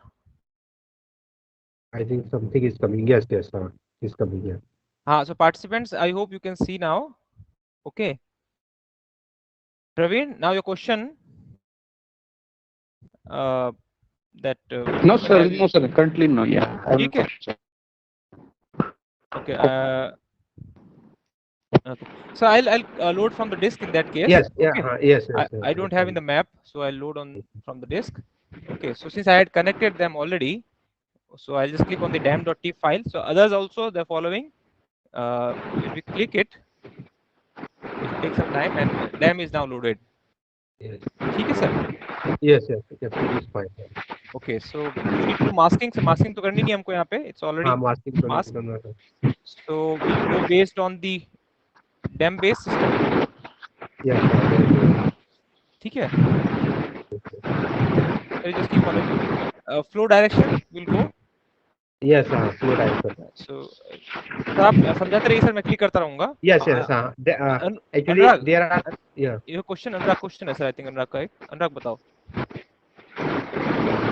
अनुराग अपना माइक ऑन करो, बताओ. ठीक है sir. I think second. So I'll keep on explaining. I'll keep on clicking. So next is first one is the dam based. Actually, if you want to कुछ एरर आया sir इसमें. one dam based हाँ कुछ error आया है इसमें जो है वो आपका that is Microsoft का एरर आया. माइक्रोसॉफ्ट कर रहा है ना. Yes, Microsoft. ओके. एक काम करते हैं, इसका पाथ जो है ना ये प्रॉब्लम कर रहा है ना. आप सही कह रहे हैं. हाँ, पाथ ये है. इसको हम क्या करते हैं, टेस्ट 1 में है ना, इसका प्रोजेक्ट का पाथ चेंज कर देता हूँ मैं, है ना सर. जी. इसका मैं नया प्रोजेक्ट क्रिएट करता हूँ. And I will keep it somewhere simple, है ना. So let's keep it a new connection. Let's put it in some D drive. And I'll make a new folder. RJS1.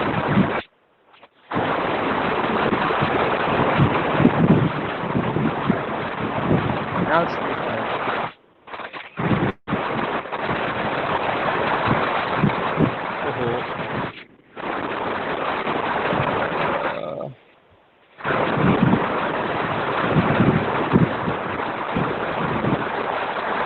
करना पड़ेगा.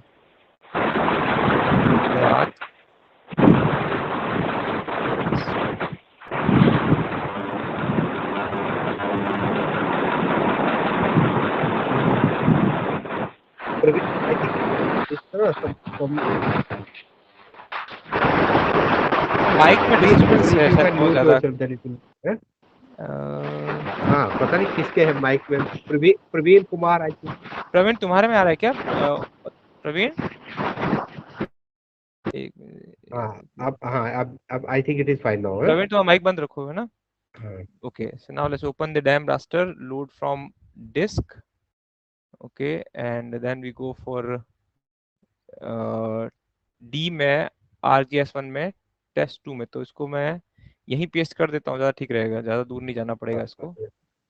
ये तीनों डेटा जो है मैं वहीं पेस्ट कर देता हूँ जहाँ पे मेरा फोल्डर है. So RGS1 में यहाँ पेस्ट कर देता हूँ मैं.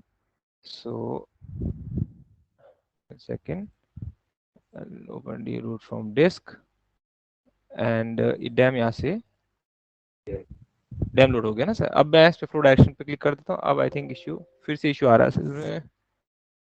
फिर से ही वही इशू आ रहा है.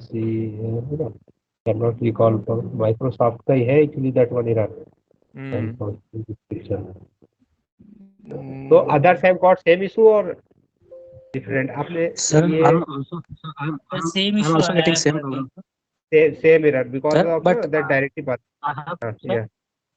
I have created the folder in C drive, sir. Then it is C drive. Because of that C में इशू नहीं हो रहा ना. हाँ, सी में वो शेयरिंग का ही प्रॉब्लम है एक्चुअली. हाँ, मुझे भी लग रहा है सी में कर लेते हैं हम लोग भी प्रोजेक्ट, फिर काम करते हैं. Save changes to no. Let's put it in C drive then. C Windows, new folder.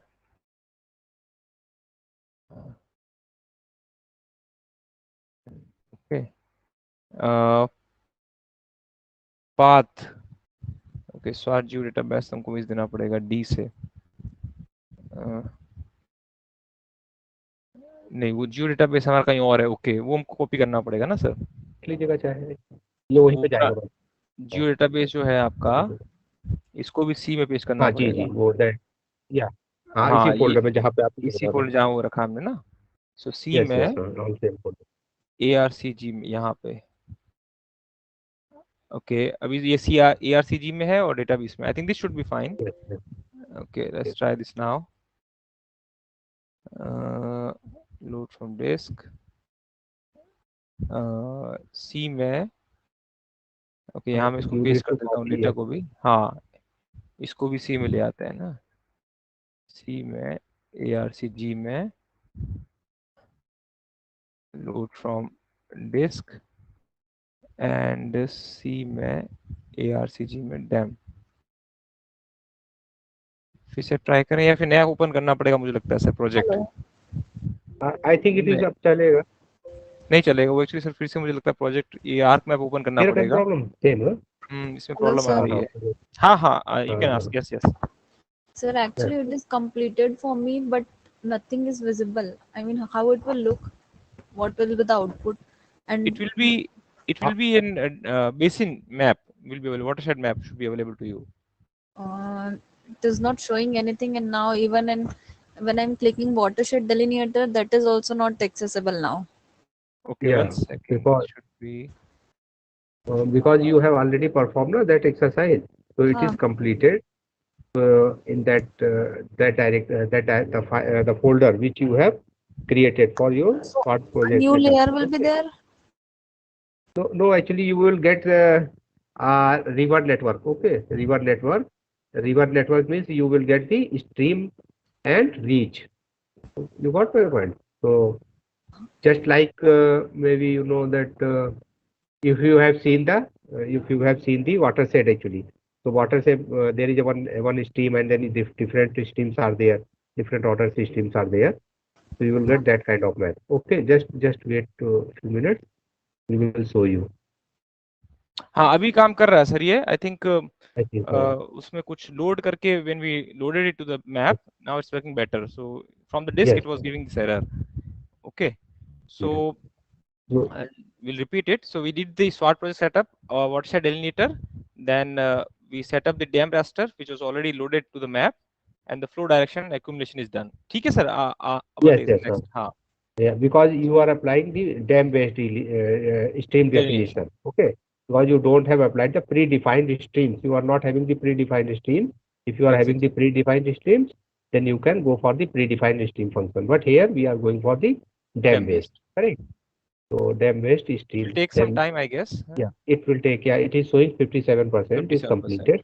Yeah, because it is very large area. So Okay. and yeah, this is the real case study. What's the area sir right now of this entire basin approximately Yeah. in kilometer squares?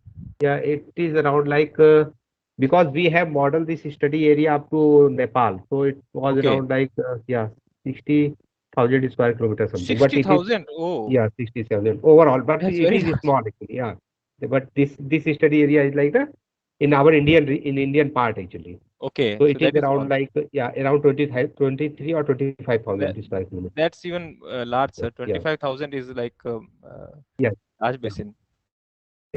Yeah, large basin.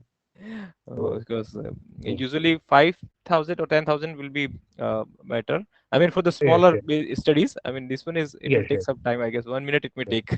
Others, if you have done it already, has it been done? I mean, the flow direction part and the stream line creation, has it been done for anybody? If they can confirm. Have you gone to that point where your stream definition has been completed? Somebody was saying she has completed the entire part. Can you confirm? I have completed, but there is no output. I'm waiting. Okay. So you got this. You didn't get any error. No, it is completed. So you got the end of dam processing. You did it completely. Okay. Yeah. Then what area you selected? Same dam, whole dam. No, this threshold area. Yeah. Sir will explain better, sir. Yeah, actually, if you will go for larger scale, like if you apply here large area, like in terms of here it is showing the number of pixels. If you are taking like 10%, 15% of total basin area, then you will find that how the river dense network is there. Okay, so this is for up to which order you are going to delineate. According to that, Right. there is no fixed, there is no fixed criteria and there is no fixed rule. It is for up to you. Basically, you can go for at which order of stream you are going to model it. Correct. What So it accuracy will you say, want? what accuracy you want. So it is showing around like 17,000 something square pixels. 1,70,000 One, cells. 1,70,000 cells. Or And this, 13. I think this is like area is also given, sir, in Yeah. hectares. It is Yeah. 1,33,000 is the hectare area. So So you कितना can रखें just sir इसमें हम लोग फिर? you can go for around like this area, na? Larger This रखें is, sir? this area you can take around like 30 lakhs. 1 lakh. 30 lakhs you can take. है ना? So ये यहाँ पे मैक्सिमम जो है 33,000 डिफॉल्ट दिया है, तो we can keep it maybe 10 to 20 times of that, ना? Yes. 5 lakh रख लेते हैं. 5 lakh. Let's keep it 5 lakh hectares. And then we click on create streams, the next button. I think someone is raising hand. Praveen, if you want to ask something, otherwise you can lower the hand. Okay, so one stream is generated, right, sir? Yes. I think it's visible. Okay, so others, they may see. Let me zoom in a bit. So this stream network is stream Single generated, large right? stream has been हाँ, एक developed, single है. तो बढ़ाएं से area कम कर दें इसका या चलने दें? हाँ, थोड़ा और कम कर दीजिए. अगर मतलब for quick time actually we can take it, but if you Okay, इसको 2 कर दें सर या 1 कर but दें? this is for just your demonstration. So you can demonstration है सर, कोई दिक्कत नहीं है सर, ठीक है. 1 कर दीजिए. नहीं सर, इसको फिर यही रहने देते, फिर कुछ एरर आ जाएगा तो. हाँ. ये बड़ा, ठीक आप है. बताइए सर, 2 कर दूं, कहे तो 2 कर दें? नहीं, 2 कर दीजिए या बेसिकली कर दिस का 2 करके एक बार देख लेते हैं ना, एक बार कर लेते हैं, चलिए. हाँ. So it will say it will show you that previous one has been removed because you have not saved that one. Okay. Now they can see it. The number of streams जो बढ़ गई है. Streams बढ़ गई है. Okay. है ना? So this is clearly visible to all. हाँ, Gaurav is having a question. Gaurav. Yes, hello, good afternoon. हाँ, good afternoon Gaurav, बताओ. सर मैं ये पूछना चाह रहा था कि सर जैसे कि एरिया में तो सॉफ्टवेयर ने ऑटोमेटिक तो वो करके दे दिया है. तो फिर मैं क्यों कर रहा हूँ? क्या चीज फिर से बताओ. सर जैसे कि एरिया यहाँ तो दिया गया है 1,33,000 के आसपास, वो मॉडल तो ऑलरेडी करके दे चुका है. हाँ. सर आप बताएंगे चेंज क्यों कर रहे हैं कि लाइक तो देखिए जैसे मैंने आपको एक पहली बार में बोला था, बताया था आपको पहली स्लाइड में कि अगर अमिताभ बच्चन है और उनका एक मॉडल बनाया जाए, है ना? तो एक अमिताभ बच्चन का एक मॉडल बनाने के लिए एक बॉक्स ले लीजिए, एक तरफ आप रैंड दिए हाथ, तो बेसिकली इसमें क्या है, ये ऑटोमेटिक डिलीनिएट कर रहा है एरिया. ठीक है, flow direction based upon your flow accumulation and flow direction based upon your D8 methodology. Correct. तो इसको इसने अपने एक ऑप्टिमम लेवल पे ये प्रोसेस करके दे दिया, but it does not know कि आपके वहां पे कितने ऑर्डर ऑफ स्ट्रीम का है नेटवर्क. ये तो आप गौरव हमारे यहाँ पे 5th ऑर्डर तक की है, किसी 6th ऑर्डर तक की स्ट्रीम. ओके, यस समझ रहे गौरव जी, है ना? So it's like इसलिए हाँ सर बताइए, कंटिन्यू सर. हाँ, तो इसलिए जो है basically you are going to change the area. Okay, if somebody is interested only for larger river network, so it can go up to this one. If you are going for streams like higher order streams, so that's why you are changing the area. Correct? Yes. Angelina also is having some doubt. Please. Sir. हाँ. What is the difference between watershed delineation which we are performing in ArcGIS and in SWAT, sir? So same thing, it's same thing, right? Yeah. तो some people you will find कि अगर वो study area होगा तो कुछ लोग they will delineate small order. Someone will delineate a higher order stream because depending upon their this time, if you want to allocate the water, if you want to share the water from one stream to another stream, so small order of streams are requiring, and for higher order of stream depending upon your objective of study. Correct? तो ये है, ये software के ऊपर आपको display करना है, मतलब देखना है कि सॉफ्टवेयर जो automatically it is doing, but आपको वहाँ पे अपने आप भी टोपोग्राफी को स्टडी करके you have to create your drainage network. Fine. Yes, sir. Okay, so shall we continue, sir? Your question, I think, नहीं, I someone is think raising. वो Yes, पुराना ही हैंड है okay. सर, उसको lower कर देता हूँ मैं. Okay, सर नेक्स्ट हम करते हैं फिर. Yeah. Will add a point, sir? या Yes. ठीक है points. Yes. यहाँ एक Point point add बन के करते आया है हैं. वैसे sir. Yeah. Will use this one only, So, sir? हाँ, यहाँ पे भी ले सकते हैं. Otherwise, it is basically showing the sub-basin outlet. Correct? हाँ. So you can edit it manually. There are some basin in the right hand side, outlet and inlet definition. Correct? So yeah. So तो add inlet करें sir means, point. हाँ, add कर दीजिए. Add कर You लेना, can यहाँ add. से add point Yeah. कर ले मैनुअली. हाँ, add. Yes. You can add it manually. Or if you have a outlet save file in terms of point, so you can हाँ. also, yeah, you can also add that one. So depending on the location where you want your basin, you can select that location. जैसे ये mouse move हो रहा है, उसके according I'll click. ठीक है. So मान लेते हैं हमारा आउटलेट बेसिन यहाँ पे where we have the discharge. So I'll click on this point. This point is being added. Okay, you can add multiple points. So, मान लो यहाँ पे भी हमने ऐड कर दिया, doesn't matter. ठीक है. So multiple points are added. Is it clear? This point, I think we have added a couple of multiple points apart from those existing already. So here you have be careful, like the concept of watershed means you have only one outlet, correct?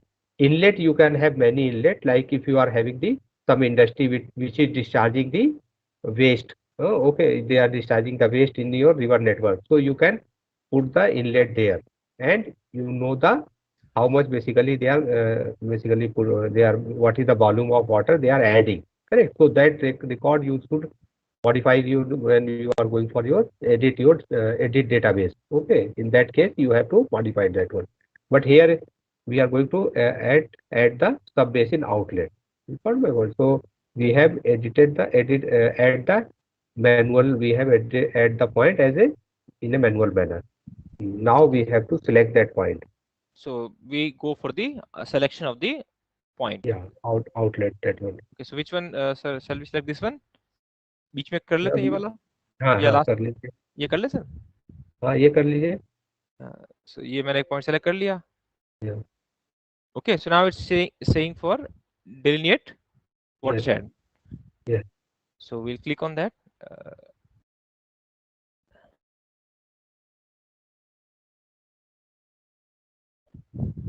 Now it will also take some time. It will take some time, and here from starting from dam setup to this watershed delineation, it is just like as I told you in the R toolbox, there is a function of hydrology special analysis. Yes, There is a yes. hydrology. Based upon that principle, it is also doing the same thing. So Himpushpa ji, is it clear now? Up to this step you had performed, right? So you got the basics? Yeah. Yes, I got it. I'm following. So you are getting the basin shapes? Yeah, I'm getting them. Great.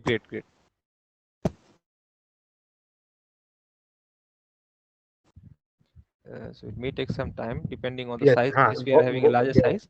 Yes. Gaurav is having a question. Yes, Gaurav, बताओ.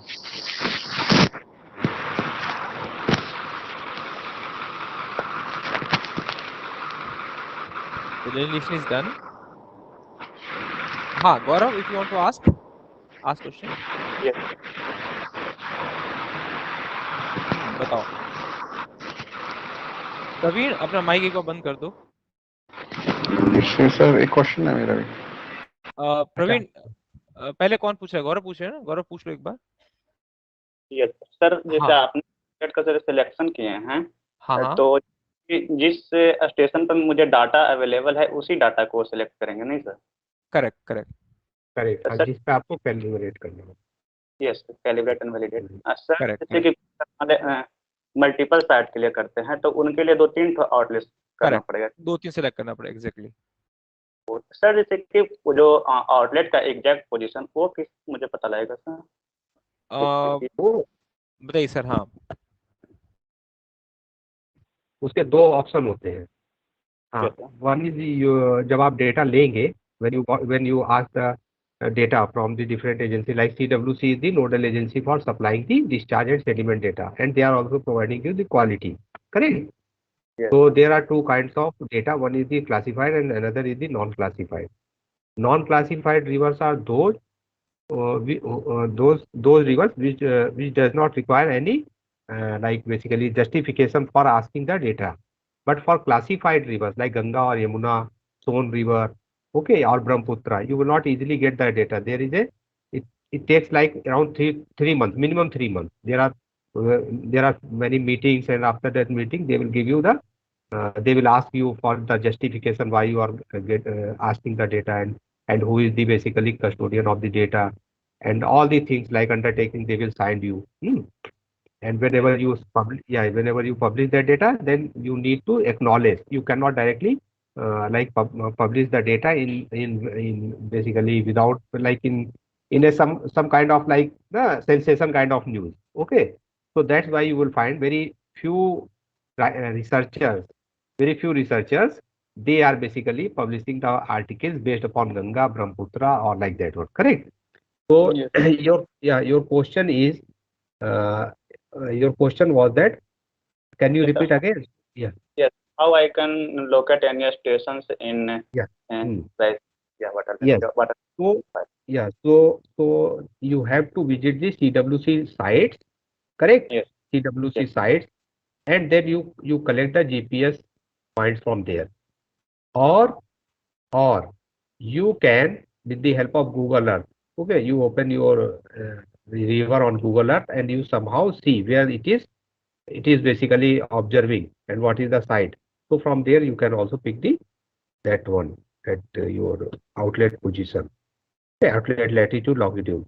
And other things is you are also asking for your CWC agency from which site actually they are providing you the data. So they will also give you the latitude and longitude. Like if on this case we have 4-5 stations are there. Okay, so we have received data with latitude and longitude.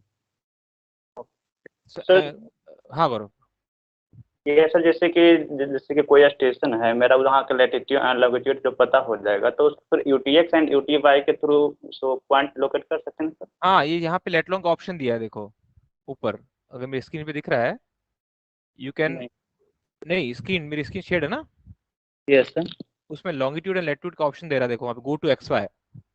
ठीक है, सो I don't know किस उसमें है, I think projection में, let me see. I think UTX sir इसका longitude latitude कुछ idea है sir, कितना डालूं उसमें आ जाएगा यहाँ पे आसपास अप्रोक्सीमेटली? इसका आएगा अराउंड अप्रोक्सीमेटली जो है 24 लैटिट्यूड एंड 24 लैटिट्यूड और अराउंड 87 का 87 है इसका। देखिए यहाँ है सर 87 यहाँ आ रहा है, नीचे है थोड़ा सा। कहाँ पे आ रहा है? हाँ नीचे आ रहा है, थोड़ा। नीचे आ रहा है। हाँ तो उसको ऊपर अच्छा, कर लेते हैं, थोड़ा ऊपर कर लेते हैं। हाँ है ना। सो 26 करके देखते हैं, यहाँ आ रहा है। और लैटिट्यूड लॉन्गिट्यूड थोड़ा सा कम कर लेते हैं समवेयर, है ना। तो यहाँ पे let's say 84 and I think 24 होगा यहाँ पे। let me just, you might be knowing this location actually, है ना। so from that you can mark that location कि 82 ये रहा and maybe 27 perfect यहाँ आ रहा है जैसे मान लो, ठीक है। और यहाँ पे मैं ये पॉइंट ऐड कर देता हूँ। so now this point is visible to you, 82 and 27, है ना। so then when you are selecting that point or adding that point, you can use the reference of this point when you are adding ना, so then you can use the reference of this point. This will be visible to you. Clear है? Yes sir. Okay. हाँ, Praveen, you want to ask something? Yes sir. हाँ बताओ। Sir, I want to ask what is the use of add? Sir, ये add point source of each subbation by through the table, add by table.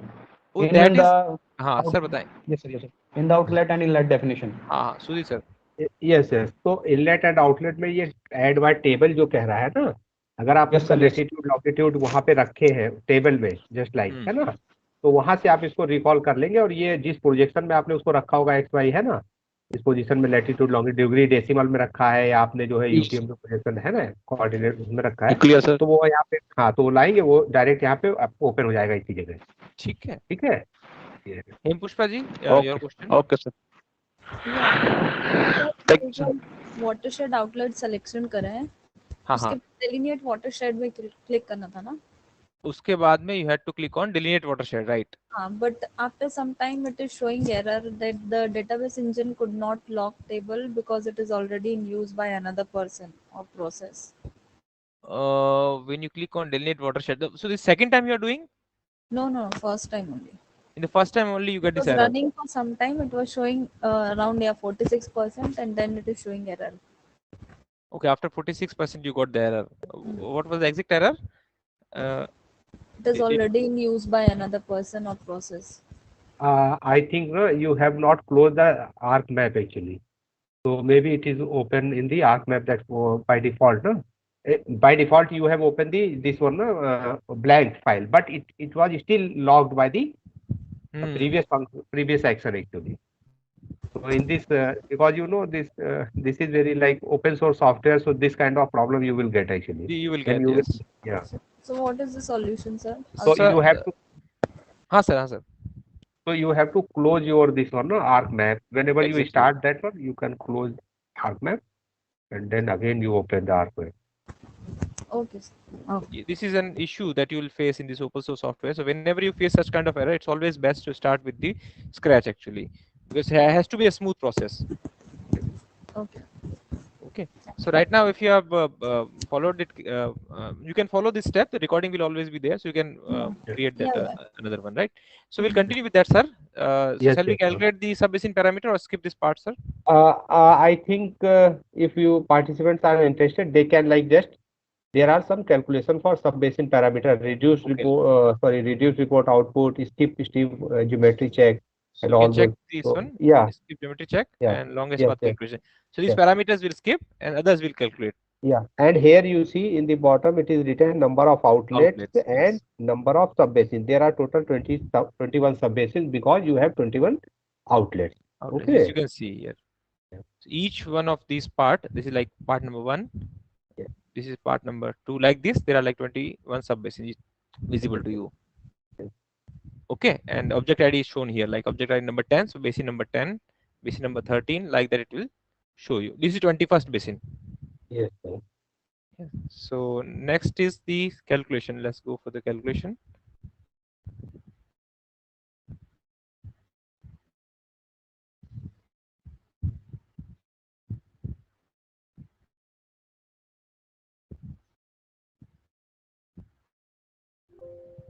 Okay, parameter calculation is done.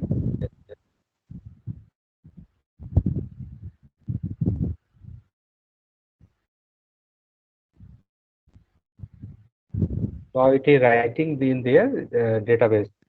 Right.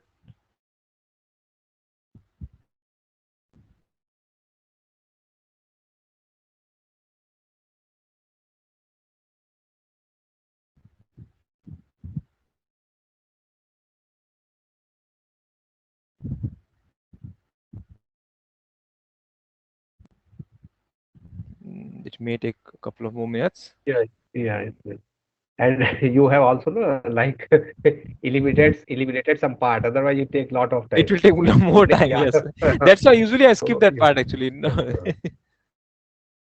So here, like if you have a here one another function has activated, like add or delete reservoir.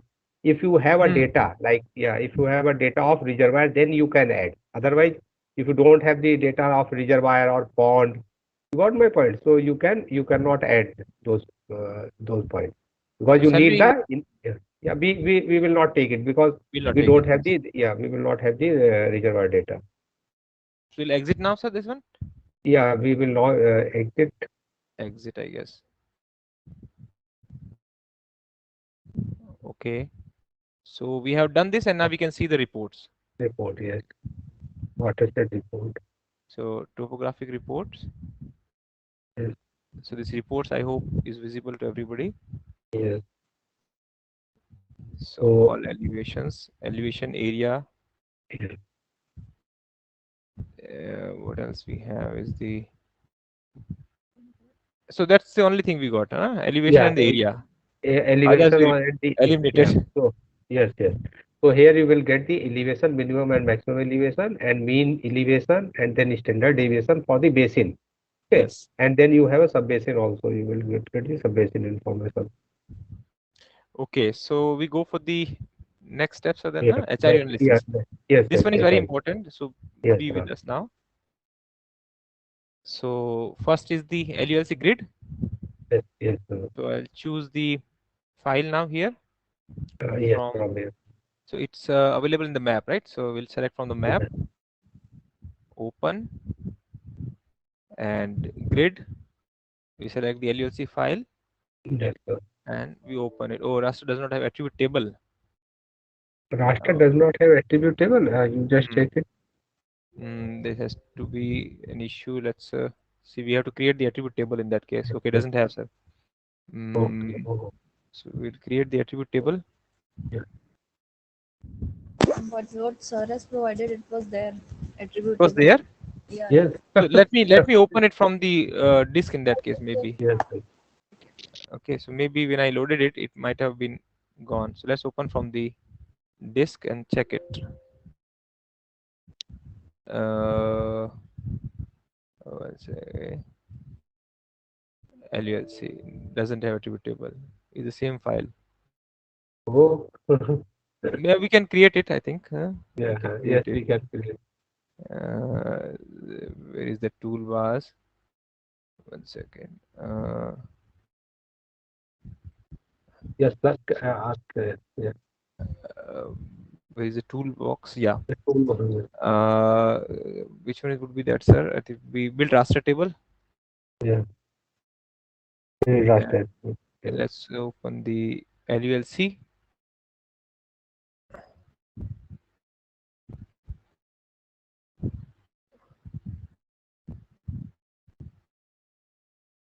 Okay, and for the soil also, I think we'll be having the same thing. I think, yes. Yeah, yeah, because it is going here.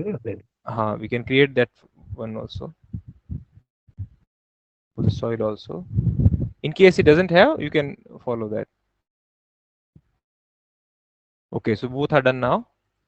And LULC DM will be having. DM is having. Okay, okay, nice. So now we can go again and open it from the map, from the grid, LULC. Okay, why it's saying like this now?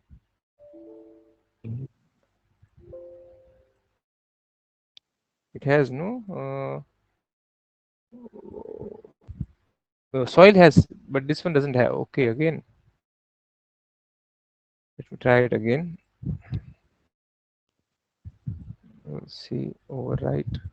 Maybe there was some error. Let me check it again. बंद तो गया sir. इसमें दिखा नहीं रहा है. क्यों नहीं दिखा रहा है? Let me remove this one. Load the LULC again.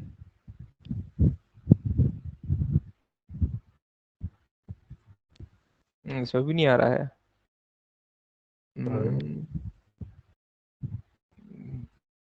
फिर से करते हैं. LULC सॉइल में तो आ रहा है, LULC में नहीं बन रहा है. एरर तो नहीं आया सर, पर इसमें बन नहीं रहा है. Output raster LULC.tif. प्रोजेक्ट को सर क्लोज करूं फिर से? प्रोजेक्ट को तो I think no need to close. अगर एक बार फिर से अलग से उसको एक बार चला के देखिए, मतलब अनदर आर्क मैप में. आर्क में फिर से नया विंडो खोल के. हाँ, या इसको ओपन रहने दीजिए. Because in my system it is showing that we have this attribute. Okay, एक ब्लैंक मैप खोल के मैं उसमें लोड करके देख लेता हूँ. हाँ जी है ना. So एक बार चेक कर लेते हैं. LULC इसमें तो है सर. इसमें है. वही मुझे इसको एक्सपोर्ट कर लेते हैं. काम करते हैं. रिसेट इसको. Let's export it ARCG LULC नाम से. यहीं पे सिनेरियो में सिनेरियो ARC सिनेरियो. अब वहां से इसको लोड करके देखते हैं. ARCG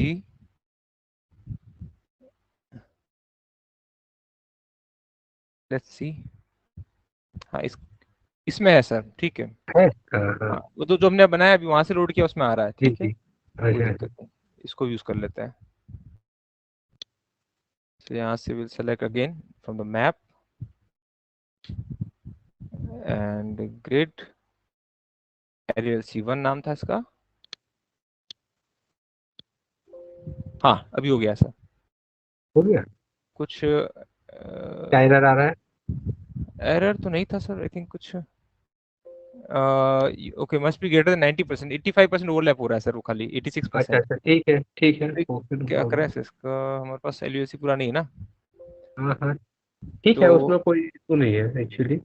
वो लेगा नहीं ना सर, ले लेगा वो लेगा नहीं उसको। 85 में, 85 में तो ले लेगा। 90 बोल रहा है सर वो। ओहो, ओके 90, हाँ, हाँ लेस तो देन 95% उसको है। या करें इसको कुछ वो करना पड़ेगा हमको फिर से सर, बेसिन छोटा सेलेक्ट करना पड़ेगा मुझे लगता है। और एक काम करते हैं हाँ कि हम लोग इसमें से ही बेसिन को क्रॉप कर लेना, then we can go for that one. So others are also getting same issue. I think हुआ होगा Yes, सर, sir, मुझे लगता है I'm also getting same problem, sir. It's 85% 85.62% overlap. overlap. ये Yes. यहाँ अच्छा पे दिख रहा है ना, एरिया गैप हो गया यहाँ हाँ पे। हाँ हाँ, एरिया गैप हो गया। हाँ, हम्म एरिया तो एक काम करते हैं सर, छोटा सा एक पार्ट ले लेते हैं इसका, या हाँ तो हाँ, छोटा सा कर सकते है हैं ना। ना। सो इसमें बिल्कुल वापस मैं एक, जाता हूँ, वापस जा रहा हूँ ऑटोमेटिक ऑथर डिलीशन में। ठीक हाँ है, हाँ हाँ, वापस जाते हैं। ठीक है, इसी में है हम वापस, हमें फिर से वही प्रोसेस रिपीट करना पड़ेगा। यहाँ तक ठीक है, ये ठीक है, स्टीम नेटवर्क क्रिएट कर लेते हैं ना sir.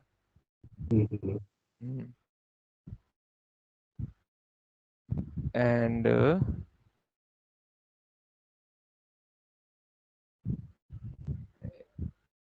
actually because no, you know this is actually this map, this no, land use map actually they हाँ हाँ NRC, yeah, NRC people have classified this map, correct? Okay okay okay. And why this no, this one is like here you will find this small neck kind of thing and all. So तो इसको sir इसके हिसाब से ही करते हैं, LULC के हिसाब हाँ से हाँ, फिर, कर लेते है हैं, हाँ, ना। छोटा कर तो लेते हैं। इसको हाँ छोटा कर लेते हैं ना, तो एक छोटा पॉइंट वहां पे मैं देख लेता हूँ। स्टीम नेटवर्क है हमारा, इसमें इसको थोड़ा सा हटाना पड़ेगा मुझे, यहाँ कहीं आ रहा है ना, तो ये वाला पॉइंट ले लूँ सर, ठीक है। ये ठीक रहेगा ना, इसको सेलेक्ट कर लेते हैं, लेट्स सेलेक्ट दिस पॉइंट। हाँ हाँ हाँ हाँ, जस्ट तो हम दो लोग का आ एक गए, केस दो आ गए, स्टडी है। रुकिए एक ही करते हैं, ज्यादा नहीं करें। लेट मी सी, तो यहाँ पे लेफ्ट वाला कर लेते हैं सर, है ना। हाँ हाँ, एक ही बेसिन का लेके इसको एक ही करते हैं खाली, है ना, and then again. So we are repeating that exercise just to make a smaller basin actually, because the LULC had less than 90% overlap. So अभी छोटा सा बेसिन आएगा, बाकी सब जो है एक्सक्लूड हाँ हो हाँ गया हाँ, कोई दिक्कत नहीं है, है ना। जल्दी सो हो ये जाएगा। जल्दी हो जाएगा एग्जैक्टली। जी जी ठीक है, ये बन गया हमारा एक छोटा सा बेसिन। आई होप इसमें हाँ LULC काफी आ रहा होगा, देखें ये पूरा जी जी कवर है राइट, सर। ठीक है, परफेक्ट है। ओके। अब इसको कैलकुलेट कर लेते हैं हाँ इस हाँ बार, छोटा है तो टाइम भी लगेगा, एक ही आउटलेट है, एक ही सब बेसिन है। हाँ हाँ हाँ।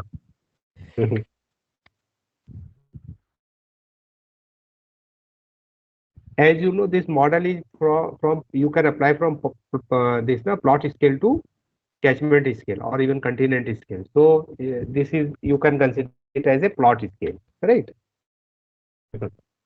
ओके, इसमें टाइम लग रहा है ना कैलकुलेट सब बेसिन पैरामीटर्स में। In the meanwhile, if you have any questions, please ask while it's doing.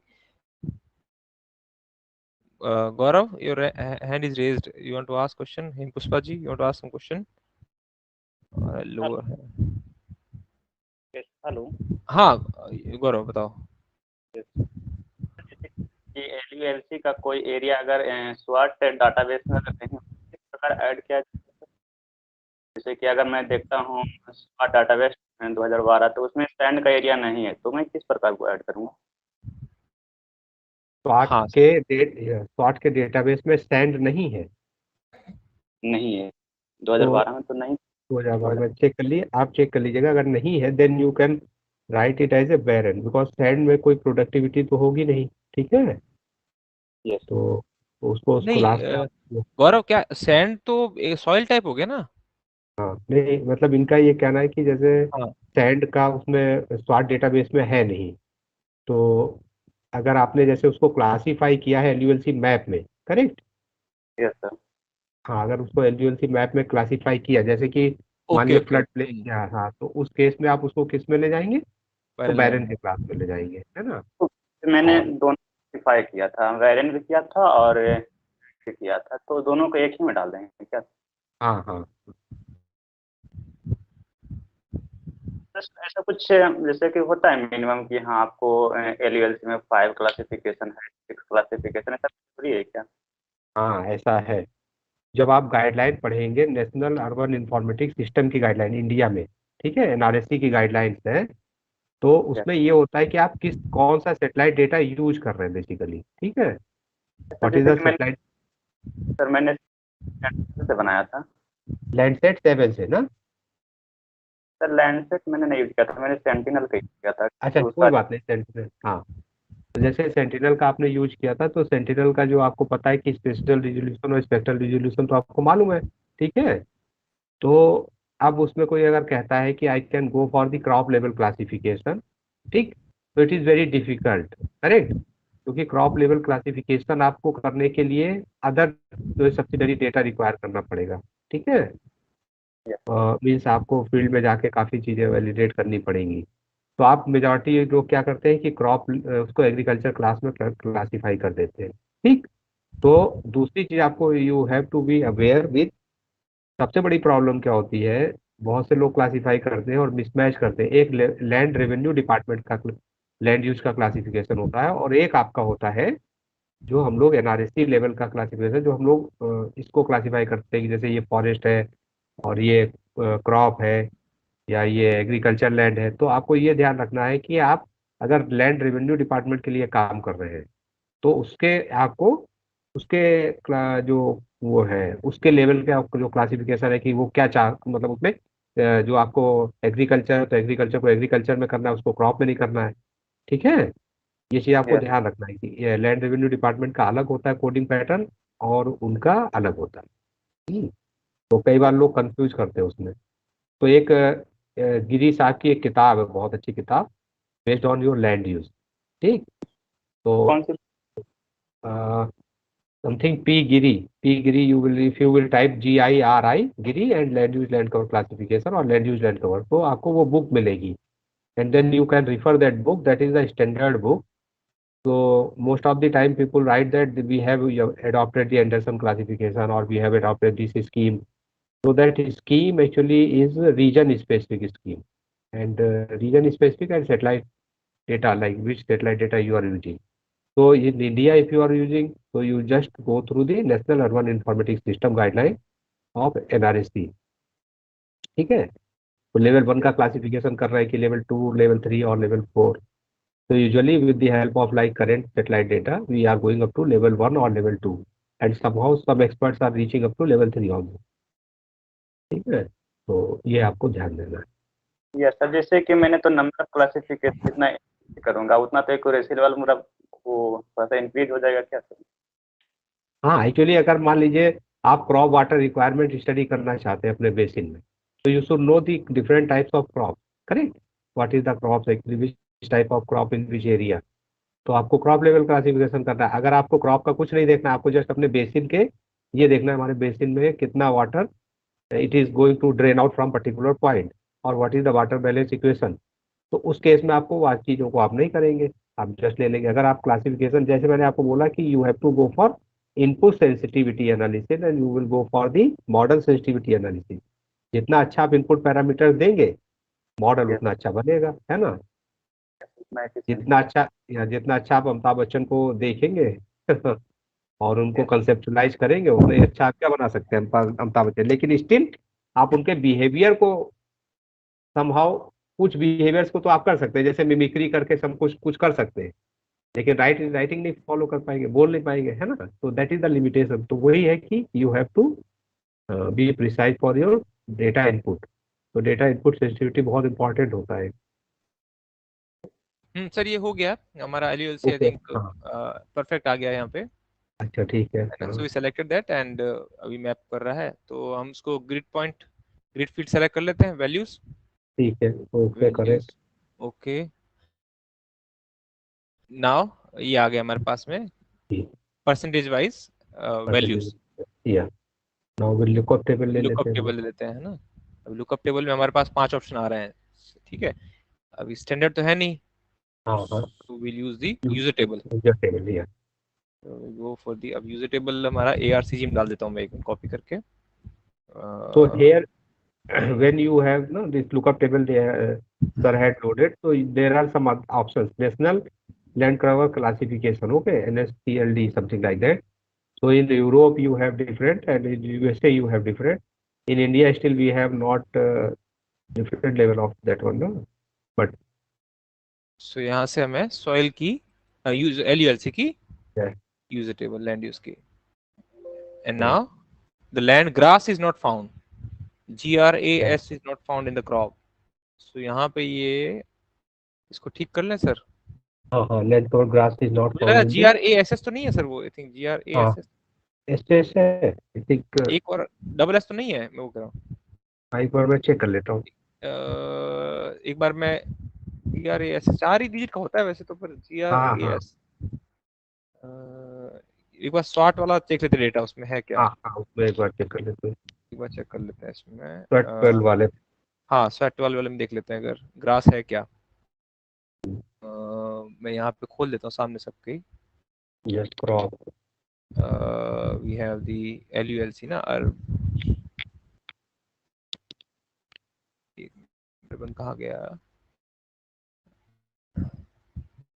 अच्छा इसमें grass I think GRAS AS है। हाँ ठीक है, 530 पे ऑब्जेक्ट आईडी किस पे सर 53? 53 हाँ GRAS है तो सही सर। हाँ, तो हमारे इसमें एरर क्यों दे रहा है वो। GRAS तो है इसमें, GRAS दिया है, यस बिल्कुल सही है। ओके फिर एरर नहीं देना चाहिए इसको, फिर से ट्राई करते हैं। ओके एरर तो नहीं देना चाहिए इसको। The land is not from the crop or urban database. the land cover grass is not found in the crop database, it is there, reclassify करते हैं, देखते हैं वो एरर देगा क्या करेगा। लैंड यूज का हो तो गया सर वैसे, हाँ है ना, हो गया शायद। एक बार सॉइल की करके देखते हैं फिर से। हाँ सॉइल का करके देखते हैं। From the map grid soil, okay clipping हो गया 100%। Values okay, so different type की सॉइल आ गई। We again go for the soil LULC lookup. Property error index is not valid. ये यूजर फाइल एक्चुअली हाँ सर क्या कह रहे हैं। ये use file, yes yes yes use file, yes. एक फाइल नहीं मिली है इसको, BD29363661 एक फाइल नहीं मिली है इसको।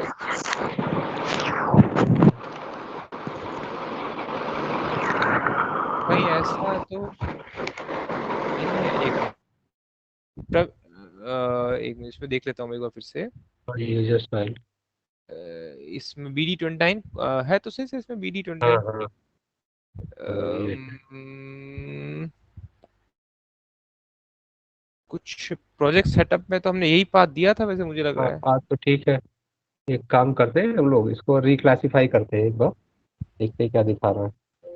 कंप्लीट हो गया वैसे तो, ये हो तो गया वैसे। हाँ स्लोप ले लेते हैं। स्लोप ले लीजिए, मल्टीपल स्लोप्स 3 क्लास रख लें सर। हाँ 3 ठीक है, actually because it is hilly so we are going for 3 classes. 3 classes, upper limit 10%। हाँ एक पेन कर देते हैं। यस यस हेलो, हाँ प्रवीण बताओ।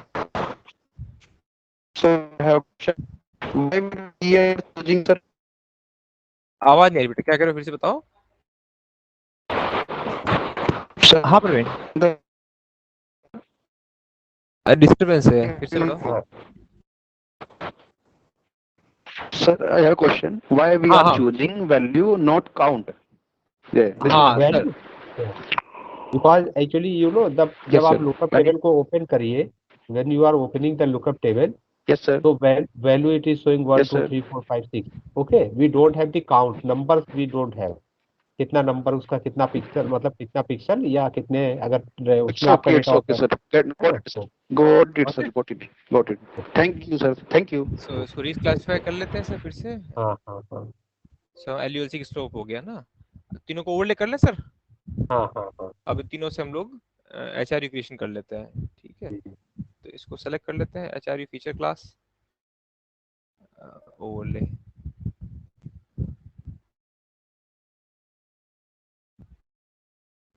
दिस में also take some time but hopefully हो जाएगा।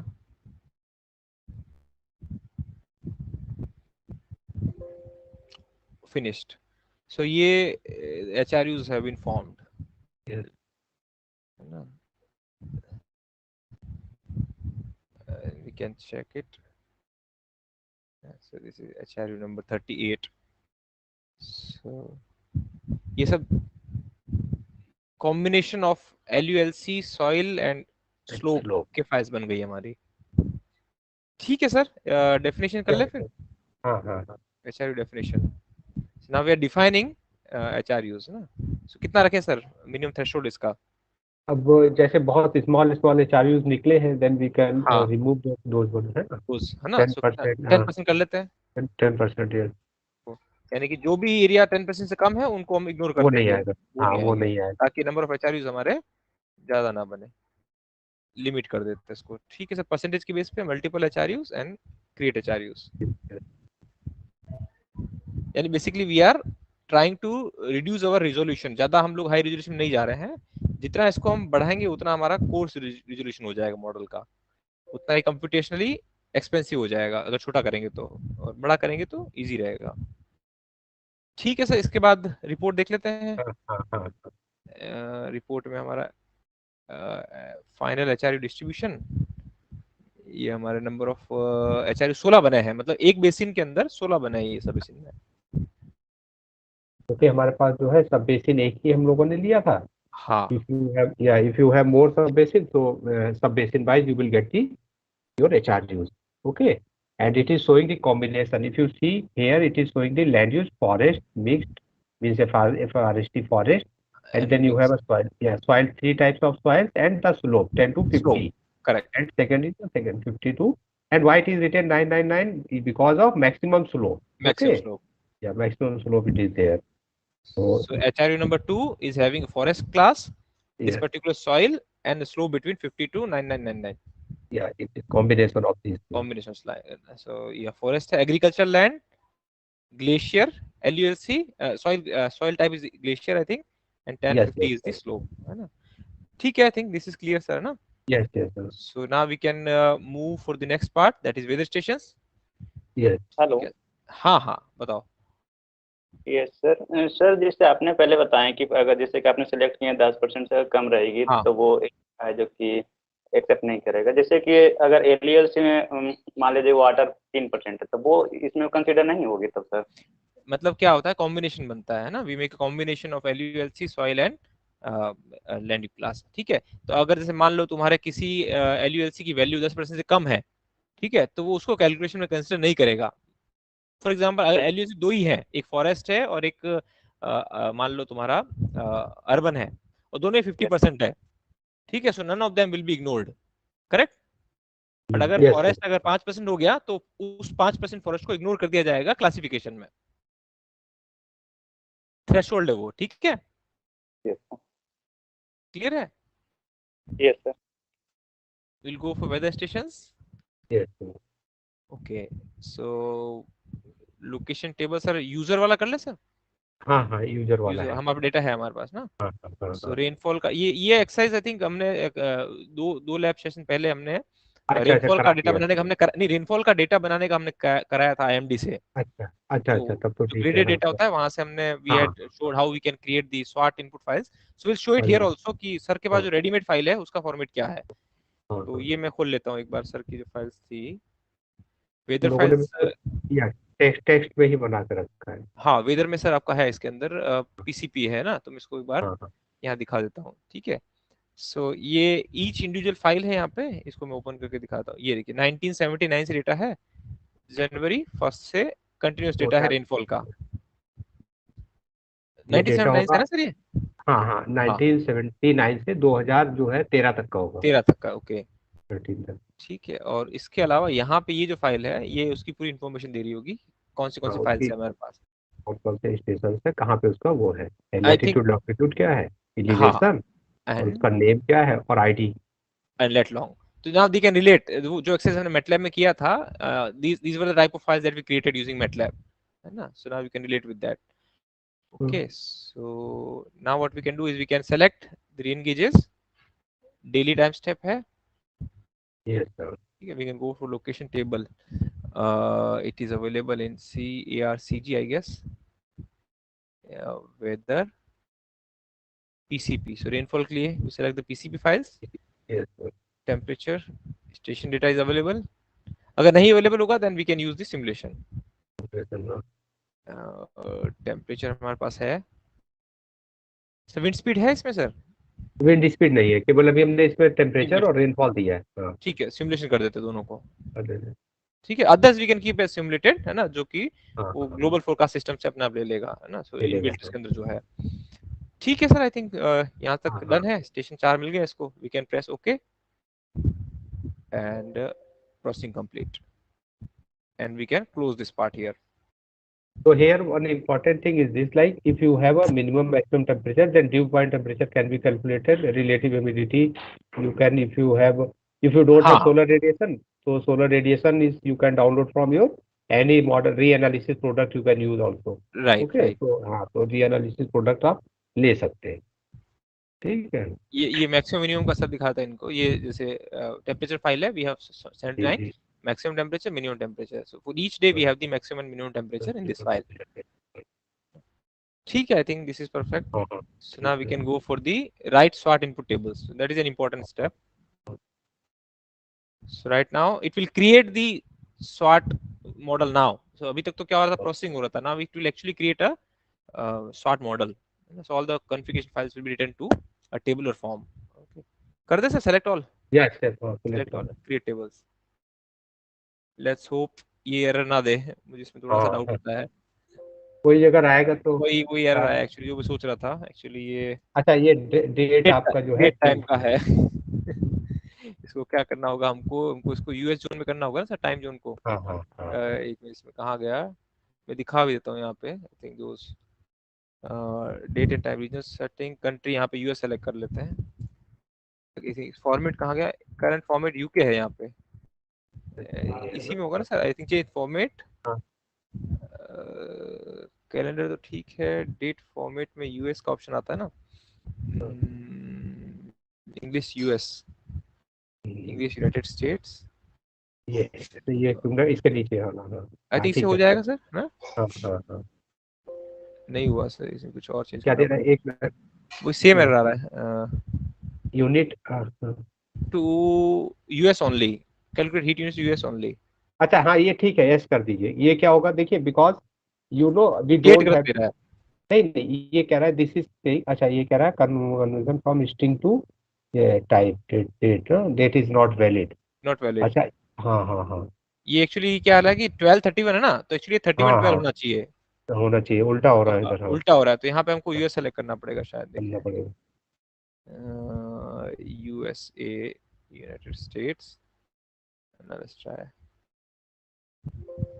या रीस्टार्ट करना पड़ेगा क्या मॉडल को इसके बाद? नहीं, अब ठीक चलेगा ये। देखिए एक बार क्या आ रहा है, अभी एरर नहीं आया होगा, ये ठीक।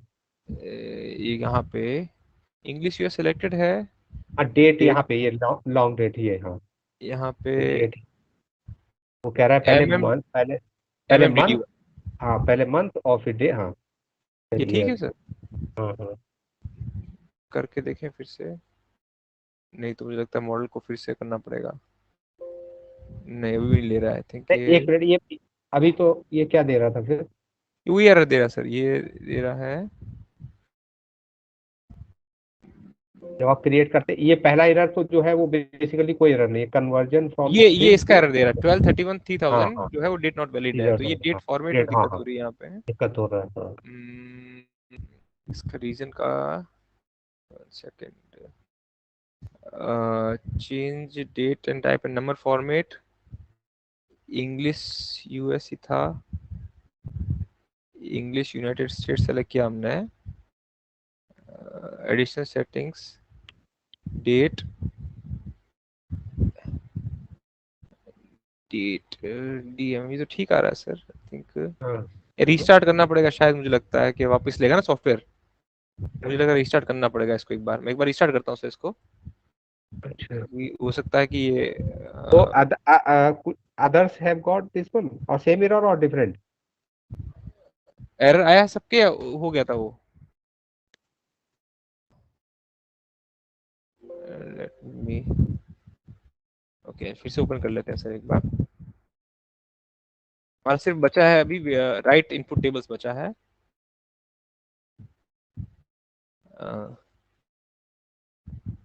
मॉडल हमारा इंटैक्ट है, and now we select all. अब हो गया शायद, नहीं कुछ एरर दिया सर इसने, एक ये वाला नहीं मिला, यूनिट नहीं मिला इसको। अच्छा, हीट यूनिट का तो कोई एरर नहीं है एक्चुअली, नहीं दैट उसका वन एरर नहीं है, ये सॉइल नहीं मिला इसको ARC2 स्वाट 2012 में। ARC2 ना? हाँ ARC2 में वो सॉइल नहीं मिला उसको, it could not find the soil. ARC2 उसको ऐड कर लेते हैं सर। हाँ हाँ, बस यही होगा, है ना सर, उसको एक बार ऐड कर लेते हैं, कौन सा सॉइल नहीं मिला उसको चेक कर लेते ऐड कर हैं। लिया जाए, है ना। तो ये हमारे पास सॉइल खोल लेते हैं, यूजर सॉइल, इसमें तो ओके है नहीं यहाँ पे। ये सर आप वाली फाइल नहीं लग रही है मुझे, दूसरी फाइल है ना ये, आप वाली फाइल नहीं है क्या? नहीं, ये मुझे लगता है जो बाय डिफॉल्ट जब आप मॉडल रन किए होंगे ओ ना, ये डिफॉल्ट आ वो गई है, फाइल ओके आई। ओके हाँ ओके। हाँ चलिए हम इसको रिप्लेस कर देते हैं सर, रुकिए एक मिनट, आपकी फाइल से इसको रिप्लेस कर देते हैं, ठीक है, ज़्यादा ठीक रहेगा। शायद वहीं रह गई कॉपी करने में। ये आप वाली फाइल है सर, इसमें है देखें, हाँ इसमें है सर, ठीक है वही हुआ है सर, सही कह रहे हैं। है ना? हाँ उसको रिप्लेस कर देते हैं, करेक्ट। मुझे बंद करना पड़ेगा प्रोजेक्ट को वापस।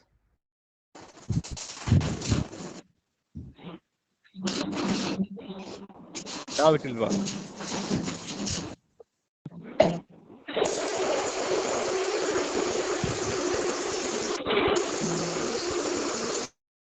Okay, so अब मैं इसमें वापस start input tables, select all, create tables. Index was out of bounds. Index of out of bound मतलब वो सॉइल वाला ही आ रहा है। नहीं वेदर में आ रहा है सर, सॉइल हो गया है। वेदर तो वेदर में तो फिर नहीं आना चाहिए, वेदर वाला भी हम लोग का वेदर सेम ही डेटा होगा। उसको आप अपने फोल्डर को रिप्लेस किए ना? हाँ फिर से कर लेता हूँ वेदर वाला। हाँ राइट कर लीजिए एक बार फिर से मैं कर लेता हूँ एक बार वेदर वाला, हो सकता है उसमें कुछ मिस हो गया हो। वेदर PCP, रेनफॉल है आपके पास, टेम्परेचर, टेम्परेचर है, एंड बाकी सब सिमुलेटेड है। यूजर ओके, हाँ अभी डेटा भी ज्यादा मिला इसको, चलो। पहले ओनली 4 मिल रहा था। हाँ 4 पहले मिल वो रहा पुराने था। वाला, हाँ पहले आपका वो पुराना रीड किया था उसने। ओके अभी देखिए 1 बाय 1 करके सारी फाइल रीड अभी हो रहा है, यस है ना? हाँ अगर डेटा सही है तो कोई प्रॉब्लम नहीं होगा, क्योंकि यहीं पे स्टेप पे आपको एरर आएगी अगर आपके डेटा में। तो 2-3 चीजें यहाँ पे सीखने को जो मिली सर वो ये है, एक तो ये था कि जो डेट वाला जो कंसेप्ट है इसमें, जो वर्जन हम यूज कर रहे हैं वो बहुत इंपॉर्टेंट है, कई बार आता है पता भी नहीं चलता क्या एरर है। So that one must know कि अगर यूएस डेट का एरर है तो आपको सिस्टम की डेट को जो है यूएस के फॉर्म में चेंज करना होगा, पहला। और दूसरा जो हमको सीखने को ये मिला कि अगर आपका कोई भी डेटा सेट मिसिंग है तो आपकी जो स्वाट का जो डेटाबेस है, we have to add that value और correct that value in the स्वाट डेटाबेस। ये दो इंपॉर्टेंट कंसेप्ट है जो स्वाट में जरूरी है, राइट सर। इसको बंद कर दे सर, अब ये वाला हो गया ना। हाँ इसको बंद कर, हाँ। अब हम आ जाएंगे सिमुलेशन में, कर लें सर सिमुलेशन एक। हाँ एक सिमुलेशन छोटा सा कर लेते हैं, है ना। सो ये हमारे पास में इसने डेट दे दिया है, you can see the model ने 1979 से 2013 based on the weather data that we had. ठीक है, तो डेली कर ले सर इसको, डेली में। हाँ डेली में कर लीजिए। और hair there are two concepts are very common. Like हाँ. some people are dividing their weather data into two parts. One is for calibration and one is for validation. But Right. if you can run the model from 1979 to 2013 for full time period, then also you can later you can divide in two separate parts. Correct. Okay. You can change it later. So yeah, you can change it later. So and here you can run the model on daily, monthly, and yearly basis. Yeah. Number of skip year, that is for model spin up. एक दो रख Model दो, with कितना three. तीन कितना रखें? हाँ, दो तीन रख दीजिए, तीन. ठीक है. Actually, this is very important. If you will take the data for your model spin up. Actually, model means warming period. Actually, this called it model warming In the period. period of warming Here period, the हाँ warming period. तो यहाँ पे जितना ज्यादा warming period रखेंगे तो model उतना initial condition को अच्छे से कैप्चर करेगा. So right. in our cases we usually take 3 year or 4 year like that. So but you will not get the any output on during this period from 1979 to 1980 1981. Okay, you will not get 3 years no data. You will not get any data output data because वो data क्या किया model ने अपने आप को warm up करने के लिए लगा दिया.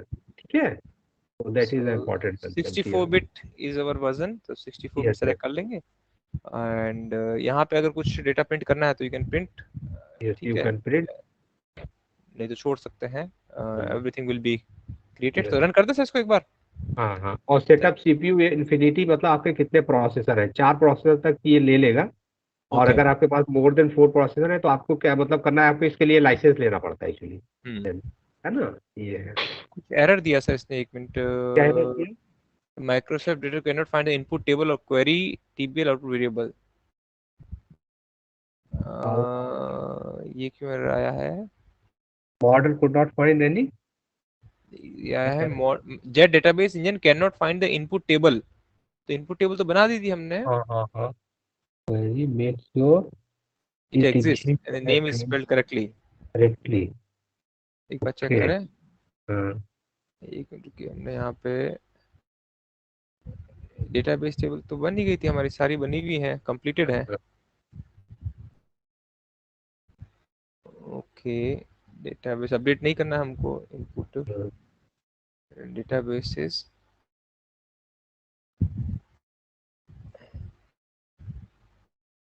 सॉइल सब है हमारी. वापस देखते हैं क्या दे रहा है. डेली में है 64 बिट वर्जन है. डेली डेटा है ना सर ये. हाँ. Microsoft engine cannot find the input table of query table output variables. अच्छा. Okay, table output variable means we have to print something like. Okay. कुछ अगर आप एक बार प्रिंट, कितना आपका बिट का सिस्टम है दैट वन? किसका सर प्रिंट का? आपका ये. हाँ, कोई एक टेबल आउटपुट कर लेते हैं प्रिंट. एक कर ले. हाँ. नहीं अभी भी आ रहा है. तो इनपुट टेबल नहीं मिल रहा है इसको. अच्छा. Input table output variables. Input table और query table output variables. Date change करके देख. डेट से तो मतलब नहीं है. सेटअप नहीं हो रहा है. ओके.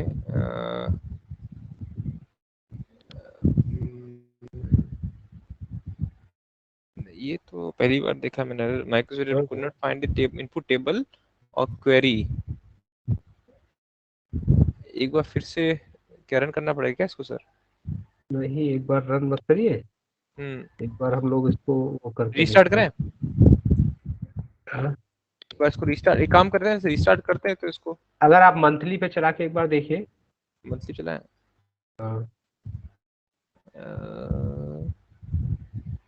मंथली नहीं, इसमें भी एरर आ रहा है. अच्छा, सेम एरर आ रहा है ना. हाँ. एक बार इसको वापस रीस्टार्ट करके या देख लेते हैं एक बार. अच्छा, आप एक बार ये देखिए लिमिट एचआरयू आउटपुट. हाँ सर, एक बार स्टार्ट कर लेते हैं सर. हाँ. मैंने एक्चुअली अभी इसमें लिमिट एचआरयू आउटपुट करके चला के अभी देख रहा हूँ तो मेरे में चल रहा है कि ये चल रहा है आपके वो सेम मॉडल ना. हाँ. सो एक काम करते हैं, एक बार करके देख लेते हैं. फिर से डेली में नहीं चल रहा है ये. एचआरयू आउटपुट लिमिट आपने ये करके देखा? HRU output limit that one. Limit HRU output this one. कहाँ पे सर, एक लिमिट तो कहाँ पे है? सबसे राइट में जो लिमिट है चार्ज आउटपुट, सबसे राइट में ना, जो जस्ट आप देखेंगे, हाँ यहीं पे आपका कर्सर था, इसके बराबर ये में। प्रिंट हाँ लिमिट WPR आउटपुट है? ये लिमिट एचआरयू आउटपुट। नहीं, इसमें नहीं आ रहा है लिमिट, कहाँ आ रहा है? मेरे इसमें नहीं आ रहा है सर। अच्छा, आपको नहीं आ रहा है? नहीं आ रहा है इसमें नहीं आ रहा है। एक मिनट में देख लेता हूँ। ये तो फर्स्ट टाइम देख रहा हूँ मैं, टेबल आउटपुट वेरिएबल्स, कि मेरे में जो है, इसको टेबल नहीं फाइंड आउट कर पा रहा है ये। हाँ अब हाँ आपके में आ रहा है ऑप्शन? हाँ, मेरे में तो ऑप्शन ये आ रहा है, मेरे में चल भी गया, मतलब short setup run, short run and then run, short दोनों हो गया, शॉर्ट सक्सेसफुल रन। एक बार फिर से टेबल रन करके देख लेते हैं। इसको टेबल बनाने में दिक्कत हुआ है कुछ, है तो स्वैट डेली 64 नहीं ले पा रहा है ये, नहीं ले रहा। अच्छा, अदर्स है सेम सेम इशू और कुछ database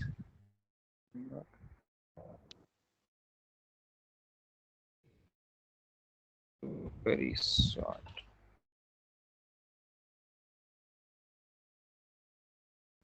And let me check it. Okay.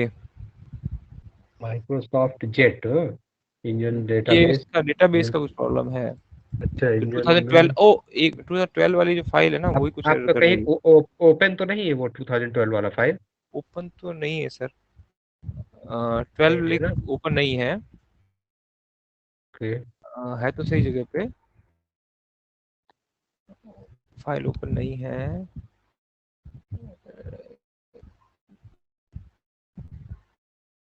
ये कुछ अलग एरर है।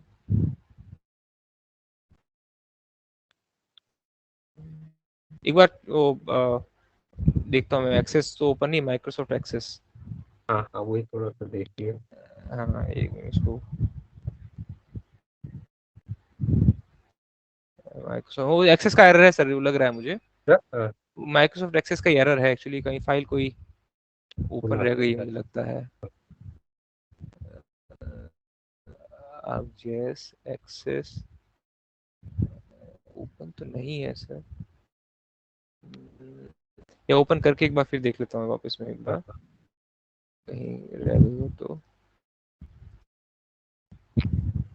ये फाइल है हमारी, तो ठीक है।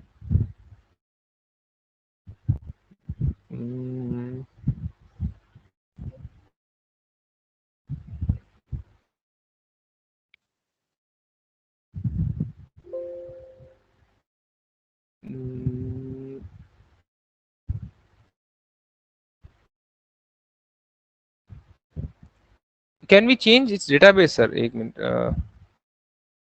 इसका डेटाबेस का हम चेंज कर सकते हैं ना प्रॉपर्टीज में जाके? ये वाला जियो डेटाबेस जो है इसका चेंज कर सकते हैं।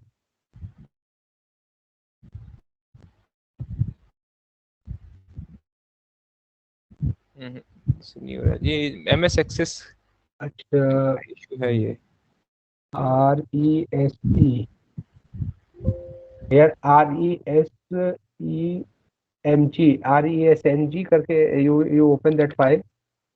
इसी के अंदर है सर, क्या नाम है? हाँ, ये जो माइक्रोसॉफ्ट एक्सेस के अंदर होगा ये। अच्छा, मैं एक्सेस खोलूं? हाँ, आप खोल लीजिए, एक बार चेक करिए। हाँ, RESM, हाँ आई थिंक SM है ना? अच्छा, RESNG। हाँ हाँ हाँ, हाँ हाँ हाँ हाँ, ठीक है।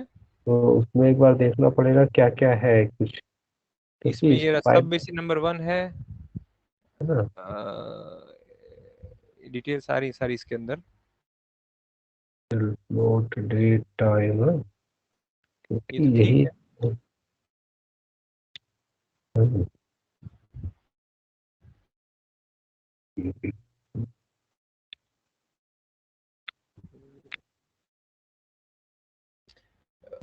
ये है month of reservoir, year of simulation, सब बेसिन आईडी, होना तो नहीं चाहिए यार इस प्रकार से, इसे फर्स्ट टाइम हाँ। एरर आ रहा है ये। CARC2 सी एक फिर से खोल लेते CARC2 में।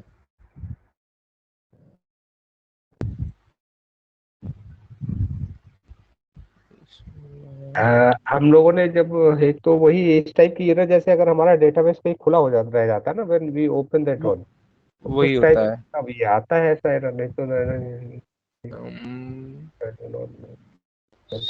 CARC2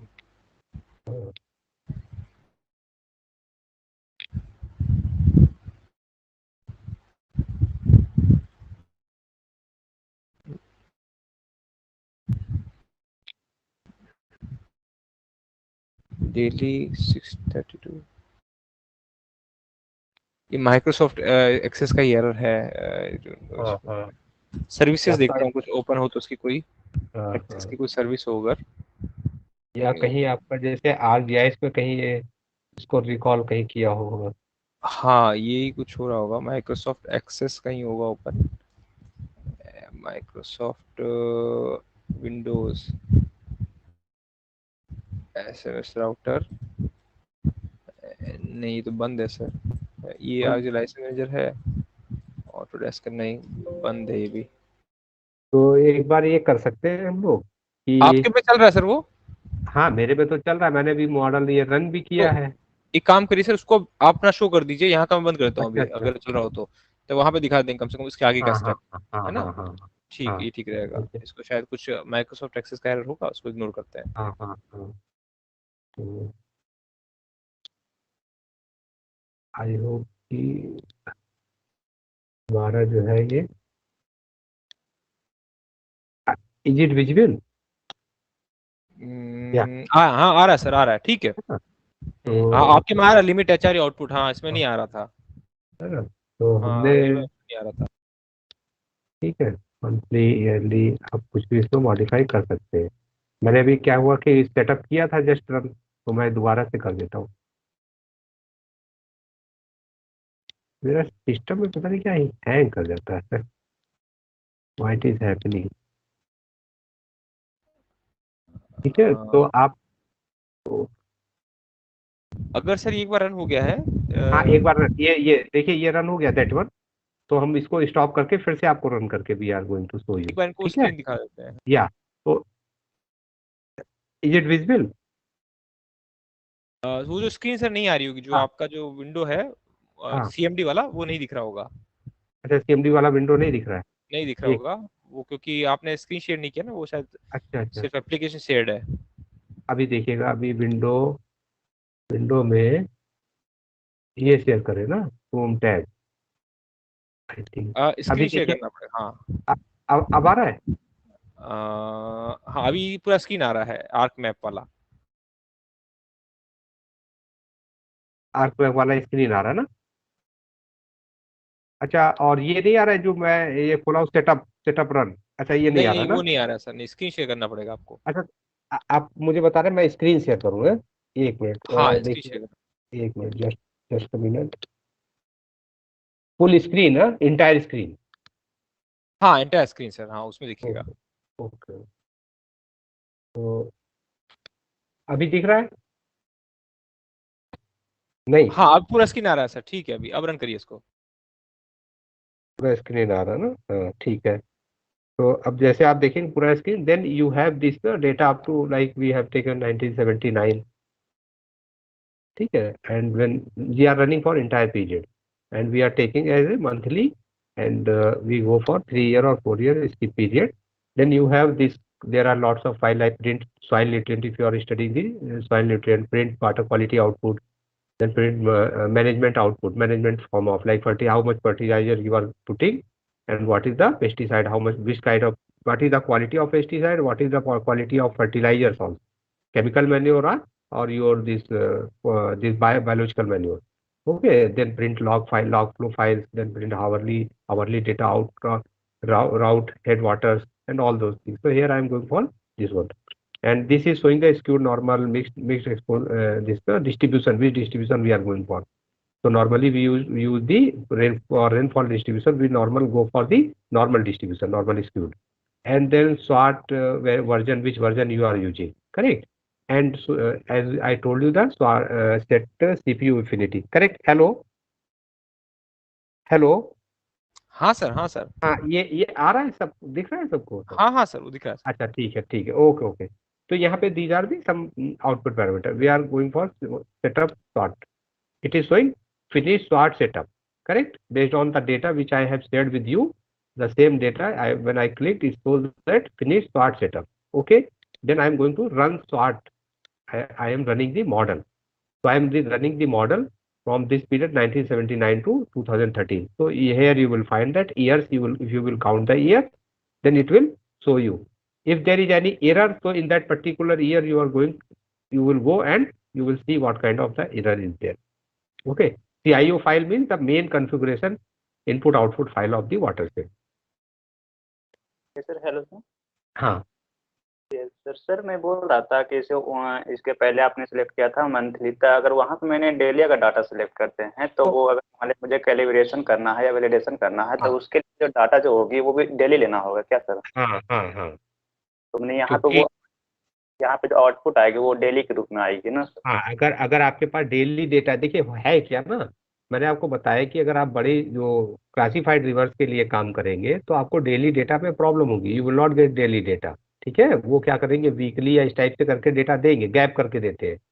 ठीक, अनटिल एंड अनलेस कि आपके पास अपनी ऑब्जर्वेशनल मेजिंग जैसे गॉज स्टेशन ना हो।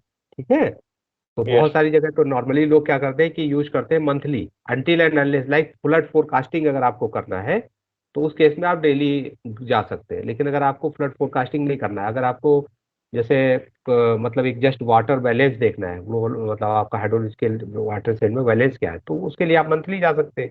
अगर आपको क्रॉप का देखना है तो then you need the daily. ठीक है, एक्चुअली मुझे चार्ज पैरामीटर देखना है तो उसके लिए मैं मंथली ले सकता हूँ ना सर? हाँ, मंथली ले सकते हैं। ठीक है, you can go for the monthly. ठीक, और तो वो आपको डिपेंड करेगा आप कौन सा। तो यहाँ पे क्या हुआ, शॉर्ट रन सक्सेसफुली हो गया। ठीक है, अब वो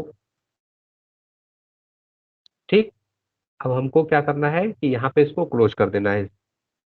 अब हमको ये देखना है शॉर्ट आउटपुट। ठीक है, तो हमारा शॉर्ट आउटपुट में हमें उन फाइल्स को रिकॉल करना है। रीच लेवल पे देखना है, whether we are going for reach level, reach means ये रिवर, और सब बेसिन लेवल। ठीक है, उस सब बेसिन पे देखना है, और पर्टिकुलर एचआरयू, कि आप पर्टिकुलर एचआरयू कहने का मतलब एक पर्टिकुलर प्लॉट में हमारा क्या चेंजेस हो रहे हैं, तो वो आपको देखना है। ठीक है, फिर उसके बाद जैसे आपका डिफरेंट ये दिया है आपको डेप्थ, और उसका फिर सेडिमेंट है, फिर रिजर्वायर है, पेस्टिसाइड है, वाटर क्वालिटी है, स्नोमेल्ट रन ऑफ है, मैनेजमेंट। ये बहुत इंपॉर्टेंट फाइल होती है इन दैट केस। लोग जब एग्रीकल्चर फील्ड में कितना फर्टिलाइजर डाल रहे हैं, कौन management practice, whether they are going for tillage, ऐसे करके कि क्या कर रहे हैं, तो वो आपको यहाँ पे मिलेगा। पॉट है और सारा चीजें, तो इसमें हम लोग जस्ट मान लीजिए एक रीच और आउटपुट लेवल पे देख ले रहे हैं। ठीक, तो इसको क्या करना है, we are going for the importing the files, whatever the files the model has run, importing to the your import file database. तो file database, import file database, that one in MDV that is going to be. Second यहाँ पे function बहुत अच्छा ये दिया है कि run SWOT checkup. अगर आपको यहाँ पे चलाएंगे, this is just for the diagnosis of diagnosis function for the model. अगर आप इसको चला के और चेक करना चाहते हैं, आई होप कि अगर ये हमारे में SWOT रन चेकअप इंस्टॉल होगा तो we will see it.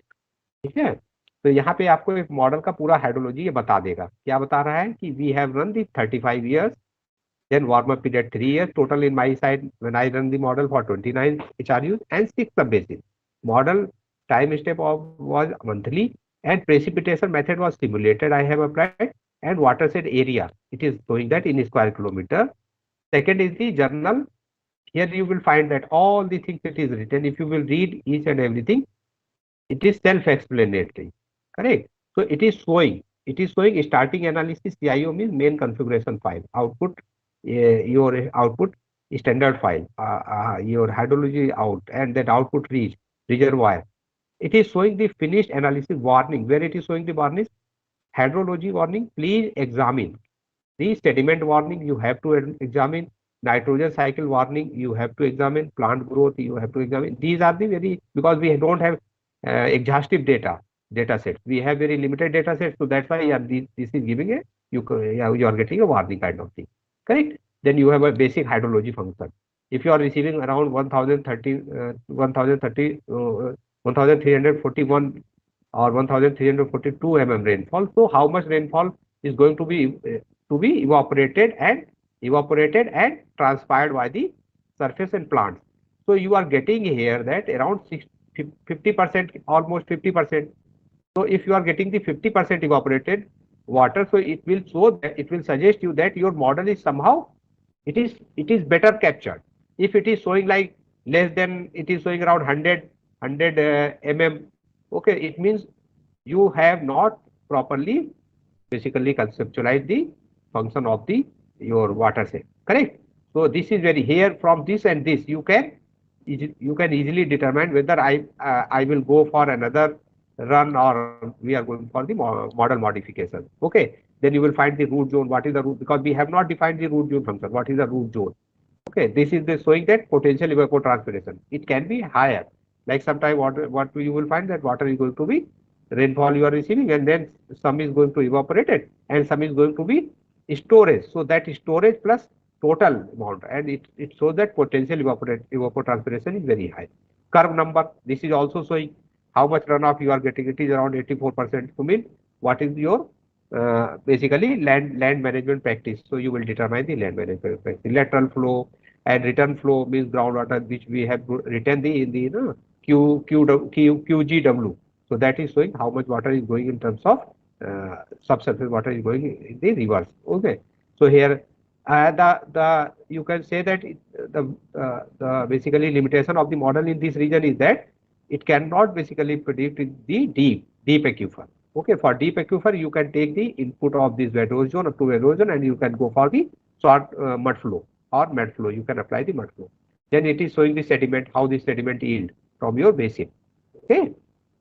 The nitrogen cycle, it is basically showing the nitrogen decay. Basically it is working on the decay principle. Then you have a phosphorus cycle.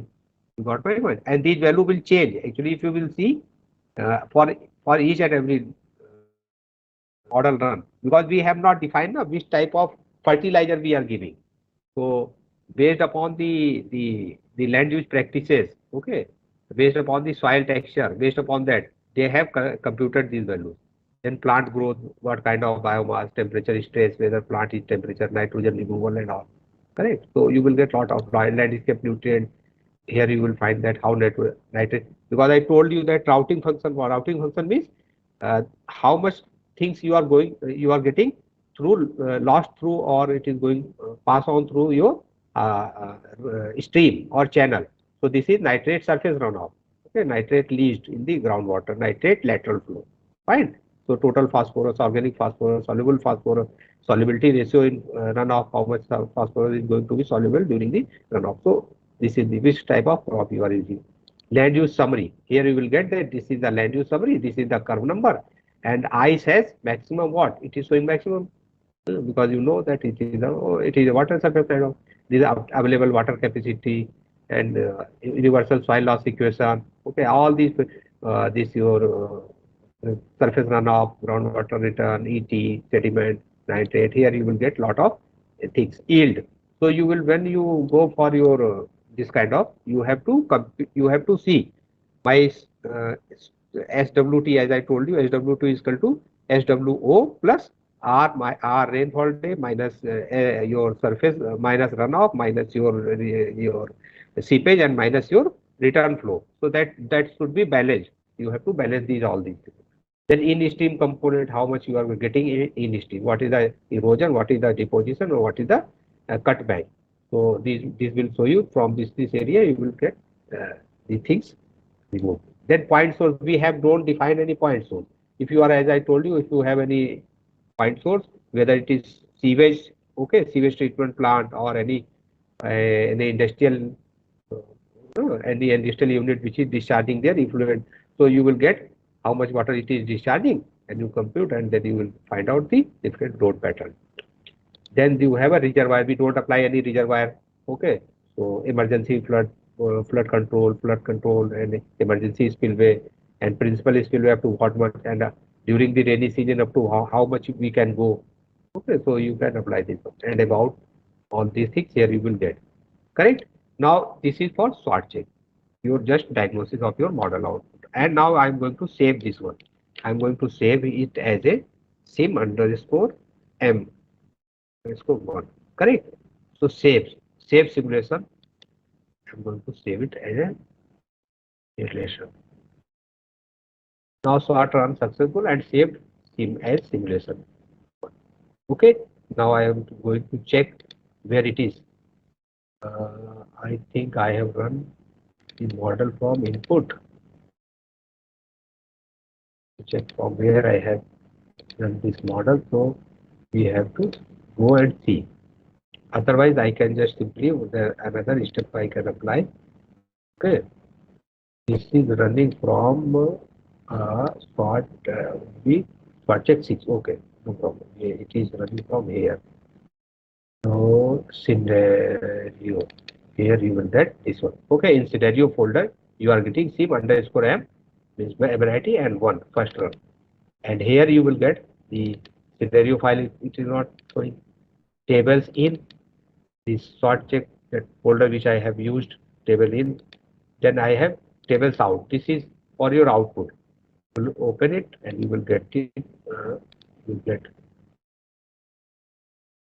here because we have applied the things at reach level. We have saved the files at reach level. We are not getting from 79 up to 81 because those 3 years were used for your warm-up period. Correct. So these are the flow and out. And when you are going for calibration, then you will use this flow in. Okay. Or flow out.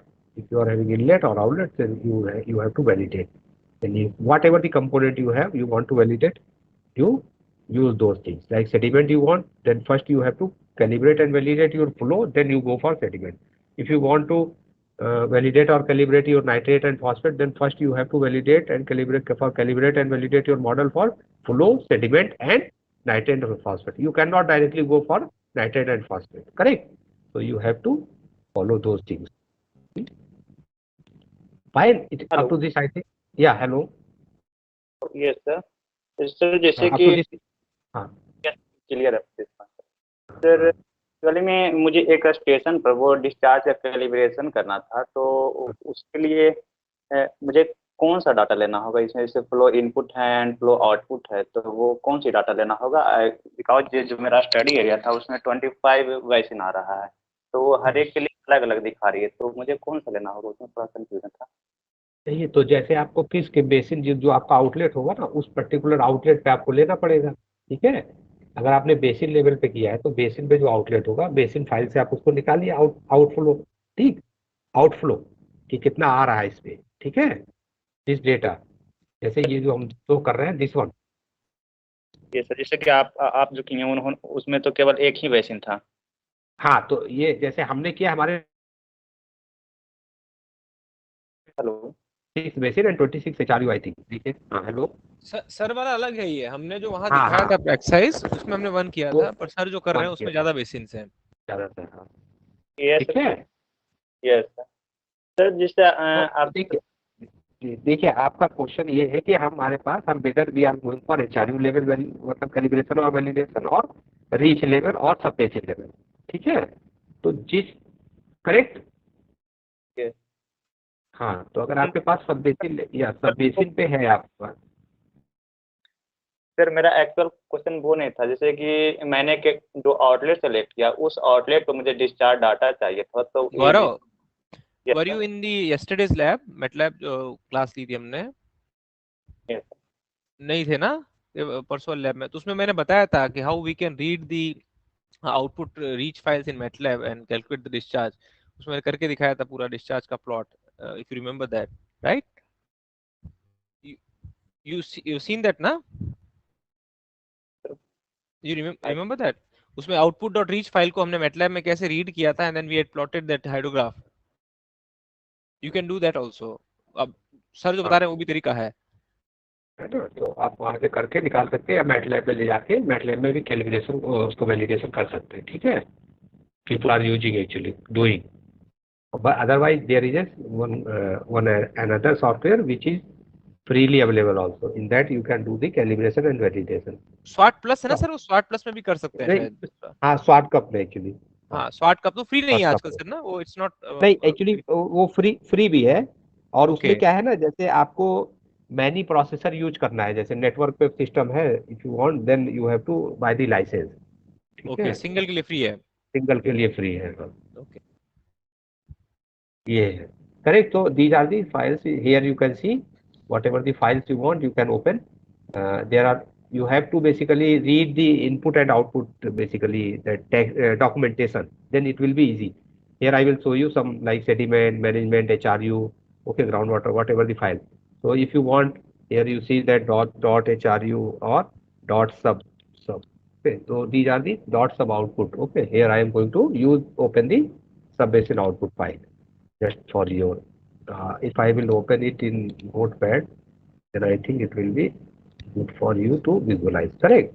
Now you can see this is showing sub-basin numbers, different sub-basin numbers, and this is showing the area, precipitation, snowmelt runoff, potential evapotranspiration, ET, okay, water content, and all those components, surface runoff, groundwater return, water yield, sediment yield, okay, organic nitrogen, जो है basically per hectare from mineral, and one is the file dot std